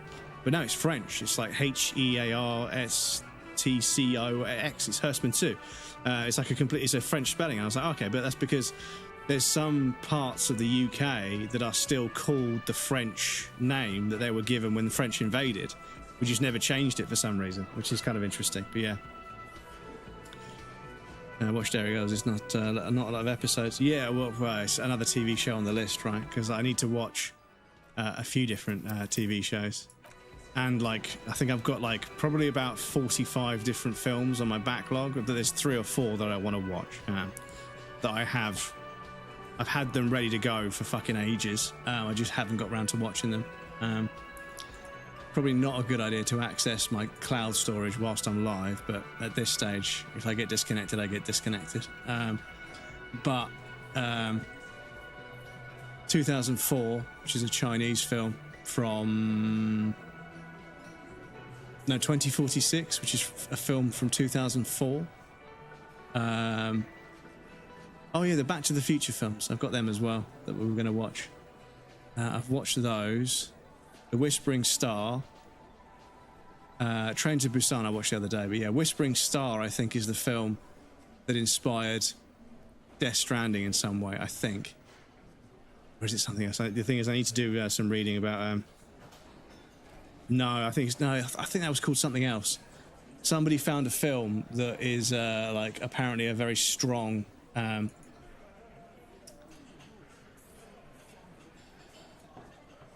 scathing look at Britain post-Thatcher era. Oh, okay, I've got that too. Yeah, this is it. My little folder full of films that I'm supposed to have watched, and I keep adding more films to it. But we will set up a movie night at some point, I promise. It's just at the moment on Fridays I tend to jump on Battlefield after work. But having a significant other that loves media helps me get through the media backlog. Yeah, I suppose. Yeah, this is it.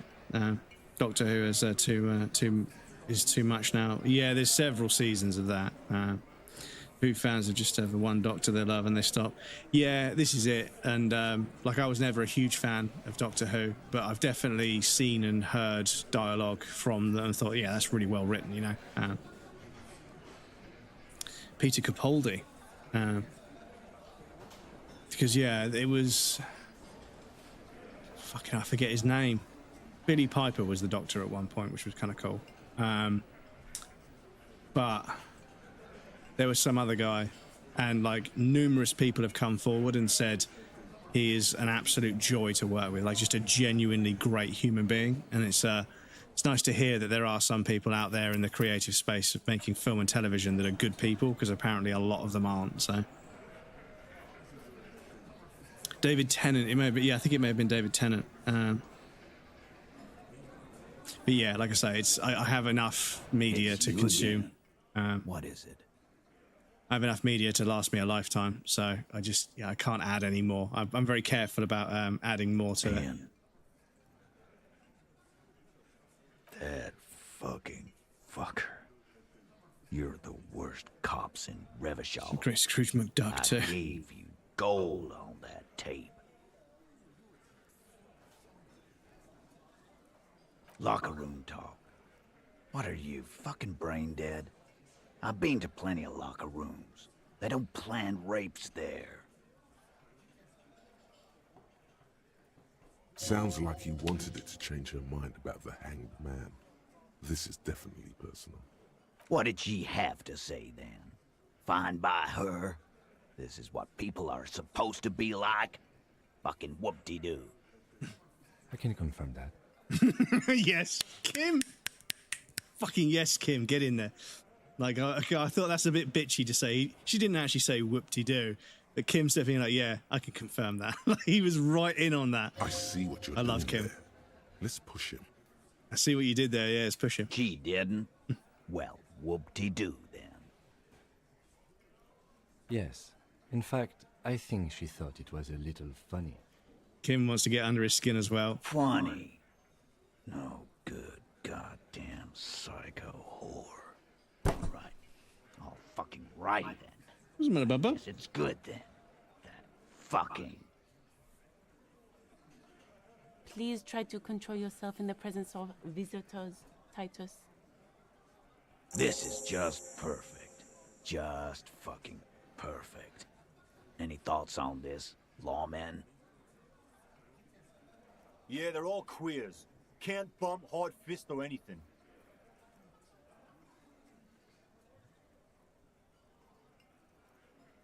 That's not what the dialogue says. It's all right, Glenn. I just thought I thought anyone would come around if they heard that shit. Apparently, I was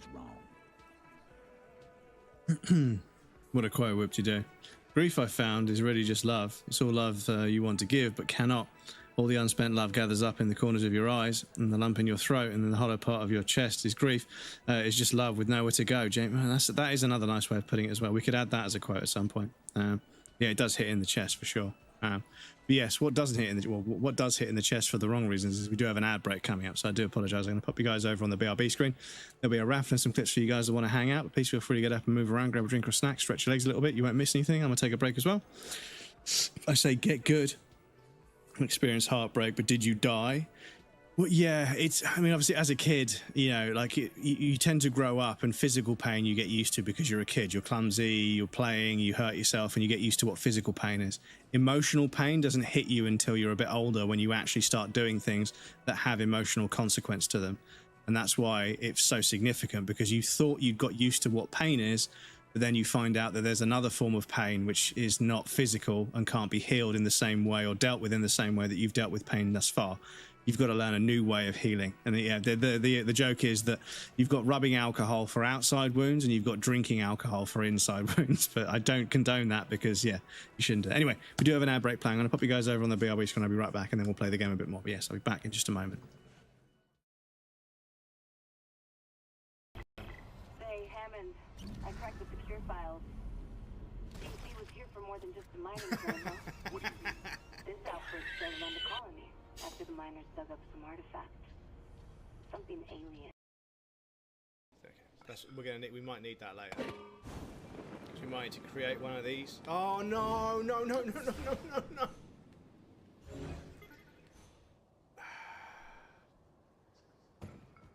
Oh, thank you. Panic averted. Got to stand at the centre of mass. I suppose. Oh, we can control. We can steer it by moving around the. Fucking hell, man! This game. People, look at this game. Oh shit. Okay, we're still gliding. We're still gliding. Bring it in. Bring it in. Bring it in. Bring it in. It's fine. It's fine. It's fine. Oh, it's fine. You steer it by moving around. How fucking cool is that? Stop, stop. I can only get so erect. No, you fucking cunt.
Come on. Come on! Let's go!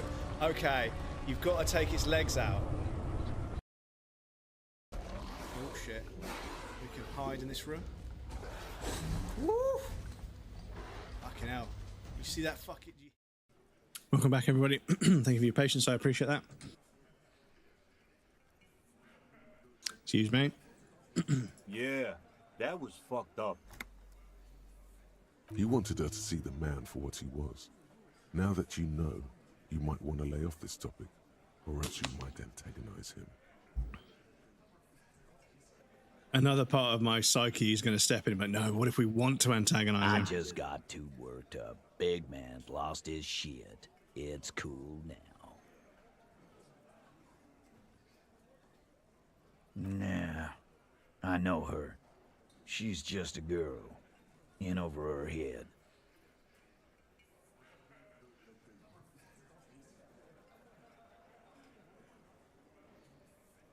Handled him? She got into some stupid shit with that guy. Shit we had to take care of. Yes, yes, we heard all about it, and the fact still stands. You were more disturbed by the tape than her.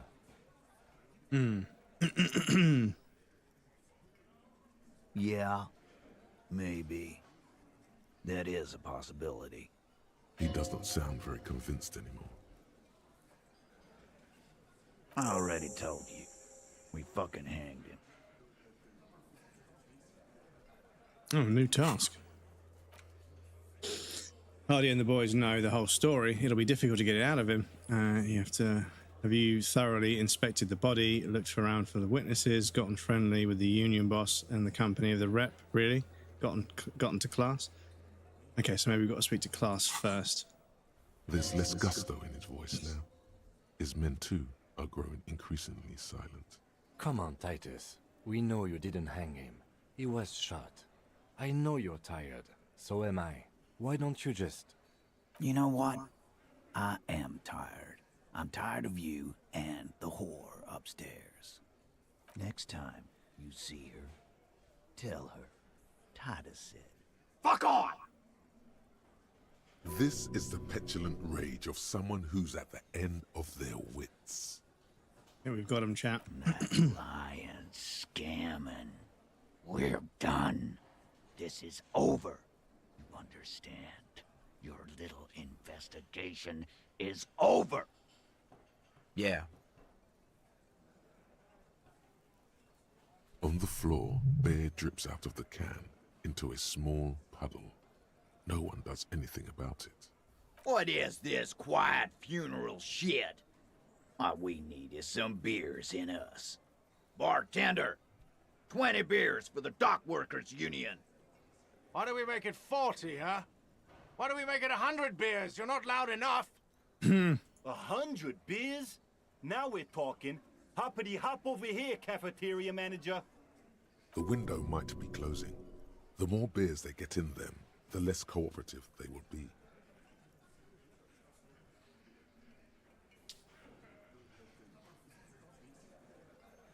So, that's quite high. Oh, please don't fuck me. Clausia is No! No, come on, game. Don't be silly. Sorry, I want to get as much done in this playthrough as possible. Oh, fuck, hang on. It's you again. Oh, hang on. What is it? I should have left and saved. Man, that fucking fuck. Locker room. Sounds like... What did she have to say? I see what you're doing. She didn't? Well... Yes. Funny. We already heard all this. I'm going to select... This is just perfect. Yeah, they're all queers. It's all right. Yeah. He wanted us. I just got too worked up. Nah. I know her. What kind of pro? Y'all saying she's a hooker? No, he's not saying that. Forget about it. Yeah. He does not sound very good. I already told. There's less gusto in his voice. Come on, Titan. You know what? Next time. This is... Yeah. On the floor. What is? Why do we make it 100 beers? Right, okay. Now we're talking. Let me see if I can leave this conversation and then load it back and then save. The more beers they get in them, the less cooperative they will be. Right, hopefully I can retry it. Let me just check. It's you again. What is it? Did Kim just glitch around for a second? Yeah, okay, cool. So, right. Let me save the game then, because unfortunately, this playthrough, I want to do every single side quest, every single check, and just try and tick off as much as possible. Because the second playthrough, we're going to do a lot more structured with a guide to make sure we get all of the trophies that we've missed. It's you again. What is it?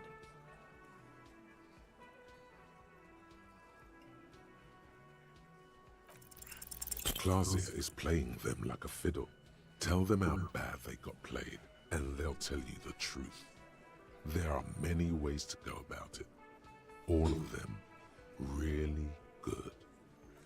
Yeah, see, I think that's what happened last time, is I failed that check, even though it's really high. It's you again. What is it?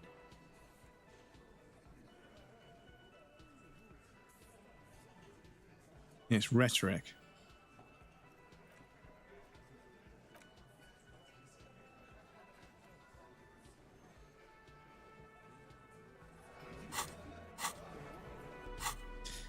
So, let me see if we've got any clothes that improve rhetoric just on top of everything else.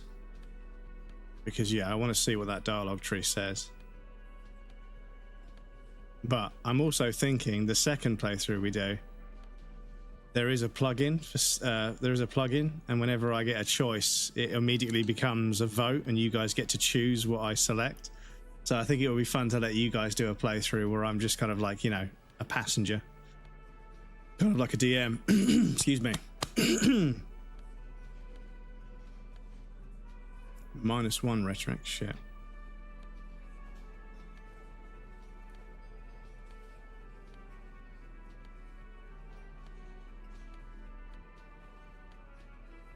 -1 rhetoric. What have we got at the moment? Yeah, that's all okay.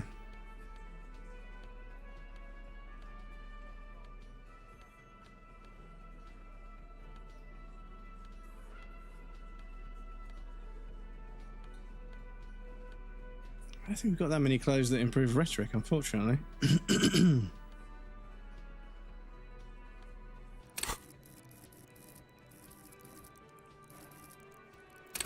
I've already put 3 points into it as well. That's why it's like 80-something%. So yeah, we should be able to do it. It's you again. What is it?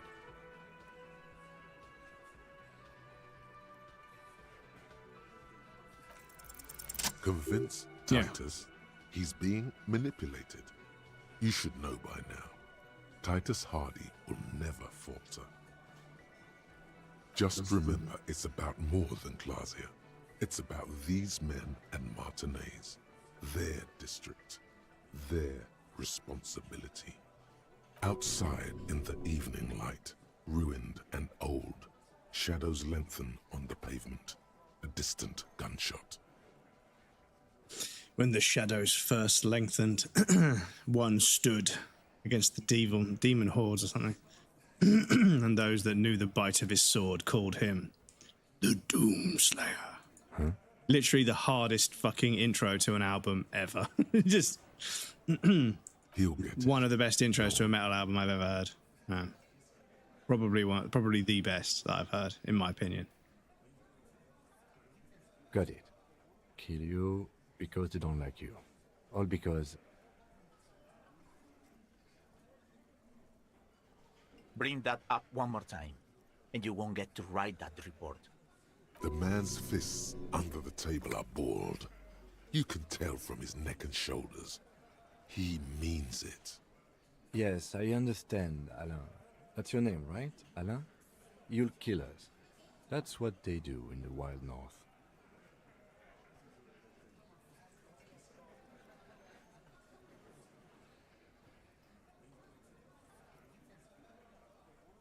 It wasn't that. It wasn't... We just couldn't get him down, okay? That's it. That's the weak one. You flushed him out. Now go in for the... Titus is going to step in. Officer, you will be next if you don't shut up. Firearm. A Glass 08 or a 38 caliber pistol. Either is small enough for you to have missed. He's onto you. He knows what you're trying to do. Steel yourself. Push on. Just ignore Theo.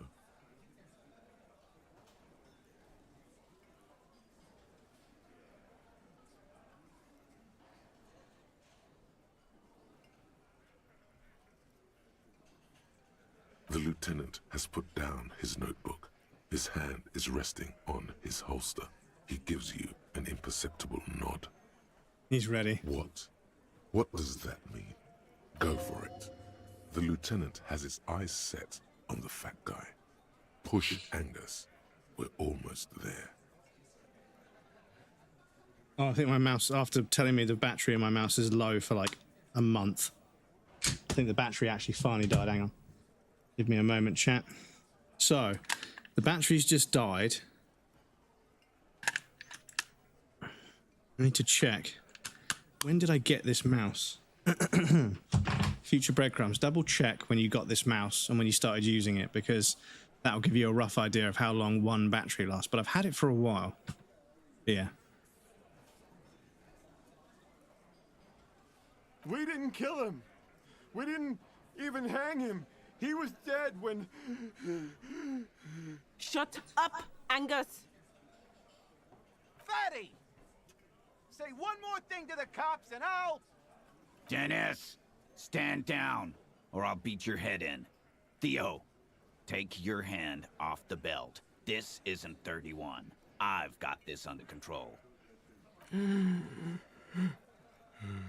Angie, where's your goddamn inhaler?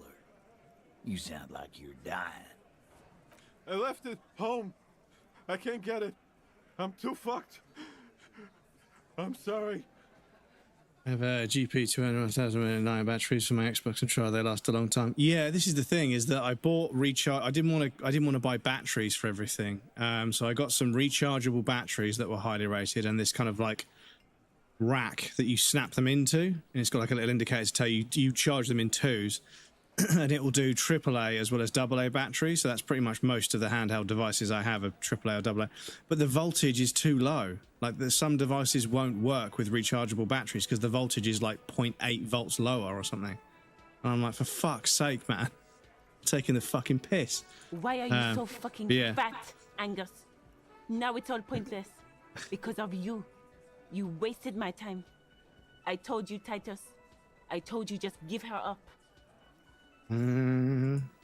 They're coming apart at the seams, chat. I think we've got them. I think we've got them.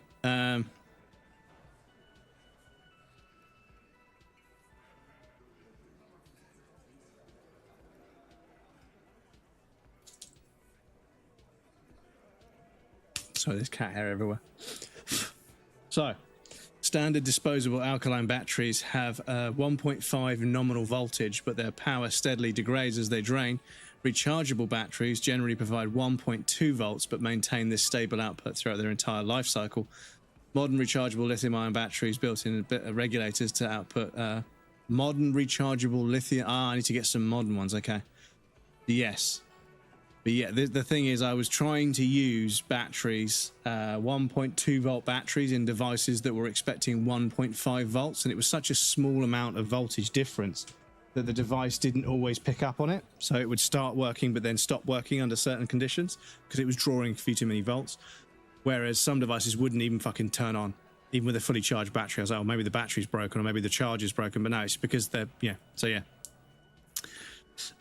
Really, this is 1.2 volts. Yeah, GP Reco, they called last a long time. So sounds really, yeah, it is annoying because yeah, I think this one requires a 1.5 volt. But yeah, future breadcrumbs. Go on Amazon Prime and see if you can find, or go on Amazon, sorry, and see if you can find some 1.5 volt rechargeable batteries that are lithium ion rather than the alkaline ones that you've been using. Because if you can get a set of those, then you could just keep recharging batteries and not have to worry about fucking batteries anymore. Anyway. Lizzie, your help is no longer needed here. Go tell Everard. Fine. I'll tell him. After a long walk along the coast. What just happened between these two? You're in. He's all yours. Questions?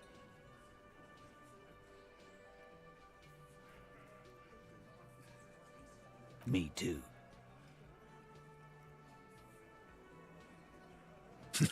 After saying that first line, I'm sorry I made you guys fight. Kim, we did it. He nods. You hanged the corpse to cover up the real cause of death, the bullet in his head. Another nod. 'Cause the girls asked us to. They were in some shit. Did she kill him? Cop, I have no idea. The girl says she didn't. He doesn't think she did. Or at least he hopes she didn't. Classier came down. She seemed really out of it. Drugged up, even more than usual. Bug-eyed and gurning, you know? Not in a fun way. It looked like she'd redosed after something went down. I've seen that look before. She was scared. I knew someone had died.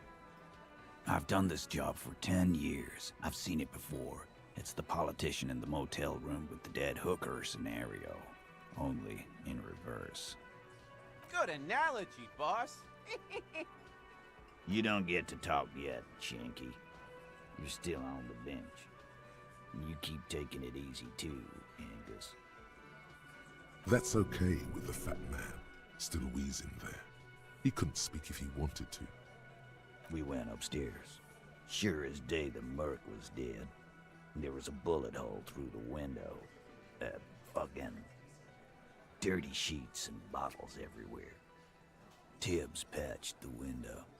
And the corpse, we hanged. Nah, he's my brother. He's in the window replacement business. You may have noticed our girl's in some shit of her own. Oh, you meant that kind of training, like a spy. Maybe. The kind of people who are after her. I guess she'd have to be. They're powerful, connected to the moral intern. She's clearly afraid for her life. Says if she showed up in your systems, she'd be ghosted away. I'd look for you if I was local. 16 pack of 1.5 discharge with a capacity of 3,500 milliamp hour lithium rechargeable on Amazon, £28. Yeah, that's not bad. That's not bad. Because I'll spend £7 or £8 per pack of batteries. So give it a couple of years, and I would have spent the same anyway. So someone like that? But I won't create any waste if I use rechargeables. Why would I? I guess we abide all sorts of runaways and losers here. It's a Martinez thing. Not yet. Just some ideas. She says the shot came from outside. So, yeah, if you want to drop it in the Discord, that'd be helpful. Thank you, dude. I appreciate that. I'm thinking someone's past caught up with them. Either hers or his. Hers, you mean? I mean the people after Klausya. Maybe the shot missed. Maybe it was meant for her. I like that. Been thinking the same thing myself. My dude. One of those mercenary buddies of his could have done it.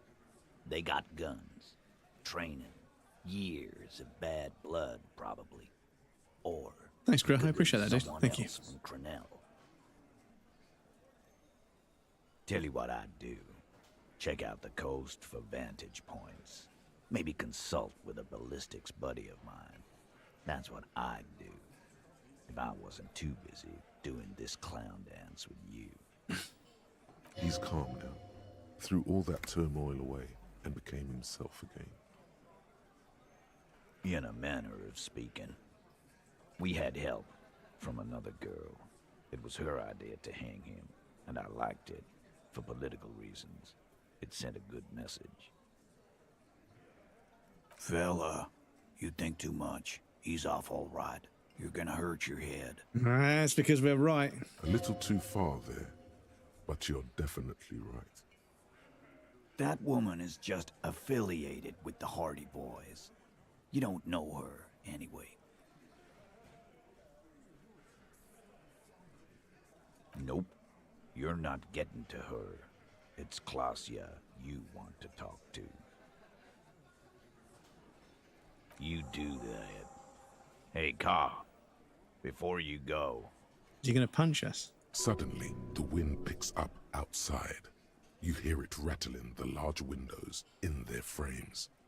It carries newspapers, circles the whirling in rags in a warm column. She... Klausya... came to Martinez to hide. Many of us did. This is where you wash up when there's nowhere left to go. The Union takes you in. Now, she refused that protection. But... Still, after all this headache... That's right. If we didn't take care of the people who end up here, this place would just be a couple of ruins and some cargo containers.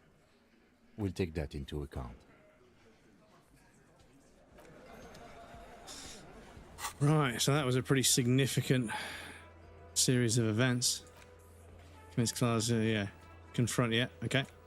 And we're going to ask her about Sunday night as well. Spider-Man, welcome in, dude. How's it going? Good to see you. Right, let's go see if we can give the tape we found in our room to make the jam better. Let's go see if we can do that. The thing is, there's a bunch of dialogue options for failing that check, but I'm not going to load up and do that. I think those are the ones we got in our first playthrough, I think, so.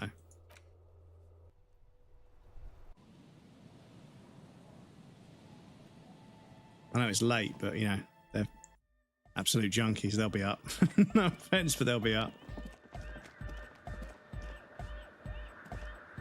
Good morning, comrade!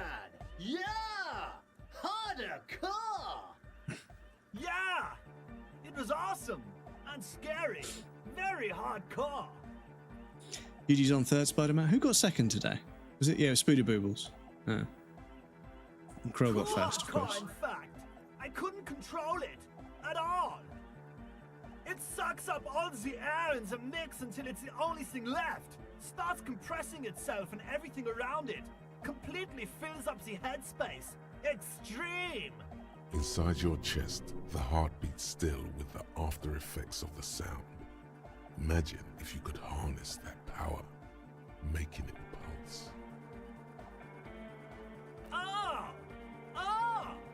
But how? Right, so that's low, and I want to. Yeah, this is actually this is a side quest, so I actually want to pull this off. So it's interfacing, and I have a few things that help interfacing, I think. So it's a yellow skill.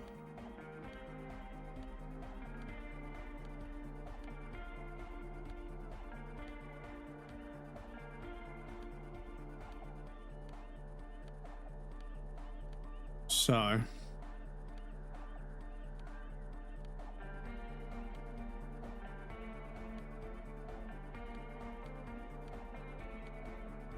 I thought I had something for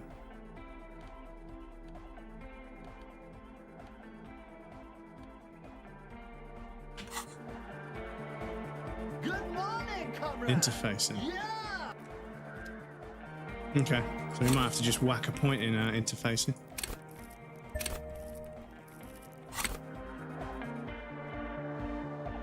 Good morning, comrade.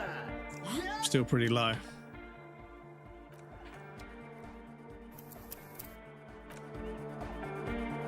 Good morning, comrade.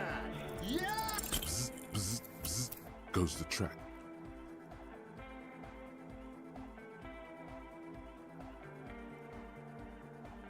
The young man bobs his head.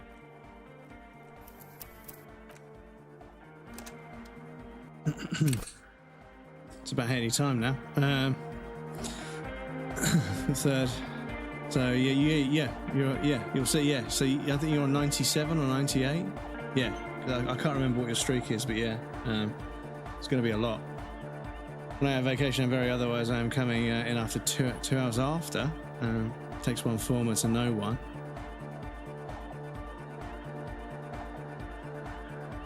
Takes one former to know one. Ooh, excuse me. Coming into the stream. Good morning, comrade. Bzz, bzz, bzz, goes the track in the...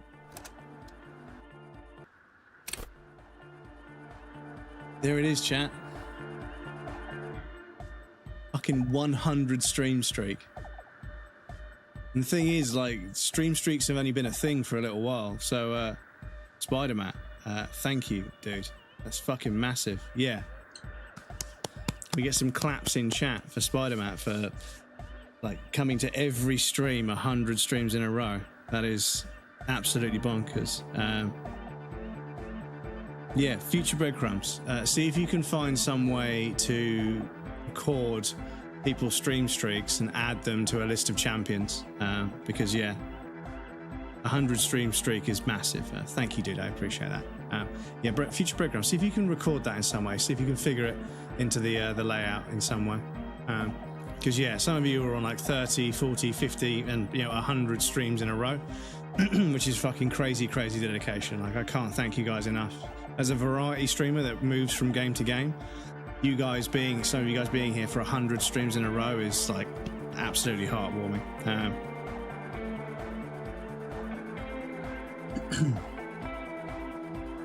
Next goal, 200.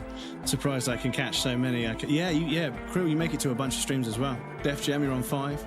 Welcome in, Def Jam. Enjoy your daily bread as well. 200 definitely won't be until next year. Yeah. If it took 100, I mean, it was months ago. Excuse me. Please excuse me, chat. The medication I got should help clear some of this, so I shouldn't have to cough quite as often. Working like a maniac and a kid and still get time to go. Yeah, you make a serious dedication to the stream, dude. So I appreciate you so much. Thank you so much. You guys are way too kind to me, honestly. Sidechain the beat.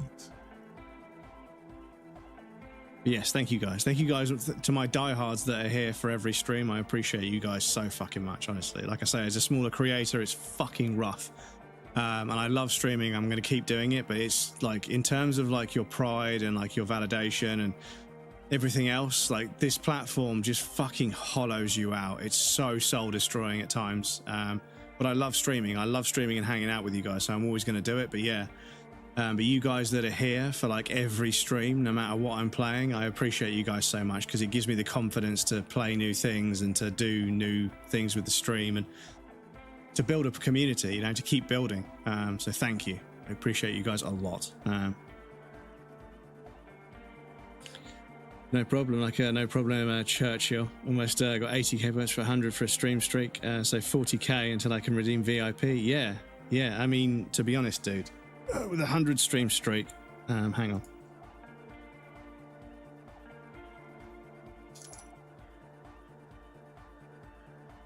Yeah, I mean, with a 100 stream streak, like don't worry about the channel points, dude. Use them for something else.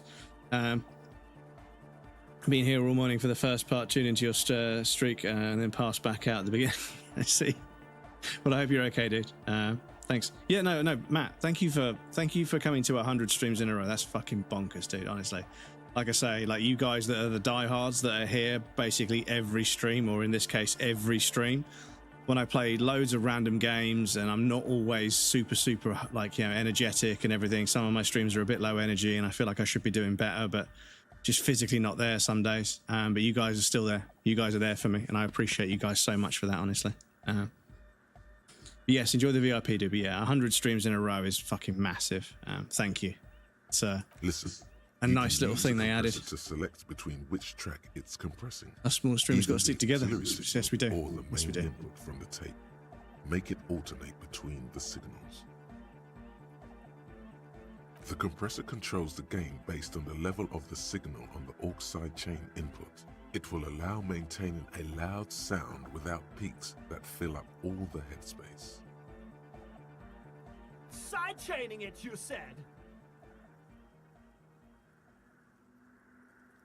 Then he puts on his headphones and his eyes go wide, wider than they've ever gone on drugs. He starts jumping up and down with bliss in Enjoy the total raffle. silence, still listening to this his emo? headphones. Got to be here when you're on, but I'm gaming. I don't pay attention to my notifications. Yeah, no, it's fun. You can make it to as many streams as you can make it to, you know? Hey, what did you do to Egghead Cop, man? Did you break him? But yeah, it's like I say, I'm not implying people, I'm not trying to say to people that you guys should come here more often. You know, the guys that come here every stream, I appreciate you, but I appreciate people have got lives and stuff going on. They can't make it to every stream. So, you know, it is what it is. I'm not trying to imply any pressure or anything. I appreciate everyone that shows up, you know, even if they don't show up every stream, you know, I appreciate that you show up. That's the important thing. But when you can, if you've got life stuff, if you've got other things to get on with, it's perfectly valid. You know, I don't take priority over your own life. That's your life. You can do what you want with it, of course. Jake the Obscure, welcome in, how's it going? Hope you guys are well. Yeah, doing very well, thank you. Very, very well. Never seen it before either. Speaking about wonderful human beings, Jake. Yes, welcome in, dude. Good to see you, Jake. Are you ready, pussy? Noid straightens his back, ready for the beat. I was born ready, Egg.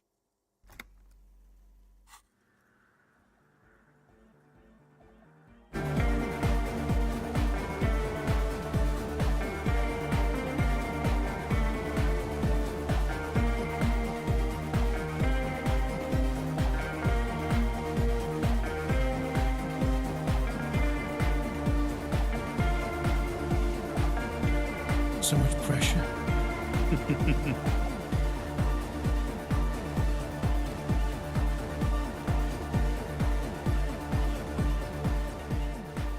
The audio assault is glorious. The speed freak dances on the stage, intensely waving his hand in the air. Don't give up those points to me, Krill said, so you should catch up. How many do you have? Missed opportunity to have a Prodigy Easter egg. Could you imagine if they just started playing fucking Breathe or something? Oh my god. Could you imagine? Yeah, it would be, yeah. If I could change one MP3 in the game to make it like maybe not Smack My Bitch Up, but yeah, Breathe or Firestarter or even something from Jilted Generation, you know, like Voodoo People or something. Yeah, just some of the most like powerful rhythmic music I've ever heard in my life. It's an open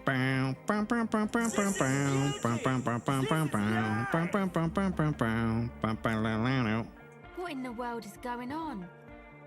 The way melody and bass flow together, it's unnatural. It's unnatural. Your body is taking a beating from the low frequencies crashing over you. It's making you feel alive again.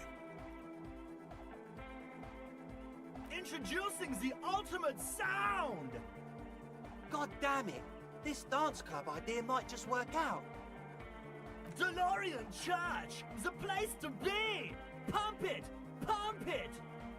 Who will be the innocence Hardcore. of hardcore melodic dance music?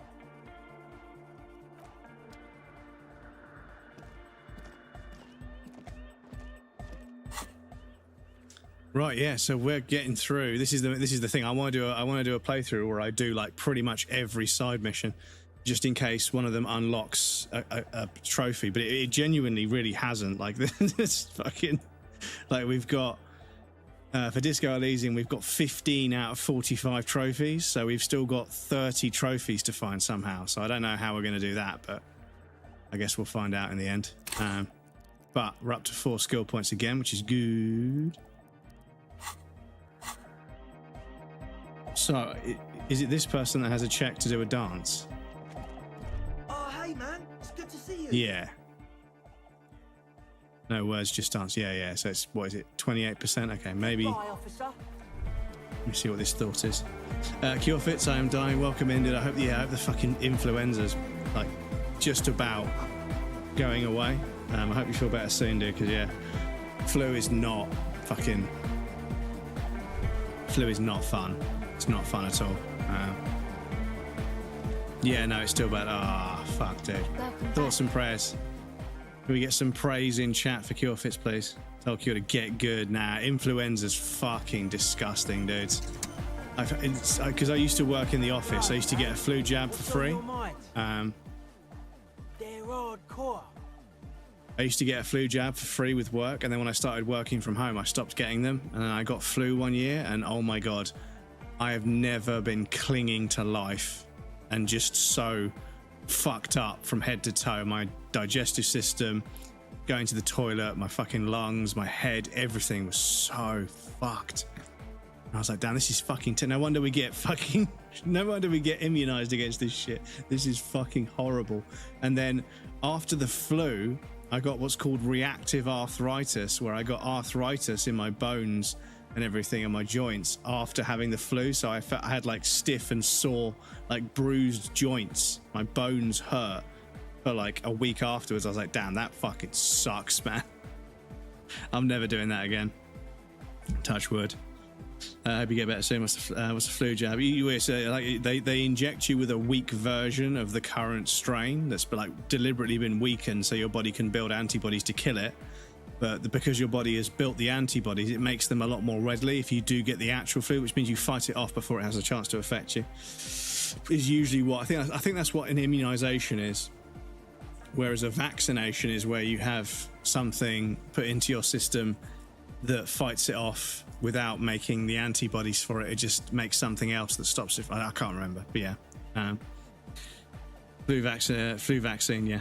It's fucking bad one too, because I realised my sister that gave it to me works at a hospital and she always gets updated flu such. Oh yeah. If you caught it from somebody that works in a hospital whose immune, even without the flu jabs, if they work in a hospital, their immune system will be fucking bulletproof, because working in a hospital is exposed to it all the time. So yeah, it's going to be a fucking doozy. So yeah, thoughts and prayers, Cure Fits. I hope you feel better soon, dude. Look after yourself, hydrate, get enough sleep. Didn't even know we could get it if we weren't old. Just have to pay for it usually. Yeah, the vaccine, didn't understood the English slang. Yeah, vaccine or immunization or, vaccine, whatever it's called. They're just clothes. Nah, these are just boring, normal, hardcore clothes. That's outlandish. That's outlandish.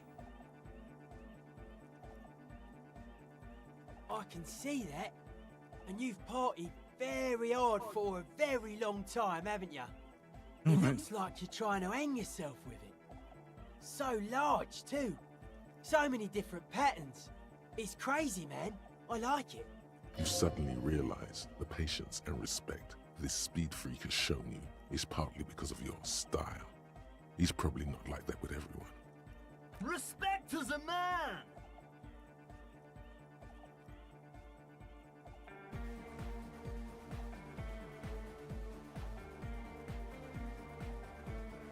That's a white check, so that's conceptualization. So can we get that one back as well? So if I speak to him, What's on your mind? That's conceptualization.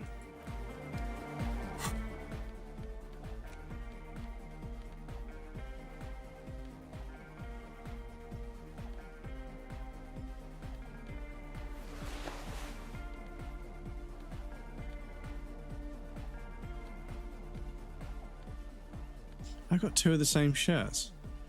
Oh, that's a jacket. Okay, so I can put that on top. The 2 can... Okay, that's good.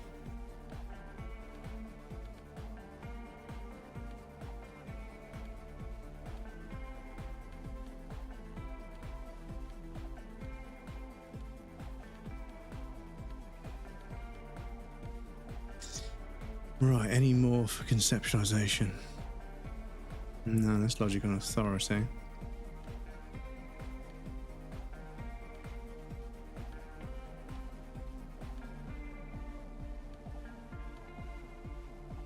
Okay, so what does that make it? Yo, man. What's Okay, on your yeah, mind? that's pretty good. That's pretty good. So,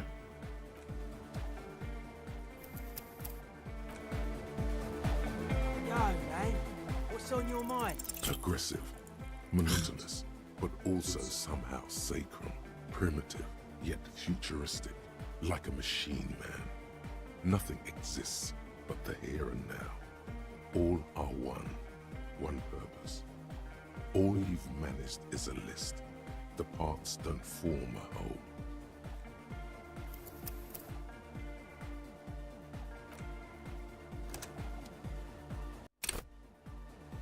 Yo, man. What's on your mind? Aggressive.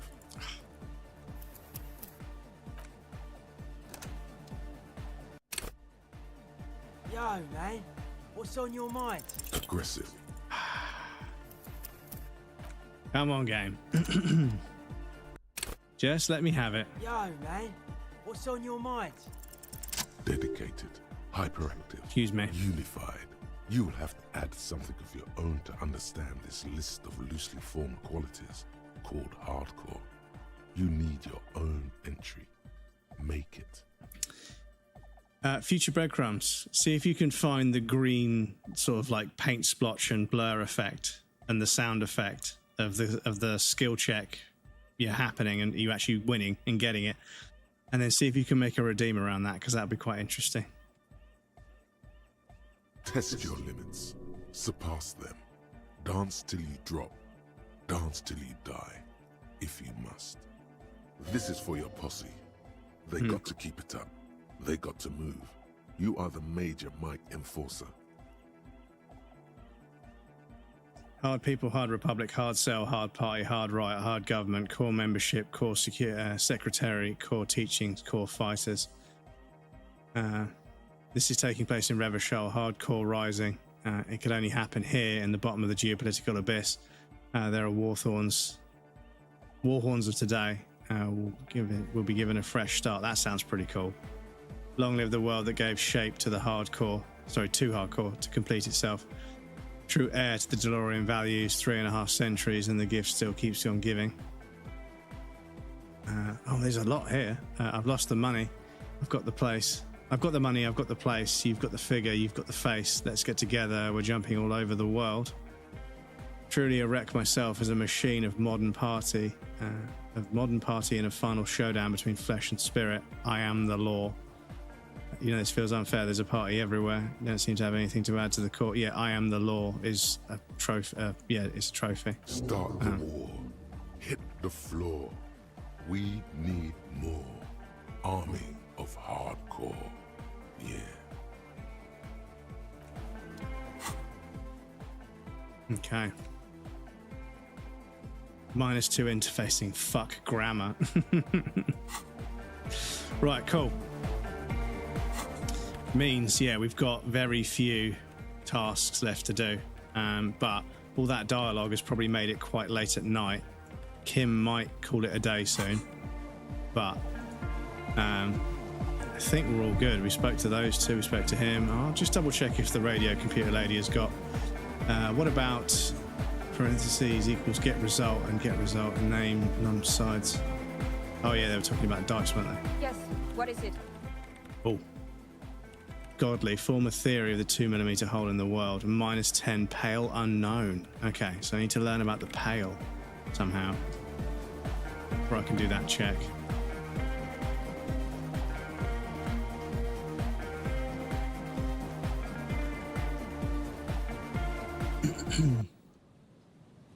Green's my favourite colour. I love it even more than blue and yellow combined. Stop it. Blue and yellow, blue and green combined. Come on now. That's a good one.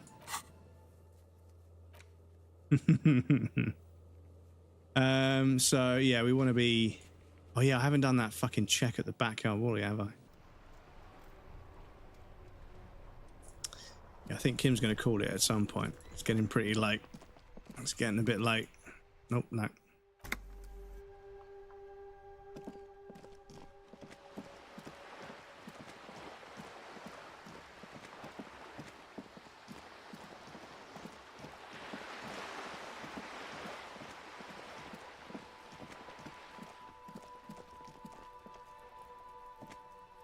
Just an ordinary wall. Nothing to see here.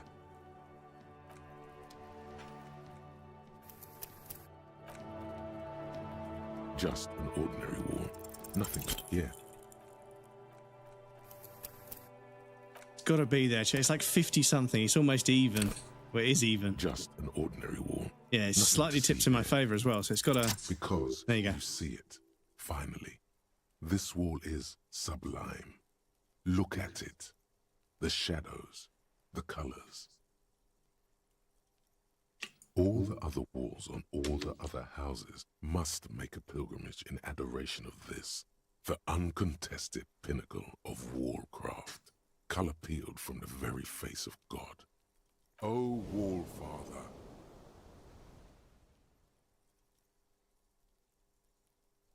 Huh?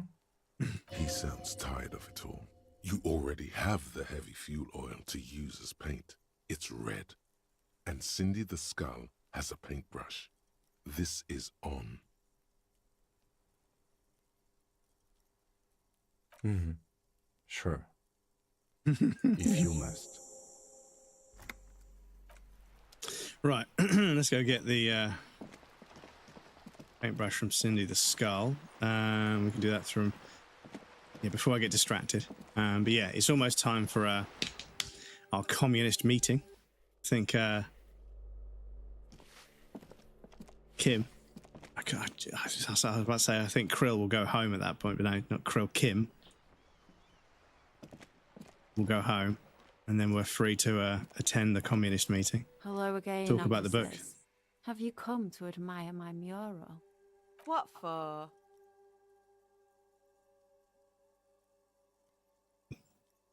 Well, if it's for art, but what kind of art are we talking about?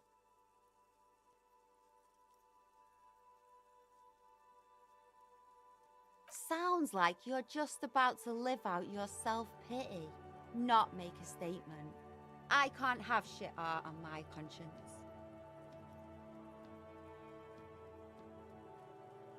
There, Piggy. I guess art just isn't really you. 'Cause you're sick in life and in everything.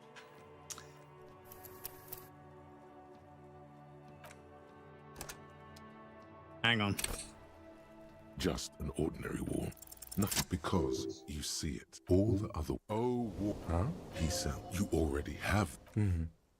If you must. Right. So, because yes, you get to paint something beautiful is about to happen on that wall.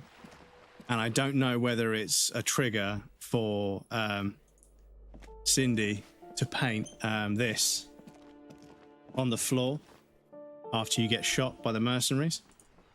Why are you playing the Soviet national anthem? No, the comrade of the British proletarat of fish and chip. My comrade of British proletarat of fish and chips. So, in Soviet Russia, chips, fish, you. You said it would leave when you Hello enter. again, officers. Yeah. Oh, yeah. Have you come to admire my mural? What for? What do you think I'm trying to paint here? A mural for a better tomorrow? Why do you really need it? But boring. You're not using my lovely brush to spread boredom. I ain't helping no pigs fool honest, upstanding citizens. I'm not an antisocial element. Well, if it's for art, but what kind of art are we talking about? Then you have time to find your own fucking brush. Yeah, not gonna hold my breath, Piggy. You look like you'd suck. Everything really. They do say the painter always paints his own portrait. That's pretty fucked up. Even for you, Piggo.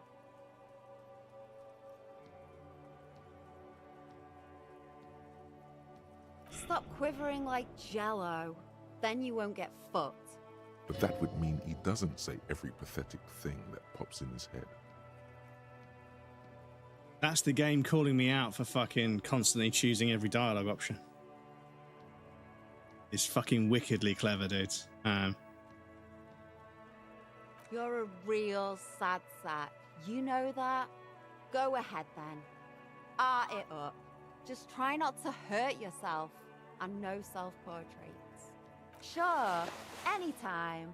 Us shit artists have to help one another. Besides, I was out of fuel oil anyway. She only gave it to you because she doesn't see you as competition. The right idea is not coming to her. It's excruciating. You know what you've got in that fuel canister you scavenged from your Kanema? Red-dyed heavy fuel oil, paint, and a brush. You're ready to do this. Tremble. The time is now. Ta'ola. Time for the show. For Ta'ola. The hallowed time of fear and disintegration. A countdown has begun. All will collapse on itself. The world will disappear into a single grain of blackness. All sound will be muted. All life will scream. Ulogu Theodos, Xeno Zausin, Ipoli Osidhian, Echondes Fronisin. Monday morning, the moment you arrived in this reality, are the first crack in the sheer face of God. From you it will spread. Yes, you spoke the words of the Palindropos and the houses of Pericarnassus. Items, people, even words will tumble. All will lose its meaning in the coming years. That is why you marked yourself.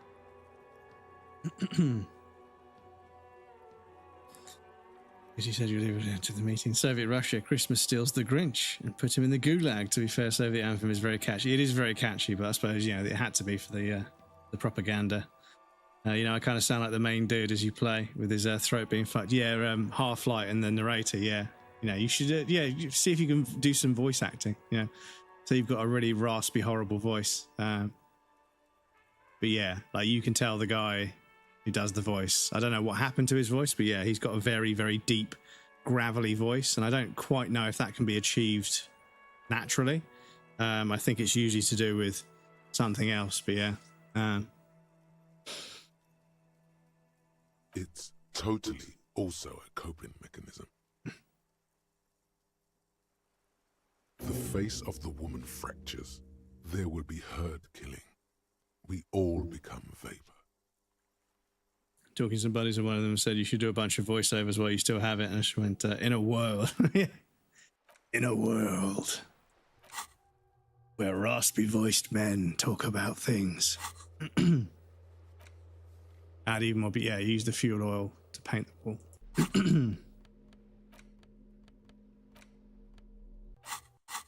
Cool. Right, so we've only got a little bit of time before that next meeting, and then that will be ticked off the list. We're going to paint the wall with something cool.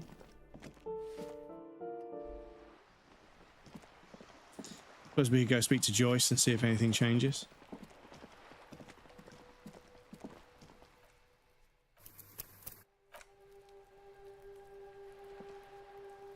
The paintbrush in your hand is like a loaded revolver. What will it be, Desperado? Quite a few things come to mind.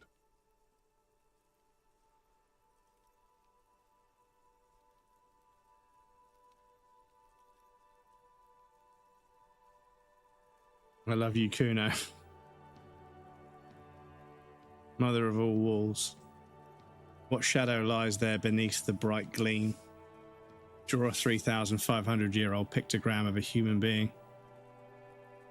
Renee lives. Something beautiful is going to happen.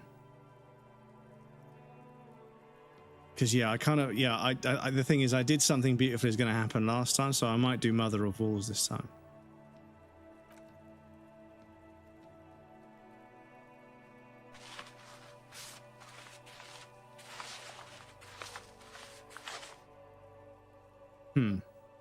You've spoken. The wall will now silently repeat the message for a decade or so, until the sea air degrades the paint, adding another layer of detritus to the city. Very poetic. Real poetry. Should we return to our murder investigation? I hear there's a really bad one we are supposed to solve. Yes, Kim. I'm sorry. I wanted to paint on the wall. All right, I'm sorry. Cool. So... yeah.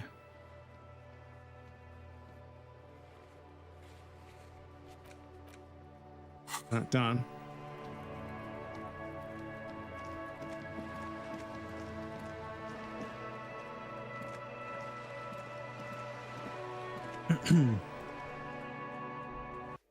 Actually sounds like his porridge stuck in his throat too. But there's a guy who can do Morgan Freeman really well, and he's playing a co-op game with some friends, and he's playing as a xenomorph, like an alien. Yeah, his friends are like, do the Morgan Freeman voice. he goes quiet for a second. He goes, I can smell you. It's so fucking good. It sounds exactly like Morgan Freeman.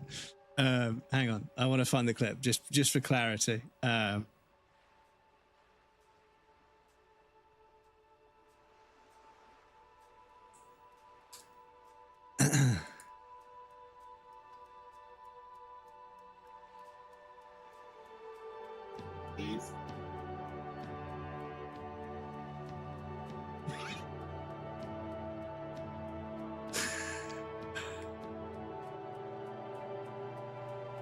That went on the wild.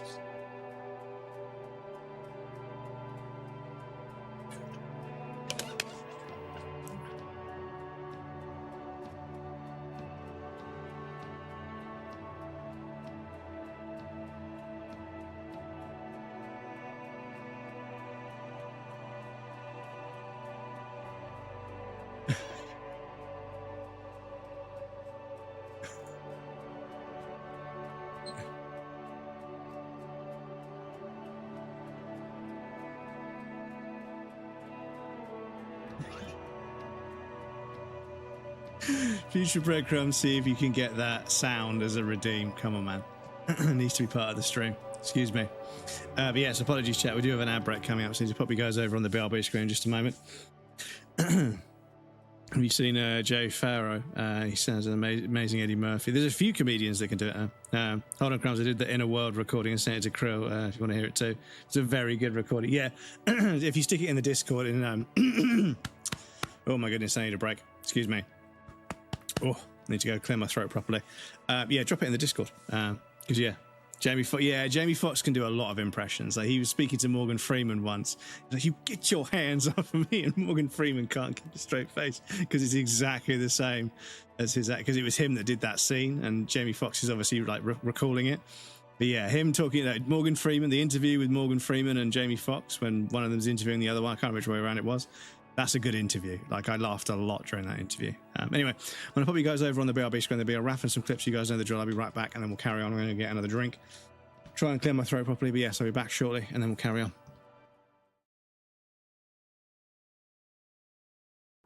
Okay, do you know what? Yeah, okay. So hang on a second, because, yeah, this boss feels like unbelievably obtuse and difficult to try and fight normally. So let me see what the parry's like.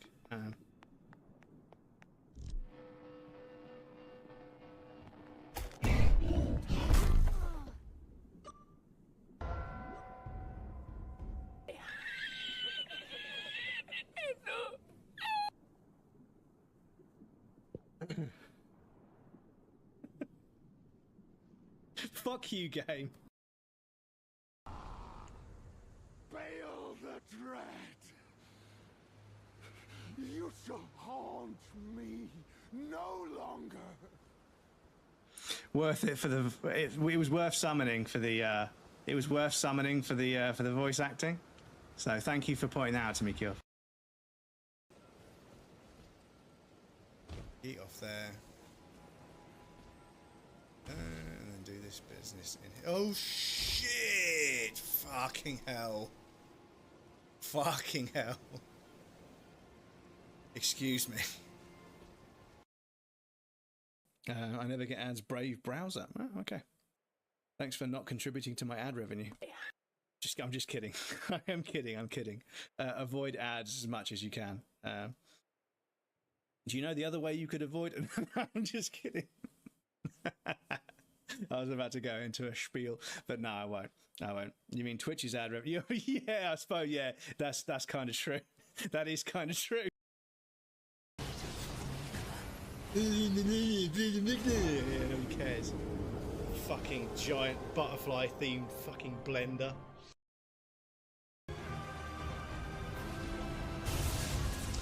Dick! Fucking dickhead.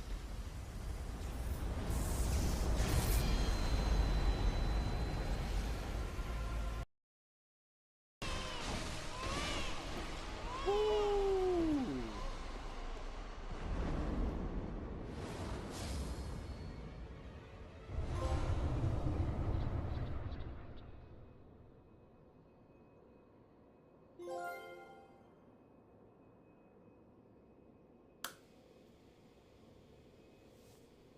Let's go. Let's fucking go.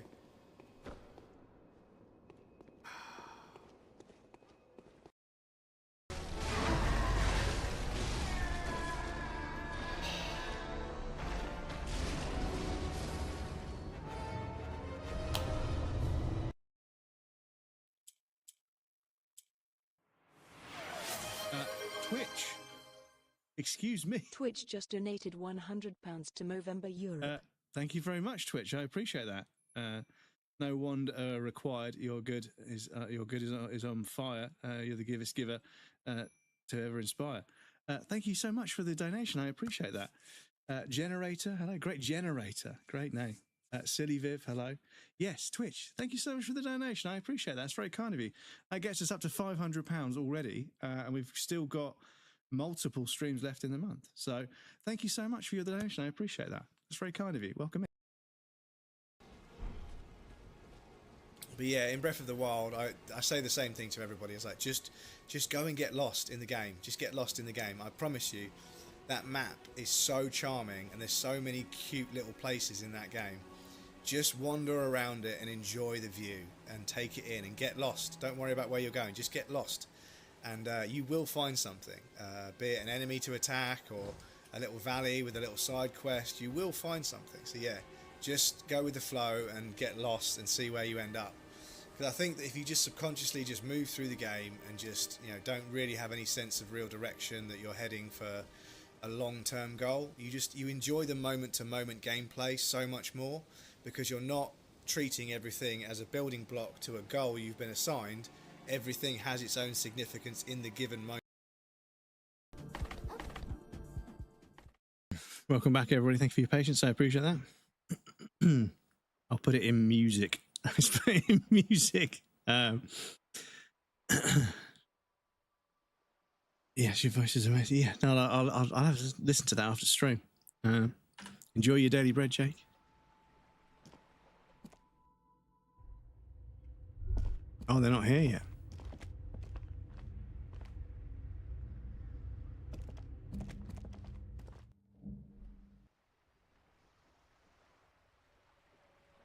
Hang on.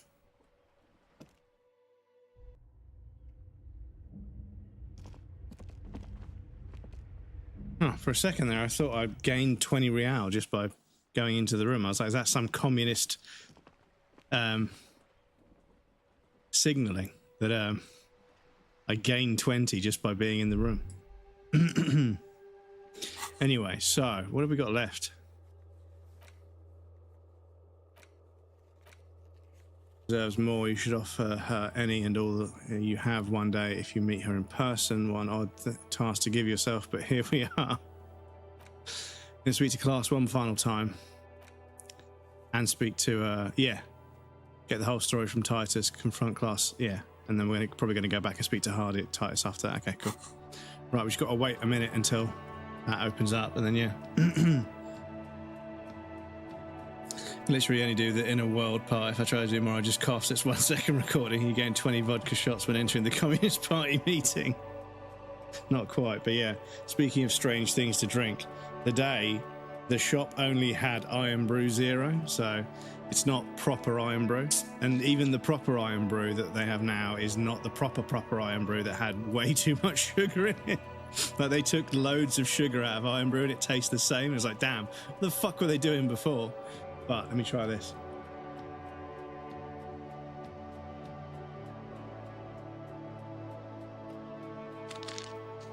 It is different. It is different. Is that like a Powerade? No, it's very difficult to explain. It's a very, very peculiar flavour, but I'm very, very fond of it. Probably replace some of the sugar with sweeteners. Yeah, well, this is it, is that there is some science out there explaining that if your body treats it like sugar, it's just as bad as sugar, but if it's chemicals, it's worse. So if you're going to consume sugar, just consume sugar, you know? Like, you're not getting away with it, you know? You need to moderate your sugar intake, not drink things that have alternatives to sugar in them that are going to make your body behave the same way. So, but yeah, I had a blood test done not too long ago, and I haven't heard anything back, so I don't think I've got diabetes or anything, so that's good. Touch wood.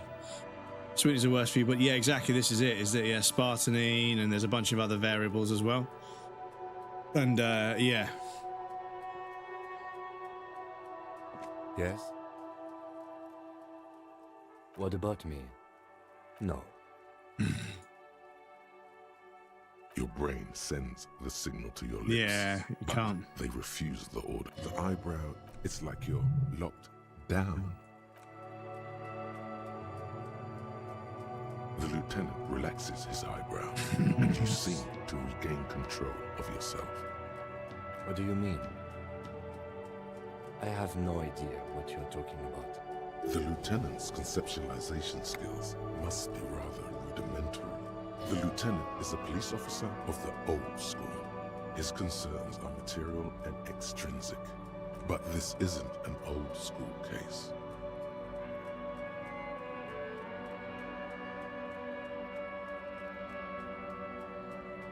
So what? That makes you the new school? God spare us. For real detective work, nothing beats a good notebook by your side. The lieutenant produces his small blue notebook and idly thumbs through a few pages.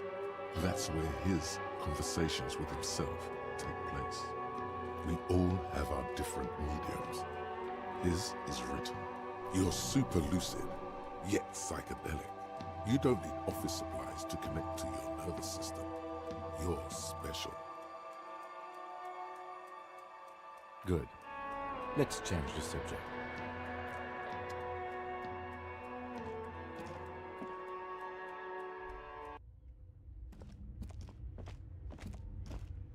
You're back. Right, let me just save the game there just before we do any checks. You're back. Yes. Let's get right to it. His companion leans forward, ready to jump in. They're impressed that you dove right into the most advanced parts of the theory. Half an hour evaporates and the conversation is still wending its way toward new and unexpected places. A cool breeze coming off the bay wraps itself around the Capeside apartments in a nearly forgotten part of that glorified construction site, surrounded by rusted pieces of scaffolding and walls of faded tarpaulin.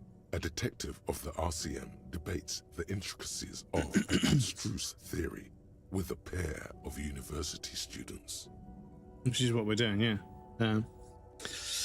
They bought Fentmans this year, if you know what that is.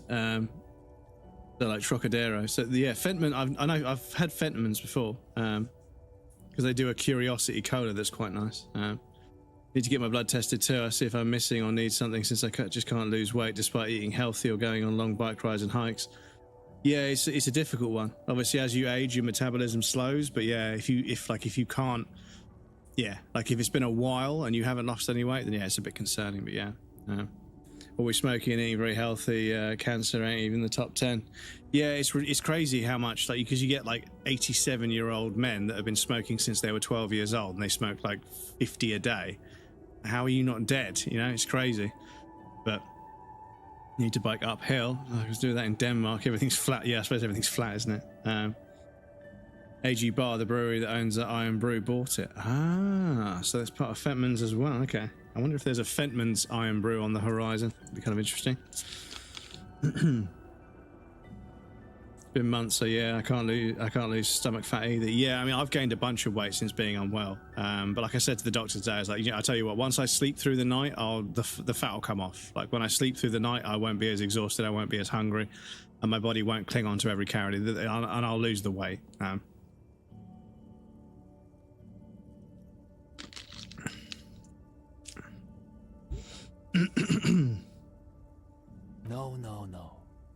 You're saying he doesn't need to open them because he absorbs all the relevant content just by staring intently at the cover. Excuse me. It's a widely understood second-level effect.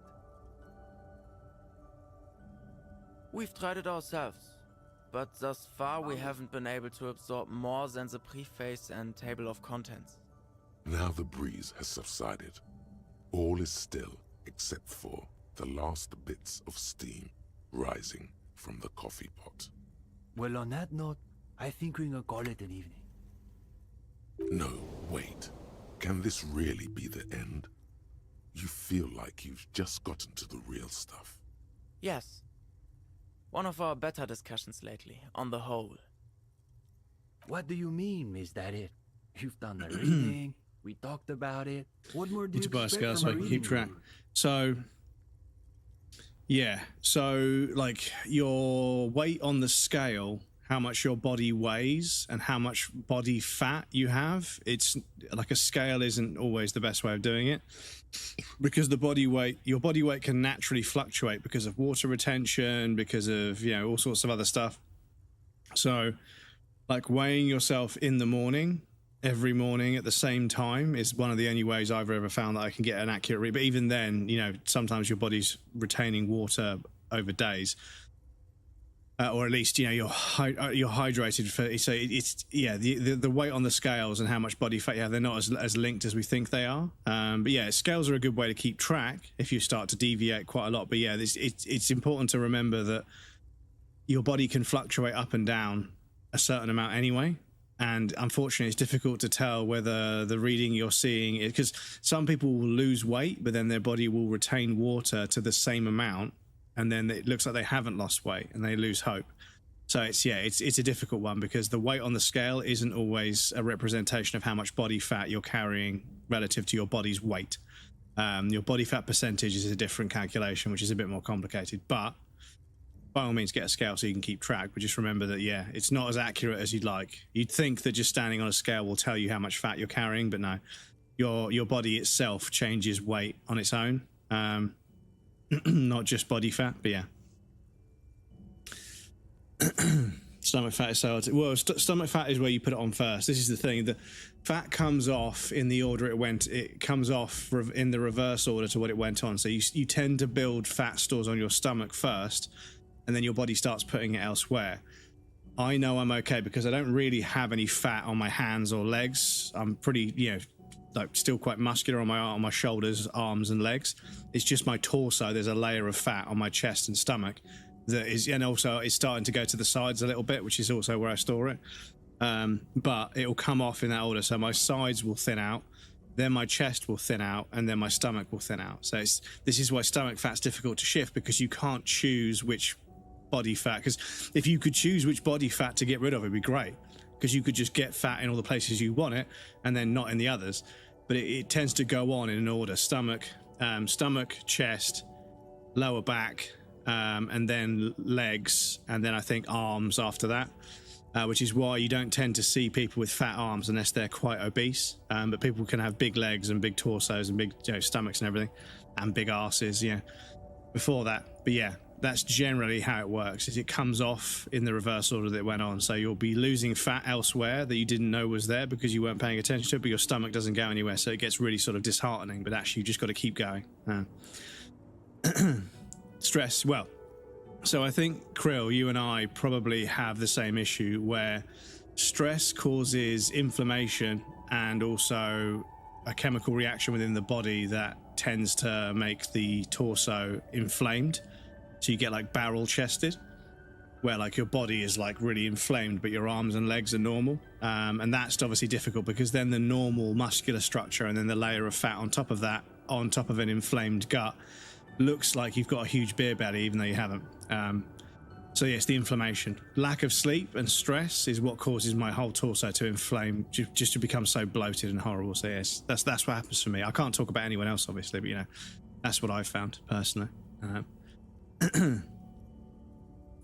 haven't weighed myself since 2015. Scales work really well against people who are trying to lose weight because all of a sudden they see the gain weight again, this muscle weight now. Yeah, this is it. Is you can gain muscle and lose fat and still stay the same weight. They do fentanyl and lose both. It's beer fat for sure. Well, maybe, yeah.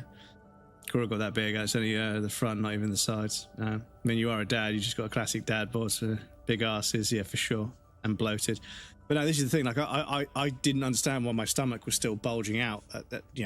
It wasn't before, but now my stomach's bulging. I'm like, why am I getting a beer belly? I haven't drunk in like 7 years. Why am I getting a beer belly? It's fucking crazy. But because I'm inflamed and I'm gaining weight because I can't exercise properly. So that's unfortunate. Yeah. Well, you could always ask, I guess. He probably won't get a better chance, honestly. But it's getting late, so maybe pick the most important question. Come on, we have things to do in the morning. Detective, how should I know what questions you have about communism? He says he doesn't have any questions, Steban. Are you absolutely sure? A communist can't be afraid to ask questions, just because they don't know what the answer might be. In other words, you'll forfeit their respect if you back out now. Shit. Rhetoric 3. Haunted by lost love, residual fascist tendencies. Showed him the rifle, did all the reading. All right, here we go. We're devoting all your available brain cells to coming up with a question about communism. Scratch that. To coming up with the question about communism. The alpha and omega of communism questions. And that question is... I'm eating so much fast food, order food. Yeah, I need to stop doing that, and cooking is so boring. Yeah, I mean, you've got to fall in love with cooking. You've got to find things that are interesting and fun to cook and take solace in the process of cooking and learning all the various different ways of making a sauce or making a marinade or making, how to roast something so that it's nice and crispy on the outside. But you've got to take like real sort of, reverence in the process of learning how to apply heat to certain things and how to create certain chemical reactions. And once you learn how to cook really nice food for yourself, it's a bit of a game changer. I've just noticed there's 2 shadows in this room. There's a shadow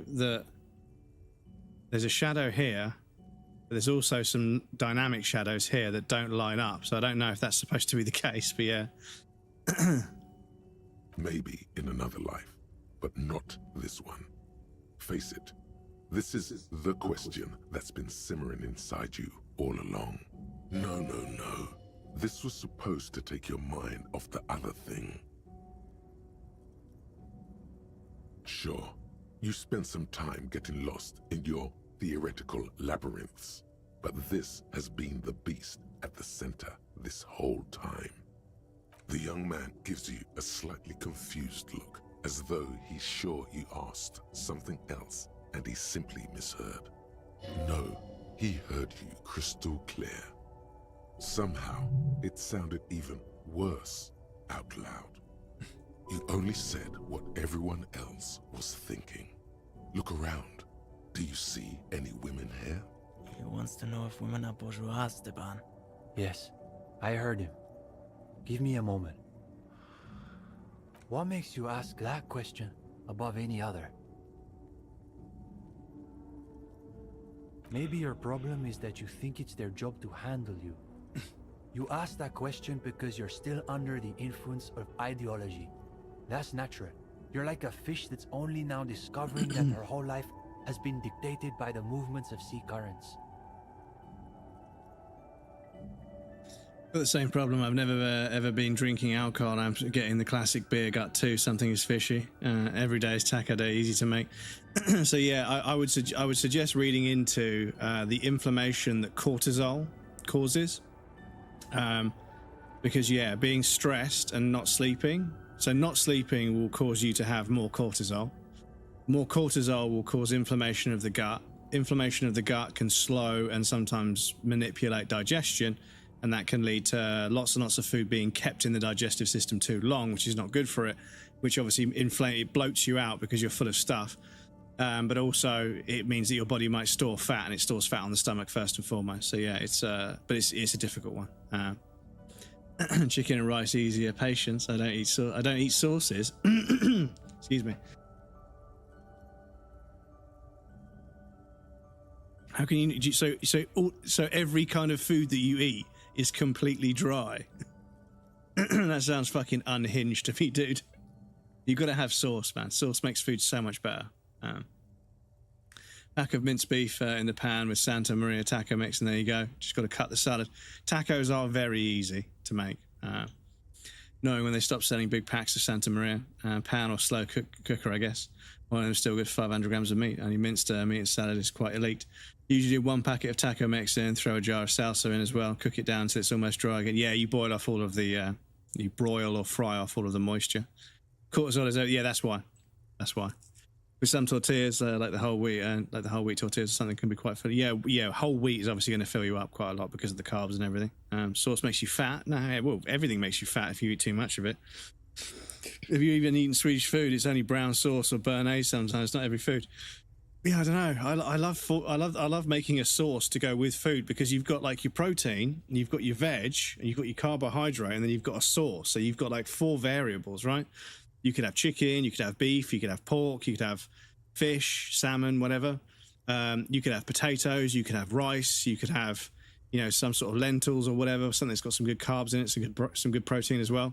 Then you've got your vegetables, you could have carrots, peas, more potatoes if you haven't got those as your main sort of carbohydrate source in the meal. Pulses, all sorts of other stuff. There's loads of different vegetables. And then you can make a sauce with, maybe some part of them. You could, if you cook the protein, the meat in a pan, you can then deglaze the pan with some water or some butter. Then you can add stuff to that. You could even take some vegetables that you've got left over. You could blitz them up in the in a blender, or you could cook them until they go soft. You could scoop them into the frying pan and then smush them into the to the reduction you've got from deglazing the pan. And then you can add bits and pieces. You could add some like spicy sauce. You could add some olive oil or whatever, and you could just slowly bubble that away until you get a nice rich sauce. And then, you've got like vegetables, sauce, hydration, fluid. You've got some oils and some fats in there that are good for you. You've got some protein. So, you've got options. But, I love making a sauce to go with my food. I love it because it's like another thing to sort of get invested in. But yes, because you are secretive, born in France. It's a conspiracy man from Big Sauce, yeah. Whenever you fry something in the pan, just add liquid red wine or stock and cream, whatever. You deglaze it, throw a little flour, thicken it. Yeah. You just make a roux, but with the rather than butter and flour, you use the deglazed sort of reduction of whatever's in the pan. Just pan frying. Yeah, exactly. Yeah. You can deglaze a pan and then make it into a sauce that you pour over the food you just fried with some vegetables and some rice or some potatoes, and you've got something that lubricates the meal. That's what it's a bit of a strange term, but I feel like some meals, they're very dry, and with a little bit of sauce, suddenly they're super nice to eat. And I can't think of any meal that comes with sauce as standard. If you took the sauce away, that it would be better. But I can think of lots of meals that are very dry.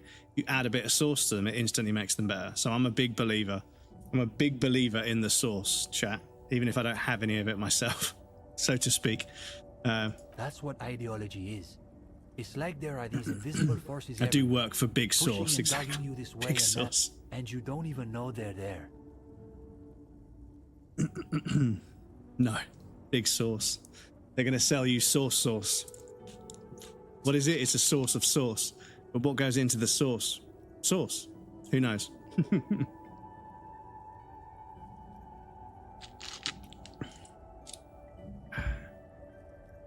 Everything, man. That is part of the communist project, to destroy the ideological structures that reduce men and women to these hollow shells of identity. Do you know the story of Dobrova and Abadanais? I thought it was just some gibberish you made up for the passphrase. The so-called revolutionary lovers, the dual commissars of revolution in Insulinda. Yulia Dobrova came from Grad. Jean Abadanais was born in Revachol. She was brilliant, charismatic, a revolutionary comet.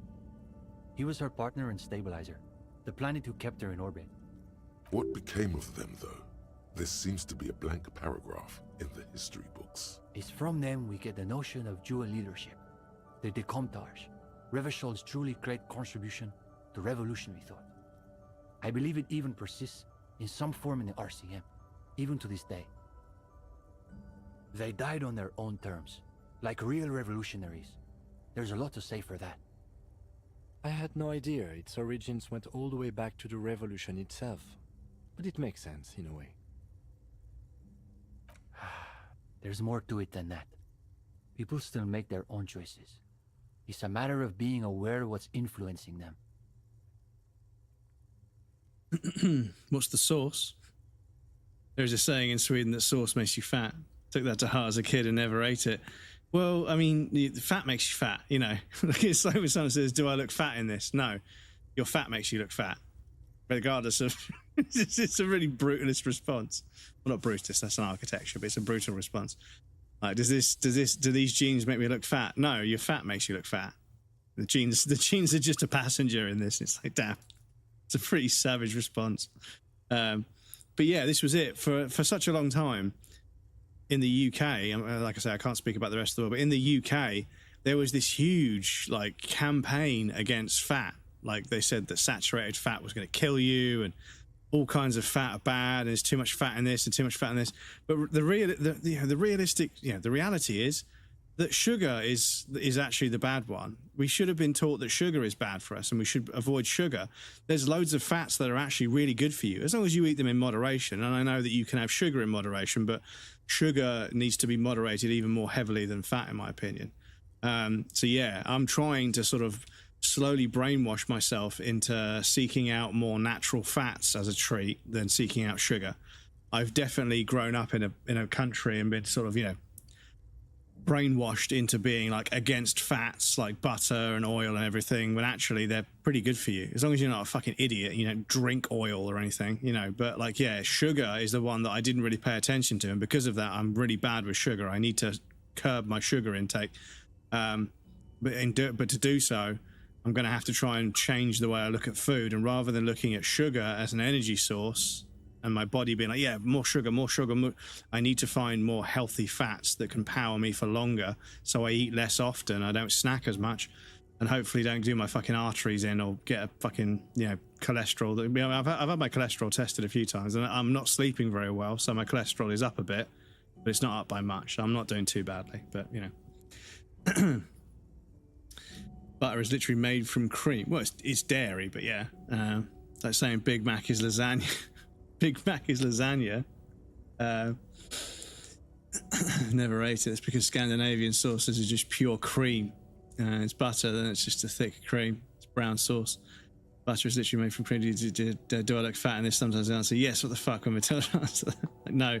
She was to say something like that. It's like, no. Do you guys eat as much sugar as the Americans? Not as much. They're trying. The food companies in the UK are trying to get English people addicted to sugar, like the Americans have been addicted to sugar. And that's not all of them, obviously, but in America, food is very, very high in sugar, and they have a much higher diabetes population as a result. And the UK, lots and lots of food is slowly becoming more sugar, you know, filled with sugar.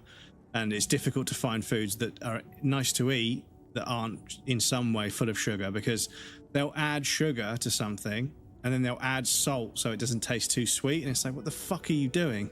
You know, but the sugar is what you get addicted to, and they know that. Sugar is evil. It's everything in the US. Yeah, eat more nuts and snacks. Yep. The English breakfast hurts my heart. Yeah, it will do, because it's mostly just fat and meat. Yeah, the English breakfast is supposed to keep you going for a day's labour. It's not supposed to be good for you. I had a play date with some friends, my daughter and I went to, and we had an American diet argument. What did you guys argue about? Corn, yeah, high fructose corn syrup is pretty dangerous stuff. But yeah, super into the all natural foods camp, and the team was super into where is the science. Like, hey friends, just trust that it is in the middle. I'm the pre-diabetic camp. Yeah, exactly. This is it. We can can do a day's labour and still be healthy. Yeah, pasta is made from doughy, consistently made flour and water. Essentially, pasta is bread. Lasagna is the most commonly made alternative layer of pasta, tomato sauce, chopped veggies, meat and cheese. It means Big Mac is lasagna. Wow, it's different preparation, but yeah. Ketchup is a liquid made from fruit. It's like 20% sugar, making it a sports drink. Yeah. And you can get low salt versions and low sugar versions of things, but like we said earlier, they just put fucking sweeteners in there instead, and they're even worse for you than the sugar, so... Yes. That's the question you should be asking yourself. His companion nods, but offers no further solace. The young man nods, but says nothing. He appears to be distracted by something. He's wrestling with some question of his own. He's lost in his own thoughts. You wonder what silt you've stirred in the bottom of his soul. Wait a minute, if you don't mind. We wanted to get your opinion on something. A few little changes we've been thinking about. Nothing too major, I think. We were talking potentially about relaxing some parts of our admissions process.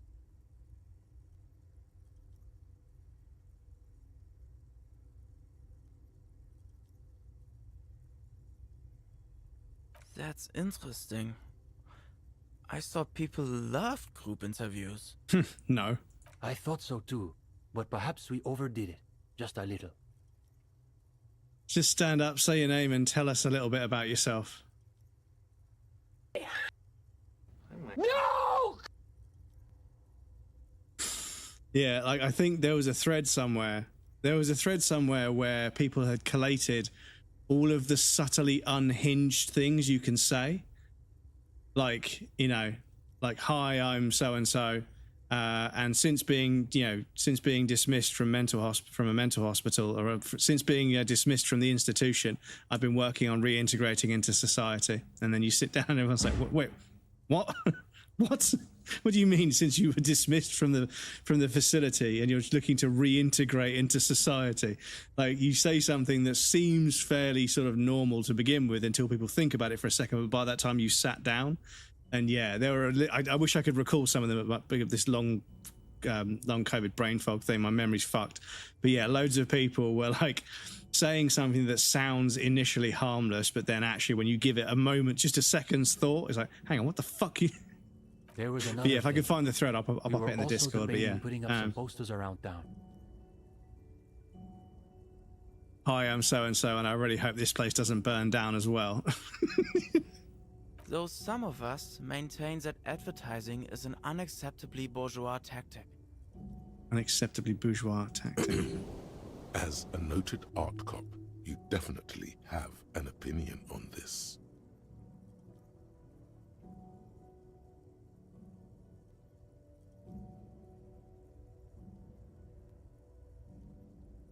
Ah, it makes sense. There's already a sub-theme of radical street art running through our reading room. I suppose that makes it a historical inevitability beyond contradiction. So why you're pretty superior when it comes to... Yeah, European food is so much better than the UK's. Lots of great diet and exercise advice that's hard to take advantage of due to time, cooking, knowledge and stress. This is it, Gat, because everyone's like, you should make everything from scratch. You know, like, well, where can I buy it from scratch? Oh, all over the fucking place. It's going to take me all day to get the ingredients for one meal. And then I've got to spend all my time cleaning, peeling, and preparing and washing all of the fucking produce, because that can't be done apparently by anyone else. Then I've got to fucking chop it all up and get it all ready. And then I've got to start cooking it, and then I've got to clean up afterwards. It's such a fucking yeah. And I know you should do it every night, but there are some nights where I take something out of a package, I put it in the oven, and I just cook it. I don't cook vegetables and everything else every night. I have a night off every now and again where I just eat something simple. But with my stomach acid being the way it is, I'm trying to eat less for dinner, because I think it would help me lose weight, but also it will help my stomach acid not react as much, and therefore I won't be fucking snoring because of congestion caused by phlegm, which is being created to counteract the stomach acid in my esophagus, which is the theory I'm going with at the moment. Totally agree. I've had to really modify my cooking and baking to work against the US food culture. Yeah, this is it. It's like a bunch of stuff. When you start roasting stuff that you buy in America, when you're in America, and you're like, I'll do a roast dinner, and everything starts to glaze itself because it's just soaked in sugar. It's fucking crazy. You start cooking things, and it's like a crispy glaze without basting at all. It just starts to pick up a glaze but at the same time, like recently, I mean, I'm not from America, so I haven't interacted with it too much, but I've seen a few videos that have been forwarded to my feed. People have got bananas that just bend. You can't break the skin anymore. They bend, like they've been genetically modified to not bruise, or like to be more flexible. So you've got people that are like bending watermelon and bending fucking bananas and stuff, because it's like, it means it's easier to transport. So I don't know, but yeah, like the food isn't normal. It looks like fucking prop food, but it's being sold in supermarkets. And God knows what the nutritional value's like, but yeah, especially if you have the idea to grow an area to grow stuff. Yeah, if you can grow your own stuff, then you're winning. We also win football World Cups compared to the Brits. Cough. Planted some tomatoes in the new place, which is growing great. Glad to hear it. Nice paprika is very easy to grow too, think. American cheese you can put on fire with a lighter. Yeah, it's weird. They also wash their chickens in chlorine. So I recently read that the reason they wash them in chlorine is because the chickens have been genetically modified to grow so big so quickly that they are now usually born without legs strong enough to carry them. So they don't ever, they walk around as chicks, but they grow so quickly, they grow big so quickly, their legs can't keep up. So they then end up floor bound where they can't move. And obviously the floor of a chicken coop is full of shit and piss. So the chickens get these horrible burns from being just resting in feces and urine. And apparently the UK, we don't wash them off properly. So when we eat chicken, there is literal fecal matter and urine in the chicken. But in America, they blitz it with chlorine to kill all the bacteria from the feces. So that's why chicken, and it's strange because every now and again you get a chicken breast and you cook it and you bite into it and it's like weird. It's like it's got spring to it like meat should, that's been cooked to be tender, but it's not normal. It tastes, and there's a weird texture to it that's really off-putting. Like it's almost like it's been cooked and it's white. It's not pink flesh anymore. It's been cooked, but it still tastes like raw chicken. It's weird. It's hard to explain, but it doesn't happen that often. But yeah, I've had that before where I've cooked chicken and then bit into it and I'm like, that doesn't taste cooked. Because I have accidentally bit into a chicken that wasn't cooked before. I was like, oh, that tastes quite sort of bouncy and rubbery and stringy. And I sort of like took it out of my mouth. Oh, that's fucking bright pink in the middle. It's not cooked at all. But I said to the guy, I was like, listen, I know it's a busy restaurant, but you probably needed to leave this under the grill for a bit longer. You can't just warm this up. It's not cooked in the middle. They were like, oh, I'm really sorry about that. Turns out they got this chicken pre-made from somewhere else that doesn't cook them first. They thought they only had to just warm it up, and now they had to actually cook it. But yeah, it's strange that somebody would sell a restaurant something that needs to be cooked from scratch, but restaurants do tend to cook things before. They cook them all up and then they put them in the fridge to keep them, and they just warm them up to serve to you, which is it's just how kitchens work, unfortunately. It'd be nice to make everything fresh every single time, but it takes too long, right? Nobody wants to wait half an hour, 40 minutes for their food. But yeah, a few times I've bitten into a chicken and I'm like, damn, that's cooked. It's definitely cooked. I definitely cooked it properly, but it's not normal. And I don't know what it is, but their obsession with chlorine is insane. Well, I don't know. I mean, they also wash. I think, I don't know if it's chlorine or it's something else that like it fucking eats the shell off of their eggs. Rather than cleaning the eggs, it eats the shell off of the eggs, so the eggs are white and also really, really flimsy. They're really thin because the brown outer shell's been eaten away. So it's, yeah, which is why they have to keep their eggs in the fridge, whereas in the UK you don't. UK also import American chicken, the only countries in the EU to do so. Yeah, I think it might be that. I think that maybe that's why is American chicken that tastes so different. Not the EU because of the situation here. Some fucked up stuff like chat control that just passed. Shit needed just to burn in the hell. And got voted but no approved anyway. Chicken and pork sanitation practices suck here. Very selective about meat. Yeah, you have to be these days. Is turning very dictatorish. Stopped drinking milk years ago. I still consume milk, even though I know it's not the most morally justifiable fluid to drink. But Put some yeah, more coffee on, Uli. I'm not perfect, We've got sorry. a long night ahead of us. We should probably get Cindy in here too. Oh, and gendarme. One last thing. I've been thinking about what you asked before, about women, you know? Not that it's any of my business, but it sounds like this question is really tearing you up inside. It is tearing you up. It's like there's a tiny, hateful beast shredding your very soul. So, good luck with that, I guess. Staban, please. He's like, listen, you know that question you asked earlier? That sounds like it's really fucking you up. Yeah. Good luck. Why did you bring it up? Fucking hell. Right, so... Oh, I think so. Get yourself organised. Yeah, no, I think we're done.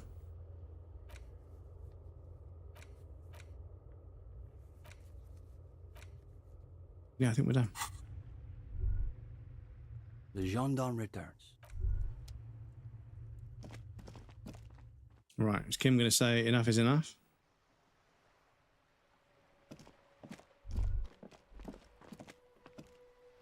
Hello again, officers. Have you come to admire my mural? No.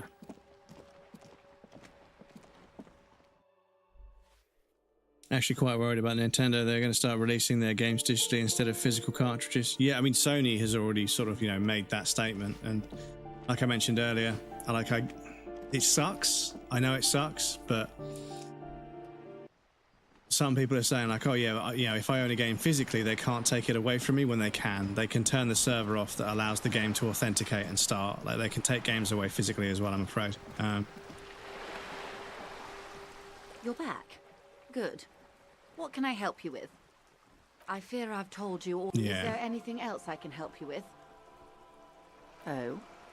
Of course, Detective. Yeah, okay, so I don't think we've got anything new to say. It would be nice if it told us, when there was something to be said by a certain character, because I do have to sometimes just wander about and, so, yeah, we've still got quite a few checks outstanding, haven't we?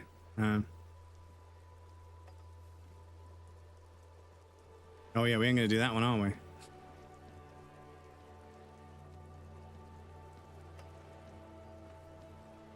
Oh yeah, no, there is a skill check with Joyce. Oh, there's two with Joyce. Yeah, no, there is. Hang on, let me see if I can find it.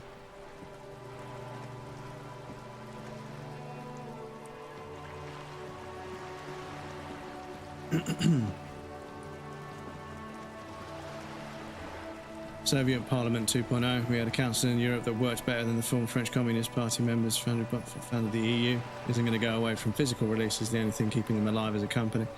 Yeah, I mean, Sony have announced it, but yeah, I think Nintendo are going to sort of just skirt around the whole, because Nintendo has already made the jump to using some sort of memory card, which is more scalable than a disc. They're actually, do you know what might be fucking crazy, right? Is if Xbox and PlayStation, it gets to a stage where it's just not physically possible or tenable to have discs full of content. And then Nintendo, who have always done cartridges, have the last laugh because they never, well, they went with the GameCube and with also the Wii, but they've with the Switch they went back to cartridges, and everyone's like, really, cartridges? But it makes sense for a handheld console. But yeah, a Switch cartridge or a Switch 2 cartridge could use all kinds of the memory, the memory stick, memory card technology that goes well into the hundreds of gigabytes. It's expensive. Yeah, it's expensive. But yeah, they're less limited with Switch memory card sticks, cartridges, than PlayStation and Xbox are with discs, because discs have kind of hit their ceiling. Until we get a new technology that really improves Blu-ray, yeah, we're not really going to be able to store much more on a disc. So yeah, I suppose rather than Sony, I mean, maybe Sony made the announcement about physical going away because they're quite often who's going to get looked to towards developing a new kind of disc, because Blu-ray was Sony, right? So I suppose it's kind of interesting that Sony, who created Blu-ray as a format, are now saying that discs are done, you know, physical's done. And yeah, you've got Nintendo, who are now, you know, very entrenched in a cartridge-based system where cartridges could easily outstretch in terms of just raw gigabytes, you know, a disc. That's interesting. The only thing is that the Switch is such a weak console that it doesn't need games big enough to be bigger than 50 gigabytes anyway. Oh, it's a funny world in the gaming space at the moment. Excuse me. Have you guys ever gone to the Nintendo Founding Family's website? It's amazing, totally 8-bit. Build a better company. And it did by not building one. Game cartridges are also coated with the stuff that could, yeah, they don't taste very nice, so kids don't chew them. Yeah, it's a horrible, bitter, sour taste. Yamauchi Family Office, it's called. They're not saying Blu-ray discs or discs are done. They're saying game discs are done, yeah. Is an HDR CD disc better? Well, I think Blu-ray's won the format war. Sony's won the... Well, so I think Magigate memory sticks that Sony were making lost to SanDisk. Was it SanDisk? That's why they're called SD cards. But yeah, Sony wanted to create a memory card format, and obviously they had a bit of experience with the Sony PlayStation memory cards. They're storing on physical media that's ported. They had some experience, so they wanted to create a new format, and their phones used the Sony memory sticks for a while, but then SD cards just got so much better. And yeah, micro SD was ridiculous. It's tiny little thumbnail size, literally the size of your thumbnail, but 256 gigabytes, you know, 512 gigabytes. You know, it's fucking great. I think you can get a 1 or a 2 terabyte SD card now. It might not be micro SD, but yeah, ridiculous amounts of storage on an SD card now. But I suppose that's, you know, Nintendo is just going to take a normal SD card format like a Switch cartridge. That's their own proprietary version of it, and just run with that. They can make games as big as they want. It's just the Switch console can't fucking play them though. But yeah, funny story, I was packing my Switch 2 and I was putting the cartridges in my mouth and accidentally and immediately spit. Yeah, you were just like, I'll hold on to this one. Yeah, the only popular brand, the verbatim M-Disc BDXL, can handle 100 gigabytes too. Yes, significantly more expensive to make and very sensitive, but you can get, I think, 106, 107 gigabytes on a dual layer, quad layer, sorry. But it depends on the compression. But yeah, it's so kids don't fucking eat them. It's ridiculous. Oh. Yeah, where is this check? Detective. Oh. Of course, detective. What would you like to know? Good. Yeah, is there a way I can find out?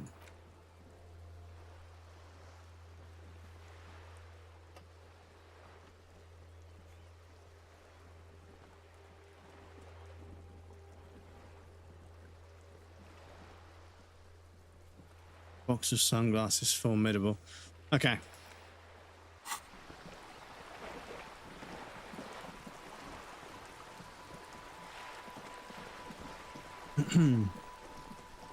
Denatonium benzoate, the coating is called. Ah, I see. But yeah, obviously they wanted kids to not chew on them, so they fucking coated them with this horrible substance. The Switch 1 did it as well. But yeah, you used to get, I'm not sure if it's the same chemical, but there was a chemical people could put on their fingernails. You could get like a nail polish. It was clear nail polish, you couldn't see it, but it had that taste to it, so people would stop chewing their fingernails because it's a really bad habit. But got my fill of dentonium benzoate for a life. Yeah, you don't want to do it again. Oh, they're locked up for the night. Okay, I suppose it is fucking 11 o'clock, isn't it?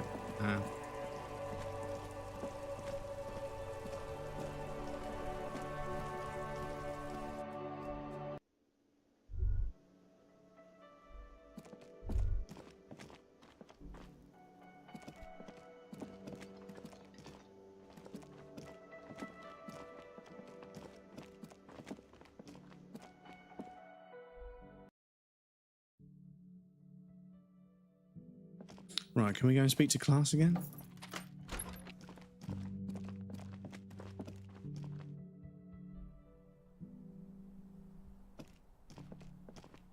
This window is pristine on the inside, smooth as following your... Looks like it. You know which window is not in recent... Whatever it is, it's... Stop distracting him! He has work to do!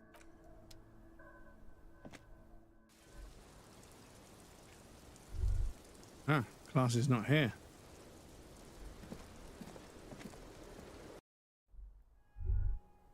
You can almost see the shape of a man and a woman writhing inside, bathed in drug sweat and dirty linens. Bottles lie around everywhere. You can barely see through. Better not to jump to sensationalist conclusions here. The footprints on the floor, however, definitely suspicious. Boring footprints. I want to jump to sensationalist conclusions. You lean closer to the peephole instinctively. I bet they're doing something quite unnatural there. Sensationally unnatural.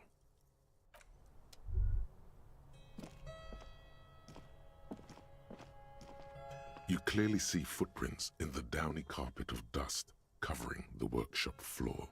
Jackpot. These, unlike everything else here, are new. Okay. Returneth, welcome back, Spooder. Good to see you, dude.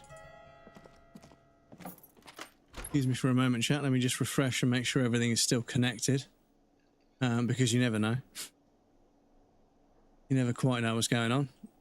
YouTube stream's still okay. Excuse me.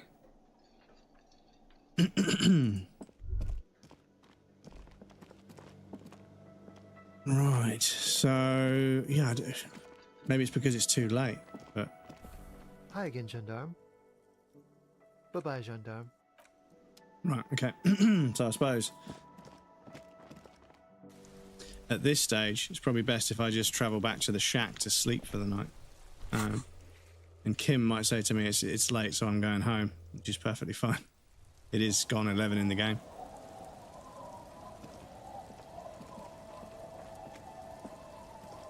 It's getting late, and it's raining. Time to call it a day. Good night, officer. We'll meet... Oh shit, sorry. Right, let me get a save down there. Perfect. Ugh. An old mirror hangs on the wall. You see the reflection of your face in it, such as it is, without the expression. It's just hairy. The bed is comforting, if a bit run down. Jake! Still, you've earned Thank you so much for the resub, dude. I appreciate that. Oh, you must say that's 3 months in a row now. I was enjoying supporting when I can. Jake, thank you, dude. I appreciate that. That's really kind of you, man. Thank you. Enjoy the raffle, gang. Yes, enjoy the ad-free viewing and the emotes, dude. Thank you, dude. I appreciate that. Modern NES cartridge style with flash memory would probably be able to hold like 100 terabytes. There's enough space in there, yeah. An old like Super Nintendo cartridge. Yeah, they were like, yeah. Oh, excuse me. But yeah, what's crazy is like you get like these like SSD like laptop sized hard drives, and inside it's just like a tiny little it's a tiny little memory module. It doesn't even fill out the whole thing, but the form factor needs to be and yeah, like one of them was like it was like a cage for like a certain kind of memory module that I could just unplug and put a different one in there. It was crazy. But I've also got like a hard drive caddy where you can slide in like I used to have the laptop hard drives for the PlayStation 4, so I used to save stuff on the PlayStation 4 on the hard drive, take it out, put it in this caddy and plug it into my computer to see if I could extract stuff. But obviously it was a little bit funny about me doing that, but you know. The place feels almost like home now, quiet and dignified around you. A new life by the seaside. You're incredibly tired. The darkness and warmth come fast. You're falling asleep. Excuse me. Here come the night terrors, chat. Easier this time. Drifting off, your head has found a comfortable indent in the pillow. Your legs and your torso feel like lead weights sinking to the bottom of the sea. Until there's suddenly light. This respite. You've earned it, brother. Brother. Bask in the darkness. Let it swallow you up and swivel you around while you forget everything you've managed to remember. Now you haven't. You've just been. No, this is the one before that. We'll just keep cycling it for you if you don't mind. As long as we can. Spin it like black yarn. Enjoy it while it lasts. You're welcome, Harry boy. You earned it. After centuries of darkness, the alarm rings. But what's this? You actually feel rested. There's no time to cuddle with your pillow, however, or as much as shiver from the cold. The world awaits. Oh, awaits. Wasn't actually expecting to win that. And modern discs are insane in its own, because when you put the disc in, you need to download it anyway. Yeah, this is it, is that I feel that like physical was going to go away at some point anyway, and I think lots of people are going to blame Sony, even though it was the fact that video games have got too big for physical. You know, Sony could have not said anything and just, you know, made you pay more for multiple discs for ages and then said, well, how about we go full digital and we make games a bit cheaper, and everyone would be like, oh, wow, Sony, it's so an amazing, Sony's really good to gamers and everything. But I don't know why, but they just said, yeah, after 2028, discs just aren't going to fucking work anymore. And I know it sucks they're taking them away, but I genuinely don't know how we're going to continue putting games on disc. I just don't know how we're going to get away with it. Every game's going to need to be 3-4 discs, and it's just, yeah, it's going to get silly, you know? Every game, because the thing is, like, what are the chances somebody doesn't lose one of the discs? You know, if there's 4 of them, and you got to, I feel like physical, it was going to go away at some point anyway. Unfortunately, you know, storage modules like memory, like USB sticks and stuff, they're still quite expensive. So, you know, a 256 gigabyte USB stick is, yeah, you could put a game on it, but I don't know what the security is like with USB sticks versus CDs. And also, you know, you're going to have to think about, because at the same time, even if you do have 5 discs, 4 discs, you know, a CD, a Blu-ray drive can only read information at a certain rate. So games are going to take fucking ages to install. Whereas when you download a game digitally, it can kind of be installing itself as it's downloading, which is what some of the patches do on Steam. I noticed that as well as downloading it, the CPU was also being activated on my dashboard thing because it was installing the update as it was downloading it to save time. I was like, that's fucking really cool. But yeah, it's physical as a medium is going away one way or the other. I know Sony was the first to come out of the gate and say it, but having given it some thought, I don't see how we can keep doing physical. It's become kind of untenable as a storage medium, unfortunately, and we haven't got something else, so it's going to have to be digital, which is why I think, you know, fighting against the physical being taken away is a waste of time. I agree, you know, they shouldn't take it away, but they're going to. Physics storage limitations are going to make that happen. But yeah, what we should be doing is all getting up in arms about consumer rights and making sure we have protections when everything goes completely digital, which is going to, unfortunately, eventually it's going to have to. That we've got these rights in place to help us maintain access to media. Anyway, we've got an ad break playing. I'm going to pop you guys over on the BRB. It's going to be right back and then we'll carry on. Have you checked the jump scare setting? Got to make sure that's on. They soften them otherwise.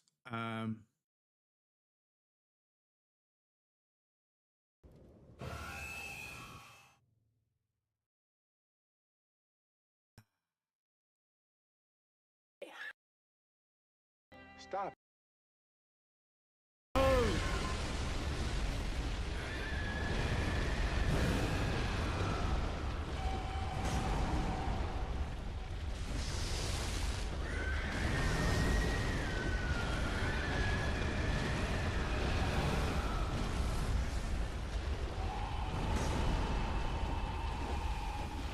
Did you just see that? 3 hits just went straight through him.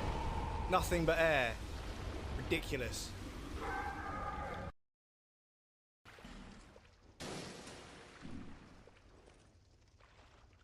Dark Souls 2 healing, everybody.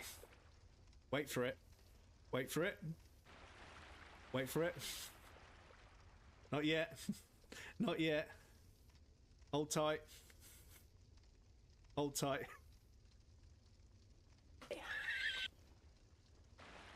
There we go. It's fucking so stupid, dudes. It's so fucking stupid. That we need to find not just 1 but 5 beavers, and literally everywhere, everywhere, just doesn't have beavers at all. There's 0 beaver. It's just like me when I go on a night out. Odds, just fucking pure fucking core strength, right? I bet she can.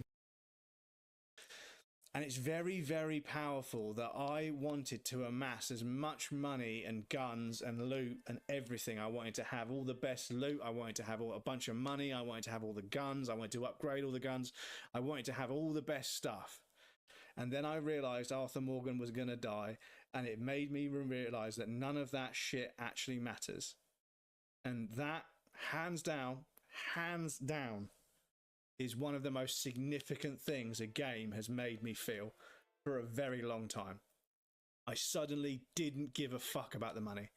I didn't give a fuck about getting a cool hat or a cool gun with engravings on it. And I gave away as much money as I fucking could. I gave away, I fucking did so many missions and I refused to accept rewards and I gave people money because I realized I wasn't going to need it. I just didn't want to be a loot goblin. I realized I didn't need to have these, but there was no point. Remember me? Dun, dun. And the sweet wings. Oh. Sorry, chaps. Sorry, chaps. I like how sad he looks after he realizes that he's alone. He's like, oh shit. Do we think it's long enough? Do we think it's long enough? I don't think Stabby's here, but yeah. What a thrill when darkness and silence in the night. What a thrill. Welcome back, everybody. Thank you for your patience. I appreciate that. Ancient reptilian brain sounds like the Shadow King from Legion. Yeah, there's some very interesting voices in the deeper parts of the main character's brain. It's such a cool like representation how they've voiced all of the various different characters within this main character's brain. Really interesting concept. So funny how people think that Sony's a nice company before this, and their music industry is. Oh yeah. Well, the music industry is brutal. They're all over. It's not just Sony, but yeah. Sony are Japanese companies don't give a fuck about explaining things. Just look at Nintendo too. Explanation is not part of their vocabulary. Yeah, like maximizing shareholder value is just unashamedly like it's like Nintendo. Nintendo was making money with video games. The second it doesn't make, they'll just stop. They'll cancel everything. Like they'll pivot towards whatever makes. And this is the thing: is Japanese businesses like Nintendo and everything, their only goal is to make money. They only get involved in things that allow them to make money. They are an out and out money-making, profit-driven business. And I know that all businesses are profit-driven to a certain point, but some businesses take pride in sticking with one thing and making it profitable. But no, like Japanese businesses, the way they work, they'll just pivot towards doing something immediately, which is why Konami just moved away from video games, because they weren't making enough money. They just stopped making mainline entries to video games and they started selling off the IP because they weren't interested anymore. Because they're driven by their shareholders, you know. All they want to do is add shareholder value. That's all they're doing. They're not really thinking about, you know, how can we sort of do right by our customers? How can we get more customers in this? They're just doing what makes money. So yeah, don't give a fuck about anything except putting their competition to the grave, pretty much. I mean, PC said that like 10 years ago. Well, yeah, I do remember vaguely when Steam was like, you buy your games on Steam and just download them, and I was like,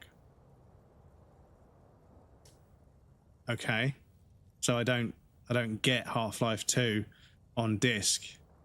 I have to download it. They're like, yeah, and I was like, I think there was a game before Half-Life 2 as well. I was like, I remember feeling a bit weird about it, but the difference is Steam is a good company, whereas Sony and Microsoft can't be trusted. It's pretty clear. I mean, Sony, sometimes they can be trusted, but Microsoft, like, based on the way they've been behaving, like, nah, you can't trust them at all. Anything less than 100% market share is not enough. In Japan, think that our competitors are taking rice out of our children's mouths. Some executive from Sony said to Larry Ellison. Yeah, they are ruthless. Spy the Man, welcome in, by the way. Enjoy the emote. Going to start making card decks again, abandon all video games and return to tabletop. Well, yeah, if it's cheaper and if they can make more money, you know, if it costs less but they make more, you know, because they're not spending money on making Switches and everything, then yeah. After card decks, they had a taxi service that went from Nintendo brothels to the Nintendo. Fucking hell!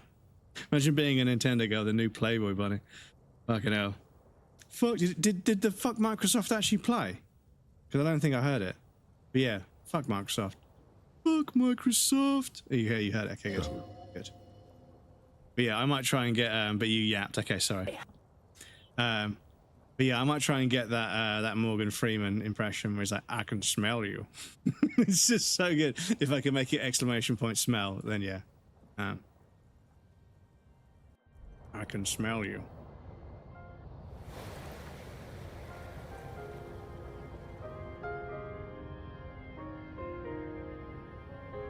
Is it on Blurb? Ah, okay. I can download it then.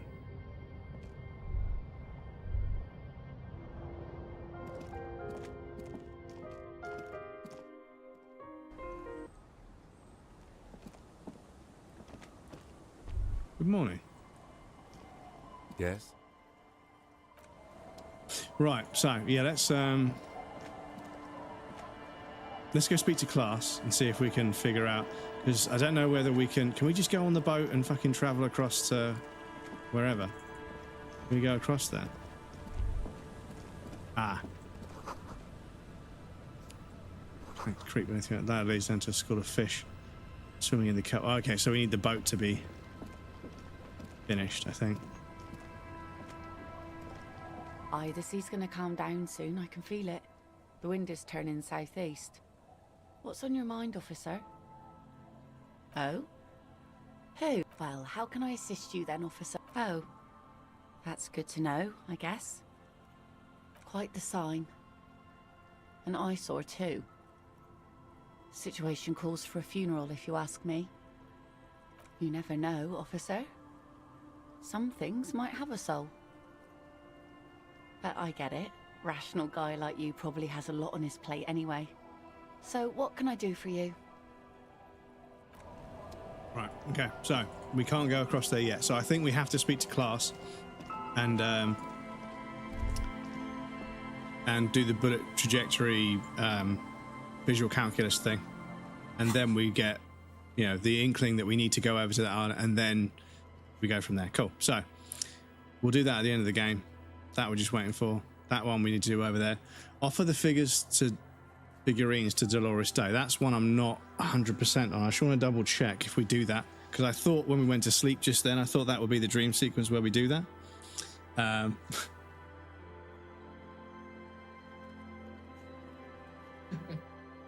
Please.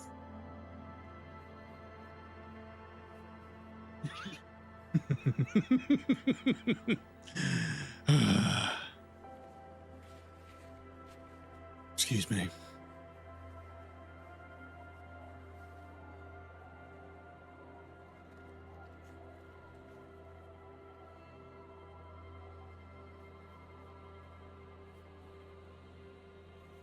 So, Dolores Day was fond of figurines. She deserves to walk through. The task will be prompted in the DeLorean Church of Humanity in Martinez if having figurines set or figurines set revolutionary. Oh, hang on. Yeah, so it's in there. Okay. So, the task will be prompted. Dolores Day can be met while sleeping in a bed in the Sea Fortress. After choosing the ending and dialogue option with offering figurines, she won't accept any. Will complete the task, giving 10 XP.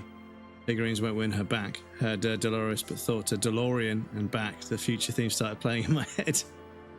Yeah, it looks like I downloaded the Back to the Future films for us to watch, but I still haven't organised a fucking... movie night in the Discord on Friday, but yeah. Maybe one day, chat, maybe one day. If having, prompted... Dolores Day can be met while sleeping in the bed in the Sea Fortress after choosing and ending a dialogue option with offering figurines, though she won't accept. The Sea Fortress is on that little island, isn't it? Yeah. So I think that's where we do it. I think that's where we do it. I think that's where we need to get to. Excuse me. So I don't think we can do anything about that just yet. I'm going to put this keyboard somewhere where I can grab it because I'm going to need it in a few moments. But yeah, the sunlight has just started peeking through off that window at 6:20.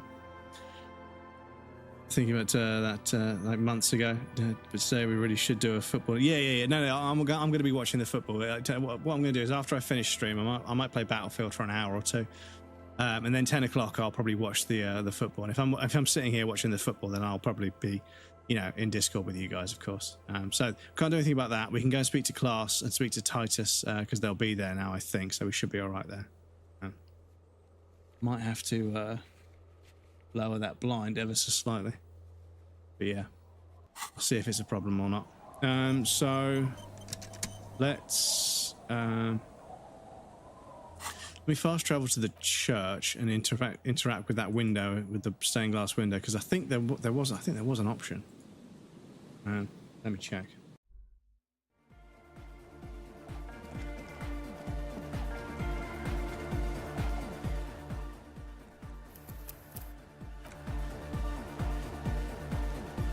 The mother of humanism stands above you, a precious and complex wax painting on a single pane of glass. A crack runs across the length of her body, her face oval and sad. Why? That does seem to be a problem. Maybe you meant something else? I don't know. What are we thinking of? Part of your mind has gone on to other things already. Only a strange little sadness remains. The mother of humanism towers above you, a wax painting on a cracked pane of glass. Nothing has changed in her expression. Right, no. So, yeah, I think we need to speak to Class and Titus Hardy once more each, and then we'll end up getting a prompt to go to the Sea Fortress Island, that last little, this solar that we're supposed to go to. From there, we can confront the guy who shot them, but rather than doing that, I'm going to try and tidy up as much as I can, do as many skill checks as I can, before we wrap up this playthrough. But yeah, I was hoping that doing all of the fucking playthroughs, doing all of the, it's still dark. I was hoping doing all of the side quests would help pop most of the trophies, but it hasn't at all. So, right. It's you again. What is it? So I think we've got nothing else to say to him. Yeah.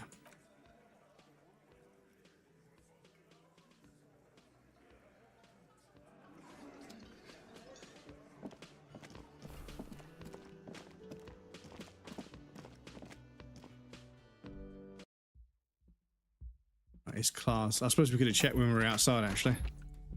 We could have checked to see if we could see her on the balcony from the ground, but not to worry.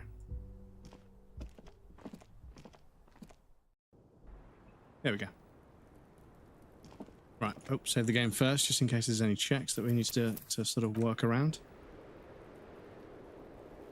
It's always good to see you. Something in her demeanor has changed. She's tired, consigned to her fate, to being here with you and what's to come. I understand. Just like that. No resistance. Her shoulders are slouched, her feet long and straight. I knew there was a chance you'd get them to tell you. It's what you do. You're the police. For what it's worth, I'm sorry for wasting your time. If you knew we would find out eventually, why did you waste our time? Because of the Hardys. I couldn't just dispense with them. They were only trying to help me. Out of the shit I'd gotten into. Is she implying the Hardy Boys are the law? I know that. Yes. But the people around here... Saying you're the law a certain amount of times is a trophy. We just got that one. Cool. Here, I need to get along with them. So there's a few more dialogue choices here and there where I say the end is coming. And I think there's also something about yakking about the machine 4 times that's a trophy. But yeah. You're right. There's more. You answer to the coalition government, and by extension, the moral intern. Briefly glancing over her shoulder to the sea, as she's done time and time again. A grand expanse of water reaches over the bay and to the horizon, grey and pale violet in the morning light. The pale, the Muindi Isola, the Occident, and then Oranje, the old, old world. You share a database with them. You send people to their courts. Just business, but bad business for some people in the moral intern. If I show up in your records, officer, they will find me. They will... What happens if they do? They will kill me, sir. If you file my name, take me in for questioning, enter me into the moral intern mill, well, then I'm fucked. For nothing. This murder didn't have anything to do with me. Fucked? People after her? Moral intern people? This isn't Oranese lit. Here we go. For once, you seem to have her off guard.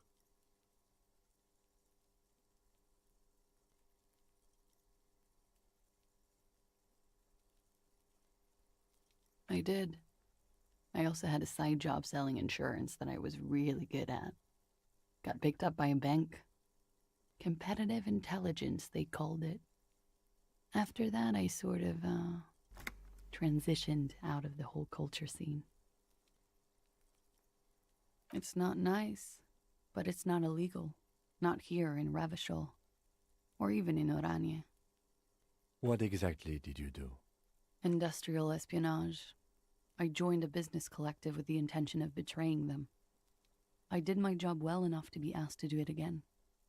With a bigger company. The kind you really, really don't fuck with. I took their ledgers, 2 decades worth of accounting. I need the names of the companies involved and who hired you. The job was Lewes-Duin County Savings Bank. They sound small, but they're part of the Lewes-Scott conglomerate. That was the second job. The first was some printer company. You wouldn't know them. But she really destroyed them. She still feels it. As to who hired me for the job, I don't know. But they're after me too. Along with Lewes-Scott and their friends in the MI. Once you're done in the competitive intelligence circuit, you don't have allies. You're radioactive.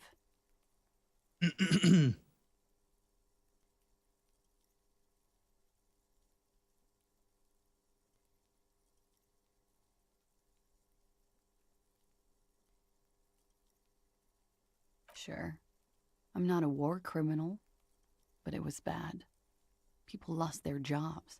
Good people, too, not just C-suite.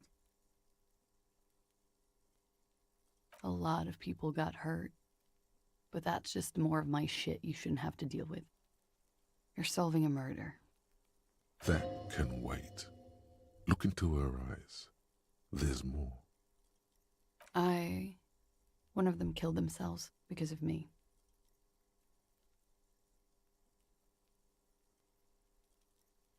How do you deal with anything? It's all just... How do you do it? By bargaining, then. I do that too. It's not all that effective. We were there. Together. In bed, I mean. Okay. He was in a kneeling position. He had just entered me. I was on my back, looking at him. I heard the window behind me shatter, and I turned to look. There was a hole in the glass. I turned back to him. His eyes were looking through me, and his mouth was open, dumb. I could see. I could. A great pain moves through her, a dark and indefinite wave. She continues in spite of it. I knew he was dead, before he fell down on top of me. You were right. He did enjoy the moment of his death.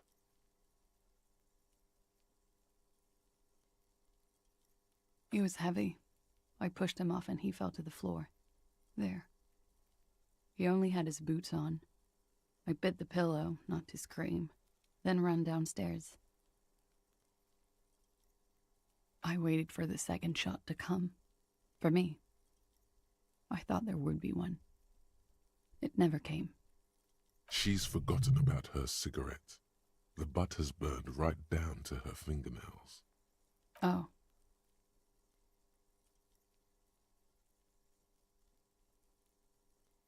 I'm not lying to you. Didn't want to click that, sorry. What time was this? Oh, I feel like you can't click on things sometimes. I've noticed it in this playthrough. I can't quite click on the right thing sometimes. I don't know. I don't remember that being a problem before.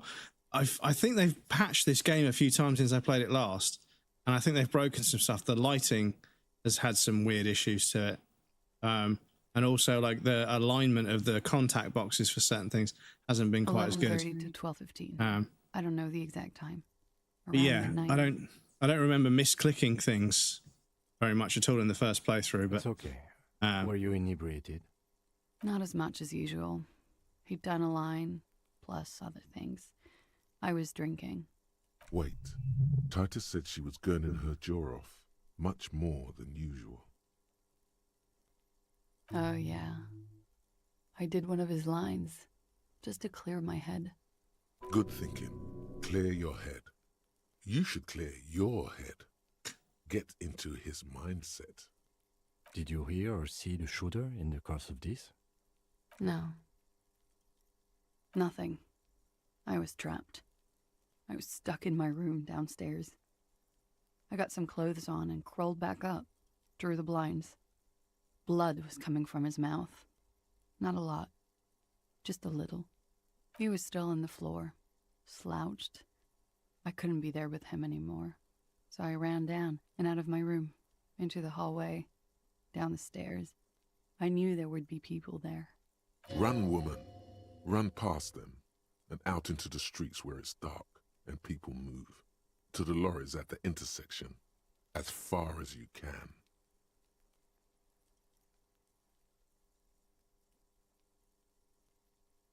I already ran. I ran from an entire Isola. I can't run any further. Not with these people. This is as far as it gets. Sylvie was tending the bar. A lot of people were there. The Hardys were at the table in front of the stage. I think the Union box was full. Ruby was there too. They were having such a good time.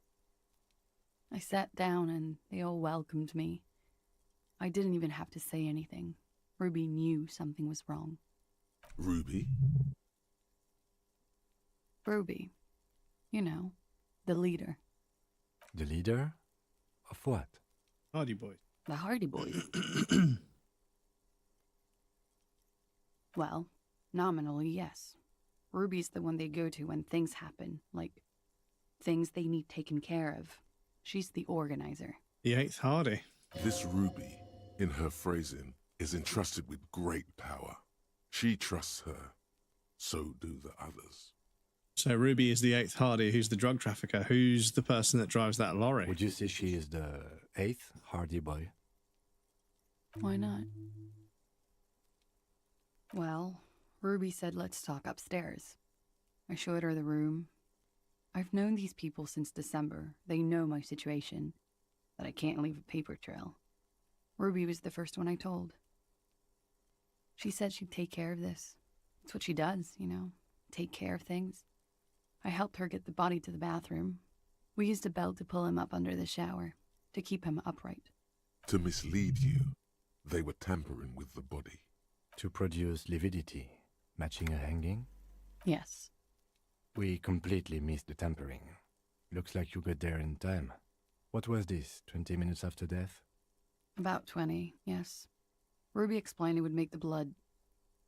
You know what he does. Ruby went outside to talk to Titus and the boys. I was just looking at Lely in the bathroom. I had to put his clothes back on. His armor, too. It was tough, but I've seen him take it off and put it on many times.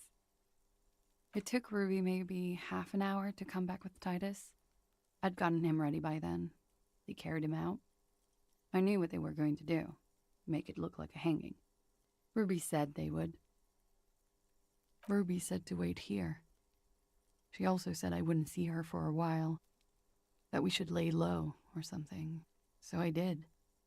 I don't know. I haven't seen her since. Ah. We will need to take this question to the Hardy Boys. When he was shot? I may have. I don't know. I couldn't hear anything over the glass exploding. The gunshot wasn't that loud. This is something to keep in mind when assessing the distance of the shot. That's the first thing that went through my head when I heard the glass break. I thought they'd found me. They've killed him to punish me. All last week, I've tried not to talk to anyone or be seen with anyone so they wouldn't be hurt. I've come to understand, however, this is paranoia. What happened didn't have anything to do with me. Or I don't know anything anymore. All I do is wait here. We can't go after Loose Cap. Not yet. There are other, saner leads. I don't ask you to, Lieutenant.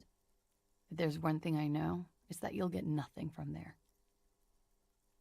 Because I'm an idiot. Which is an indicator of truth.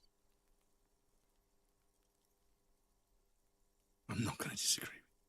You have to understand, the people around here, no one was making the call, and he kept rotting.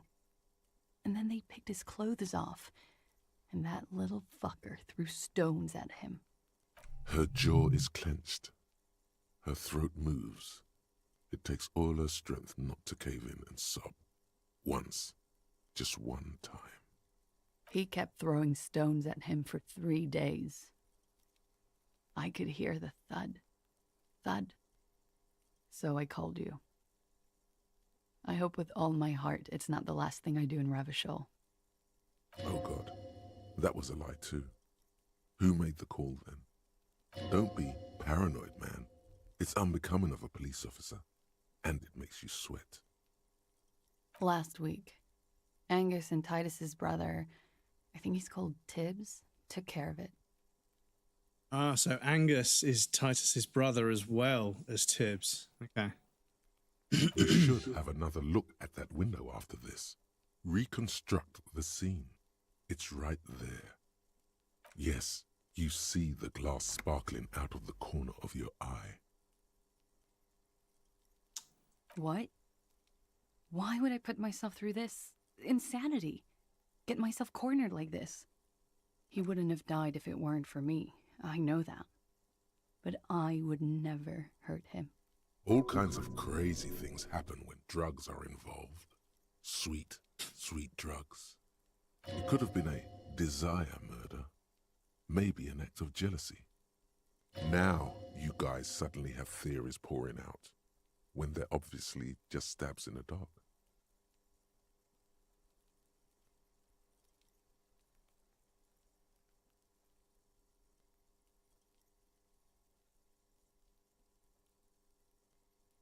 Like what? Yeah, I just wanted to click that just in case anything. Yeah, there are some dialogue options there, but yeah, I don't know. I don't feel comfortable questioning him like that. Silently. I just wanted to see if any checks were behind that. Just on picks up dialogue the option. cold coffee and holds it in her hands. He's thinking, are we done here? Or should we arrest her? She's a flight risk and she lied to you. She should be taken into custody.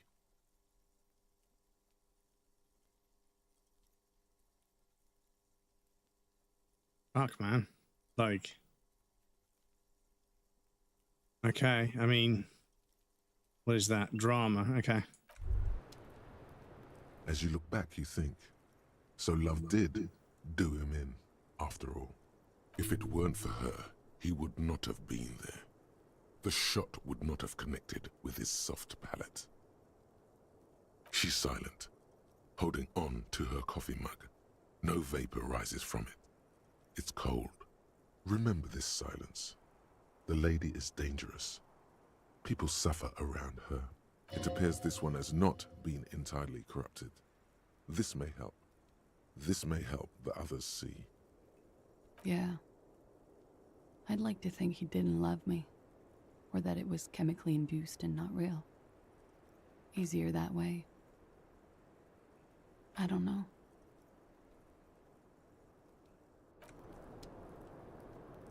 Right, it was drama, wasn't it? So, let me see if I can improve my drama stats. Yep. And then, yeah, all of that lot, I think we tick off later on down the line. So, clothes. I know for a fact the kimono is drama. That's -1 drama.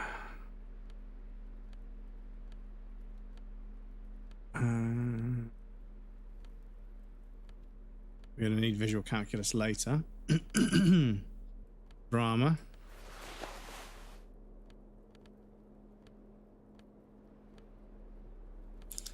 Drama. Got to remember to put the necktie on afterwards there.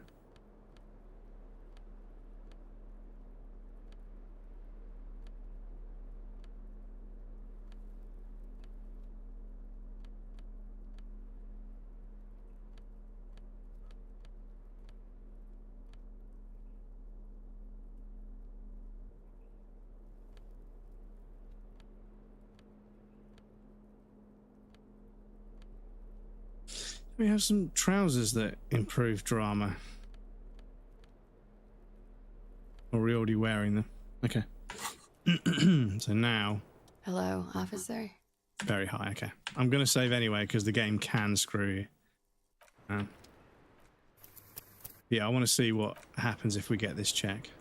I genuinely, I know I've been selecting lots and lots of text options.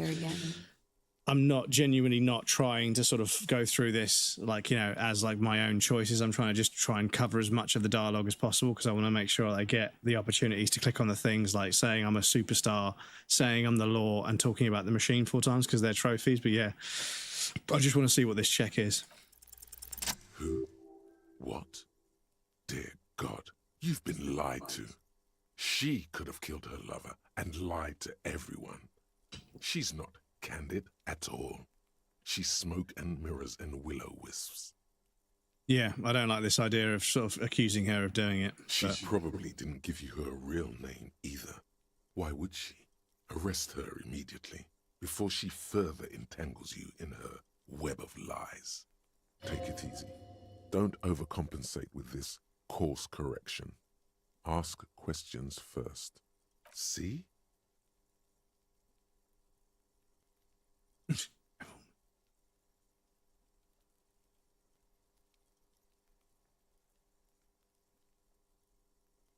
I did. What is this? I called your desk or whatever it is. The numbers are all over town. Call 8-100-2 for emergencies. There was an older woman on the other end.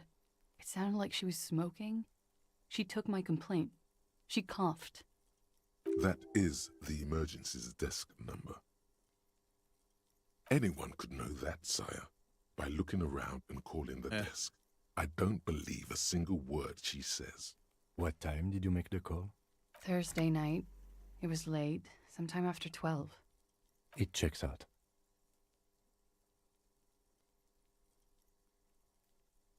But I know the time of the call, too. I know I have not been 100% truthful with you, officers, but I am now. Why is she so angry then, if she's so sorry? I did. Very good, sire. She will never admit to it, but we can see that she didn't. There may be grounds here, at least for an extended detention. A little whimper. The young woman hears you. She's looking around. I agree. You wouldn't give us your real name, not when people are after you. Okay. Okay. Yes. It's not my name. You log your work every week. It's all transmitted to Common, sir. I couldn't just beg you not to enter my name. So I lied. Like I lied before. Like I did at LCSB. I have to lie all the time. I'm so tired of it. No. It's submerged in a plastic buoy on the coast, in the reeds. It just doesn't say Clausia Amandu. It says Anouk Mea Smith. Falsified documents? Passport and visa. Given to me by my employer. I can't even use them. My employer probably leaked the name, Mea Smith, to hurt me. Why would they do that? I didn't show up to a rendezvous. They don't take that lightly. I didn't show up because I was afraid they'd do something to me. The job was finished. I'm just a liability now. Yeah, she's a loose end, so they're going to fucking bump her off. Hope Haaland tramples the England team like the giant he is. Well, yeah, to be honest, it's going to be Haaland versus Pickford. That's what it's going to come down to, because Kane and Jude, they can score. They've proved they can score, and they know who needs to be where, and they know who's got a better position. They worked incredibly well in the Mexico match. So I'm confident in our attack. Our defence, yeah, it's not bad. It's not bad. But yeah, Pickford, I'm quite confident in. Pickford is a fucking good goalkeeper. However, Haaland is a fucking good striker. So, but I don't know who else on the Norway team is going to be supporting Haaland on attacks, because I don't know too much about the team. But I don't know how potent Haaland is without a really good midfield team to support him in his advances. But he's a fucking good goal. He's a fucking good striker. He scores goals. He's a good goal scorer. So it's going to be Pickford trying to be as much of a brick wall as possible, and screaming at the defenders when Haaland gets through. But yeah, I only know Haaland. I don't follow football at all, but everyone is talking about him. So yeah, from what I've seen, Haaland doesn't need support. He is his own support. Yeah, this is true. This is true. But you know, if you want your striker to have the best opportunities, which is when you start to see like multiple goals, you need a front running midfield team that can move with the ball, and you know, he can obviously offload it when needed, and then he can get into position without giving away that he's getting into position to the defenders. They all rush to try and defend him, and then somebody else moves into the space the defenders create, and then there's some sort of angle there. And from there, it's just about how quickly they respond on their feet, you know? So I expect to see lots of defenders. This is the reality of football for me when I look at it. I suspect we will over-defend Haaland, like 3 men will just circle him every single time, and then somebody else will score. I have a feeling that's what's going to happen. And Pickford might stop it a few times, but I reckon we're going to concede a goal from one of the other fronts, forwards, on their team. And I think Haaland might even play the dummy. And, you know, if they have opportunities that are easy and Haaland doesn't need to use his skill to make the goal happen, I think he'll put the through ball into the box. But as I say, from what I've seen thus far with Jude and Kane playing the way they've been playing together, they are really, really synchronized. And that's fucking difficult. Having 2 people that are very capable of scoring goals both working in the same box against your keeper and your defenders is difficult. But the fact that they seem to have this kind of like just sixth sense of when to pass the ball to each other to make opportunities. And yeah, a lot of the England goals were beautiful for that reason.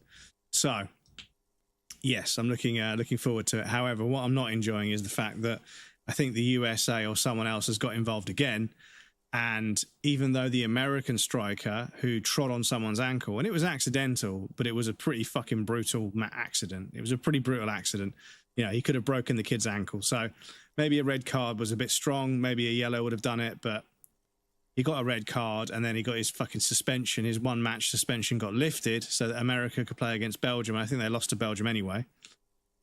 However, one of the England players got a red card and his suspension has now been extended to 2 matches.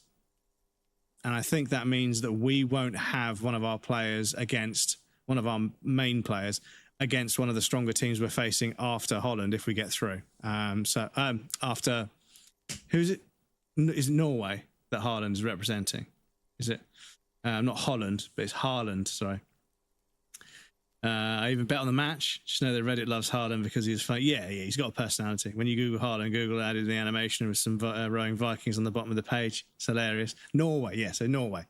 So yeah, I suspect if Norway and Haaland, who's obviously good at the game, know what they're doing, Haaland will drag the ball to one side of the box and then put it through to someone else to score the goal. I have this horrible feeling that's what's going to happen. Because I have no doubt that England will over-defend Haaland because of his striking ability, his scoring ability. And when we do that and we weaken our defence somewhere else, all he's got to do is use that ability to strike the ball, but instead of the goal, a through ball to another forward on their team, and they'll just tap it in. But Pickford is a fucking good goalkeeper. Pickford is an absolutely gifted goalkeeper. So I look forward to seeing what he can do. And he's gonna earn his fucking dinner tonight. He's gonna earn his chips. He's gonna have to work his fucking bollocks off. Haaland is gonna be fucking, given the opportunity, Haaland's gonna fucking ping it from outside. Haaland will be pinging it at Pickford from outside the box a lot, I reckon. But I reckon the goals they actually score, he'll put the through ball to somebody else because we'll over defend Haaland. She fears an because we have right to. Here and now. Tiger, welcome in. How's it going? Awful turn of events for her. West of the boardwalk, in the reeds, on the coast there. I put it there when I first arrived. I haven't been there since. I'm not sure I could even find it now. West of the boardwalk, in the reeds, on the coast there. It's useless.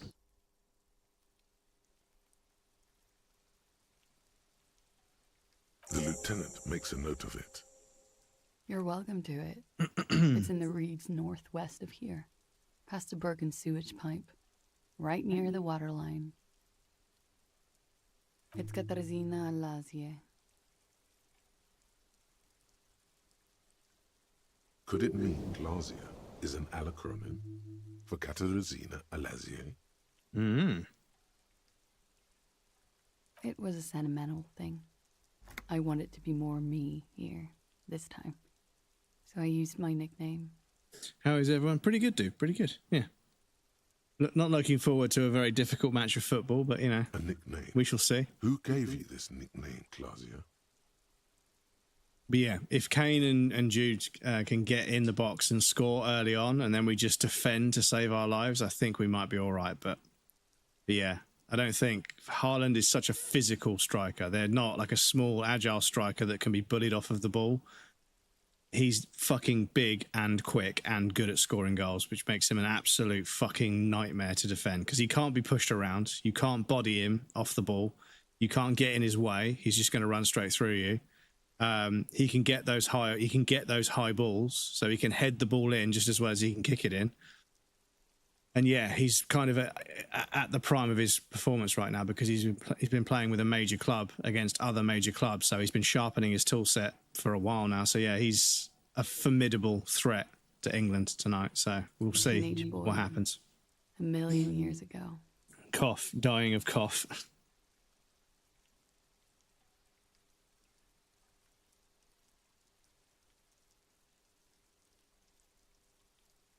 That's cool. Yeah, I'm going to keep calling her by that name in case it's important to keeping her safe. She doesn't feel like a Classier. She feels like nothing. She nods, her back straight, ready for whatever is next. Clausia. It was my first real boyfriend who gave me that name. He never recovered from the shit we went through because of me. He was a writer. He made Orenislet, and I destroyed him. Oh man, this character's even more tragic than I remember. I know I'm shit. I know. But I haven't done anything. At least nothing illegal. Failure to aid a police investigation. Fucking mind games. Enough. That's right, gang. Stern and merciless now. Stern and merciless as we reel her in.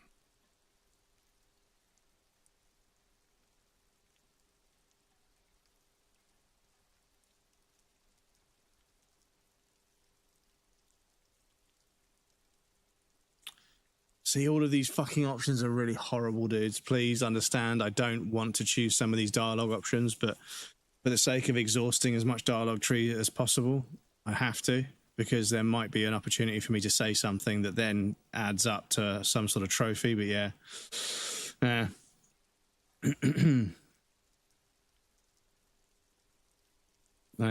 Pro BF tip. He typed the dialogues himself. Maybe.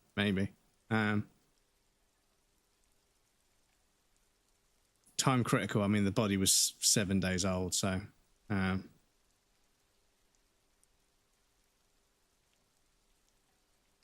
lieutenant produces a pair of handcuffs. Oh, this feels fucking terrible, dudes. Please no. Fragile, unshielded. Her voice is thin and tight. This feels horrible, dudes. I think I know who did it. Who shot Lely. I can tell you. I can help you. She's silent for a second, as if looking into herself for certainty. Then, in a hushed voice, she says, gearing up for this betrayal is hard for her. Ruby.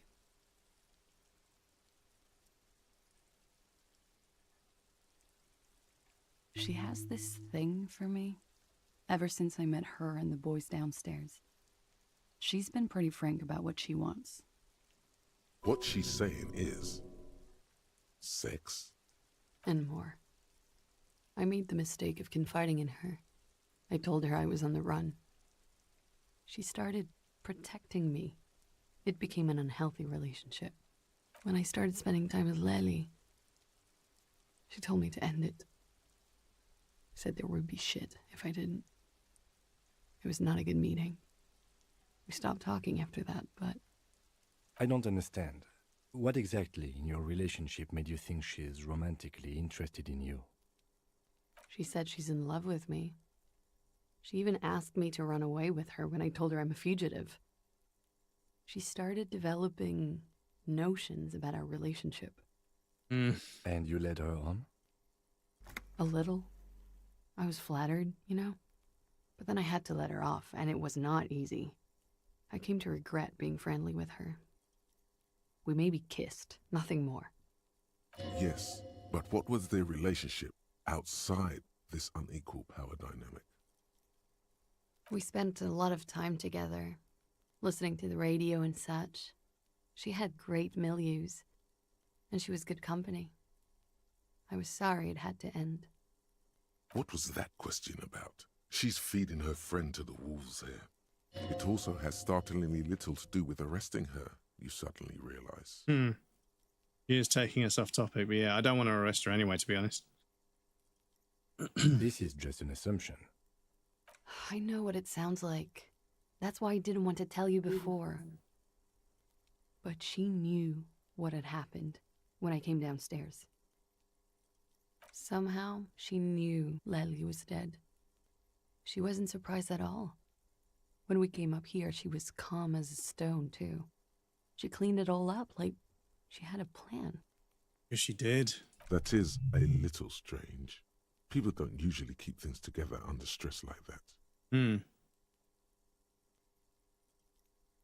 She came over one night, drunk, said she'd turn my life into a living hell. I've been threatened before, so I can tell when someone knows how to do it. And she's a pro. She must be. To keep the Hardys in line. I tried severing ties with her after that. I thought it had worked, but... I think I'll be going back to the cough now. I felt good to do something different for a change after 4 days of misery.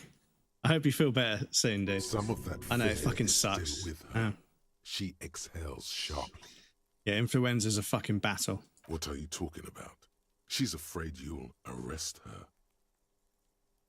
You said there was a secret route there, right?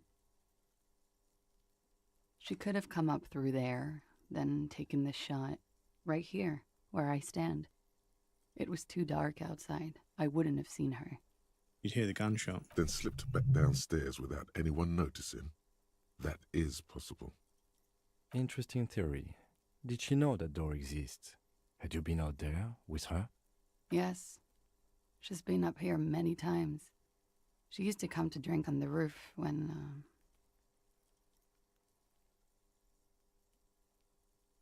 The peephole. My bed is right next to... She would have seen us. You mean to suggest she made it? No. No. Why would she do that to herself? No, I just remembered you told me about it, and... She's not really sure. It was right above the bed. She could have seen all sorts of things from there. Don't let your imagination run wild here, sire. Keep it on track.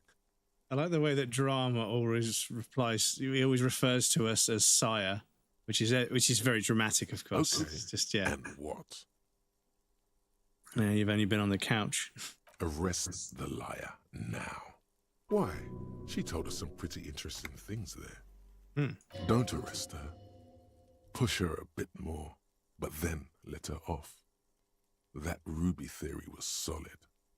And she's beautiful. Years Like Fevers, welcome in. I did get a stream machine. Would you be mad?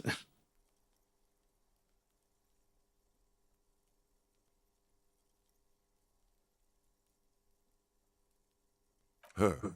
Stop letting her distract you.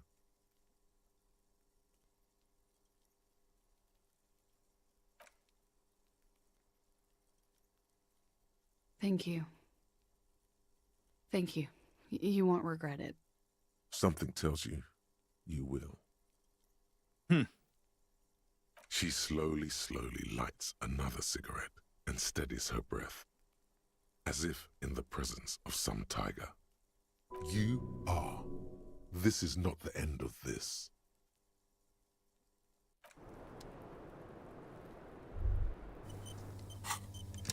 Right. Yep. Okay, we can do that.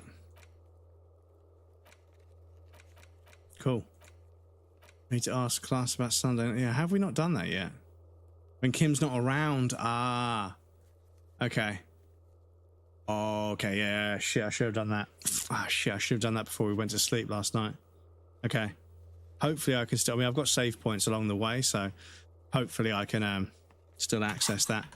Let's have a look. Yeah, that was an autosave from the beginning of this day. Day 5. Yeah, day 6. Yeah, okay. So I could go there on day 6. Or I could load that up. Oh, but I have to do all this again. Okay, I'll forget that for now. Right, let me get a save down. There we go. Because yes, it is 7 o'clock, and this game literally...